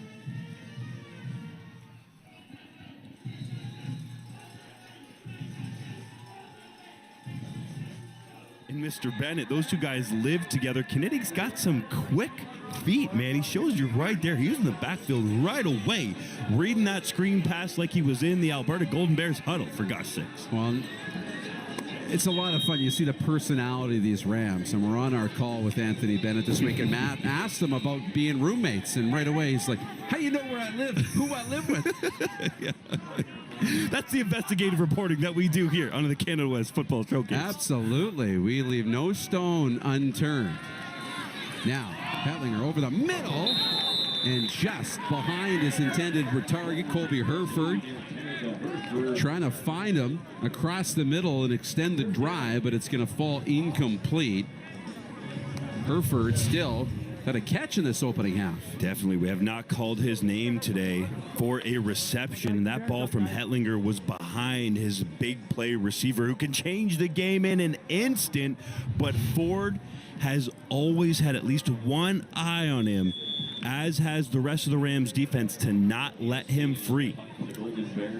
So again, Giustini back in the Alberta end zone, gave up 2 points last time he was down here.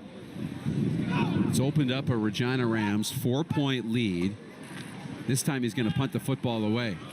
It's going to hang up in the air, and it'll bounce shy of the 40 the wrong way. And Giustini's on it. The punter has the football.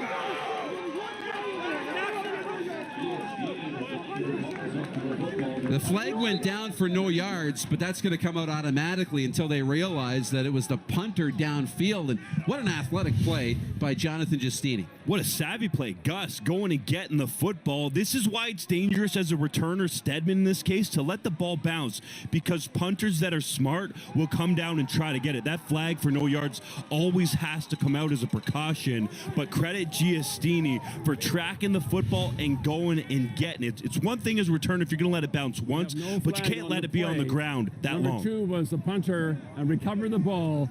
We have first down. Dale Gertson's our referee here this afternoon, and you saw Reggie Sheppy with the bear hug on Jonathan Giustini after this. Look at him. Hops over and then takes off. How about the truck with the ISO cam work here? Great shot of Gus going and getting the football for the Golden Bears. Great play. That'll be on the highlight tape. Now they'll dish it off to Rosary to the outside. Flag comes in late. As it stands, a gain of just 2. And there is just 27 seconds left here in the opening half. If Alberta has any hopes of getting points on the board before the half here, they're going to have to go quick. Need to get into that hurry-up offense.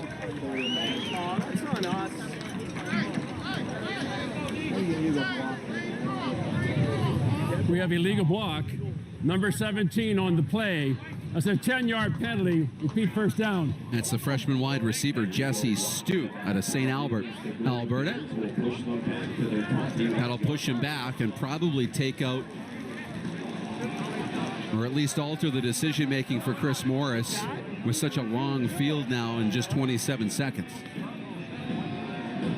I say that, but you've got Eli Hetlinger and Colby Herford who can flip the field in an instant. And Herford is on the near side. The bottom of your screen. They'll hand it off to Rosary. Works his way inside. Rosary, the ball carrier. He's tackled down by Ford. Gets up still short of the original line of scrimmage. That's the smart call right there to keep the clock running. You don't want to risk giving the ball back to the Rams. It's been a bit of an adventure trying to punt the football today for the Golden Bears.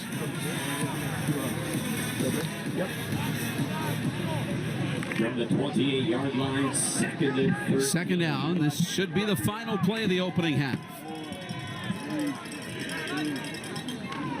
And they'll hand the football off. Rosario cut back to the middle, and there's Garth Kinetic and the Rams defense to bring him down and put an end to the opening half. It was a great start for the Golden Bears, who went up 8, but 12 unanswered points heading into the half.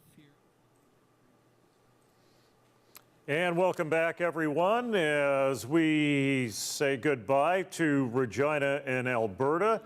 After one half of play, we've still got a couple of games motoring along down there. Queens annihilating York, and looks like they're still on the move. And we've got some junior games as well. Later today, Windsor and Laurier. That should be an interesting game. For the reason that, you know, Laurier looks like one of the dominant teams, but Windsor, even though they're not the most athletic of teams, when you take a look at them, they put it together as a unit once the game gets going, once they get motoring it, and it's an interesting composition of a team as well. They've extended their recruiting net outside of their immediate area. Quickly, Deshaun, your thoughts on that game coming up at 4 o'clock Pacific, 7 o'clock Eastern between Windsor and Laurier, and what it means for the standings in the OUA? Yeah, I think it's a big game for both programs. You look at both programs, they're currently sitting at 2-2. And you're looking at the Windsor Lancers. This is the team that, in my opinion, will make the OUA playoffs this year. So they're going to be in the playoffs for the first time since 2014. That's the Austin Kennedy era. But if you look at the Windsor Lancers, they have one of the top rushing attacks in the nation, and they have one of the top defenses in the nation. And they're just getting together with their quarterback after really focusing in on Danny Skelton as that new starting quarterback. So Windsor, they're looking to make the playoffs. And like I said, I've been saying kind of throughout this entire show, there's going to be a lot of tiebreakers when it comes down to playoff seeding. And so I think this matchup specifically is going to be a huge tiebreaking scenario. I'm looking at Laurier Golden Hawks. Laurier, they've taken a couple years off in terms of being one of the dominant teams in the OUA. They've missed the playoffs 2 times to close out the 2010s, right? But this year, realistically, they're one of the better teams in the OUA as well. They've gotten their run game together through Quentin Nelms and also Tanner and also Taylor Elgersma, their quarterback, right? And defensively, they've always been a great defensive program, right? So I'm looking at Laurier, I'm looking at Windsor. This is a huge game in terms of seeding and tiebreakers for the OUA. So it's a must-watch in any way you want to slice it. If you're looking for a defensive affair, this is the must-watch game. If you're looking for an offensive affair, this is a must-watch game. If you're looking for a game that has playoff implications, this is a must-watch game. 2 other things here before we go. Panda game. Did you expect a 30-point spread in that one? I certainly didn't, because Panda games, since they've been revived, for the most part, find a way to excite folks. This one was an all-out blowout by the Ottawa GGs over the Carleton Ravens. I expected Ottawa to win. I didn't expect Ottawa to win by the margin that they won by. I do think the Ottawa GGs are the better football team of the two. They're the more complete football team. They have things together offensively, defensively, even on special teams front as well. Carleton, they're still trying to get together. They're still trying to figure themselves out. They don't really have a run game. Their defense is kind of struggling, right? They struggle to stop the run, right? And Ottawa, they're one of the best in the country at running the ball with JP Simikanda. So I expected Ottawa to win today. I didn't expect it to be by the margin. I thought Carleton would have put up a much better fight, especially entering halftime when it was a 3-point game. But listen, I think that's just a testament to Ottawa, right? I think they're a team that's, like I said, they're vying to get to the 8th Cup. They're trying to challenge Queens for that number 2 spot in the OUA. So they have bigger ambitions on their mind.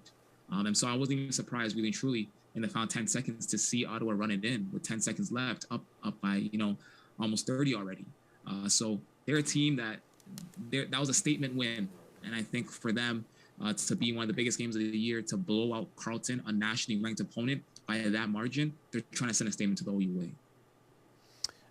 Finally, 3rd point, I think Sherbrooke has firmly established themselves as number 3 in the RSEQ can effectively start focusing on the playoffs and who their opponent would be. Obviously, Montreal and Laval get to play each other one more time, so that leaves that book open a little bit, but they know what's ahead of them now. Yeah, I think for Sherbrooke, like you just said, they established themselves as the number 3. They can start focusing on the playoffs. What's really, really great about the position that they're in right now is that they can, like I said, focus on the playoffs, but they still got Laval one more time, and they still got Montreal one more time. Laval blew them out to open the season. So I'm really curious to see how Sherbrooke faces Laval this time around, considering that they've kind of grown up over the last couple of weeks. And then obviously, we know that the last time Sherbrooke faced Montreal, they pushed them to the limit, and they were down by only 1 point with 10 seconds left in that game. So I'm really curious to see the second time around how Montreal fares against Sherbrooke. But I think for Sherbrooke, they're in a really comfortable position. They can focus on the playoffs. And now I think it's about focusing on those next 2 matchups against those 2 powerhouses and seeing if you can at least take down one of them. Yeah, and I'm with you on the idea around Montreal being, even though they're leading the pack in the queue, kind of being the disappointment in a lot of ways, simply because of who they have in what spaces. Jonathan Senecal was obviously on his way to Yukon, decided to come back. He was supposed to be Jeremy Doyon Rock with a competitive team coming back to Montreal, and he's been good, solid, but he hasn't been that guy yet in Montreal. Maybe he can prove that in the playoffs.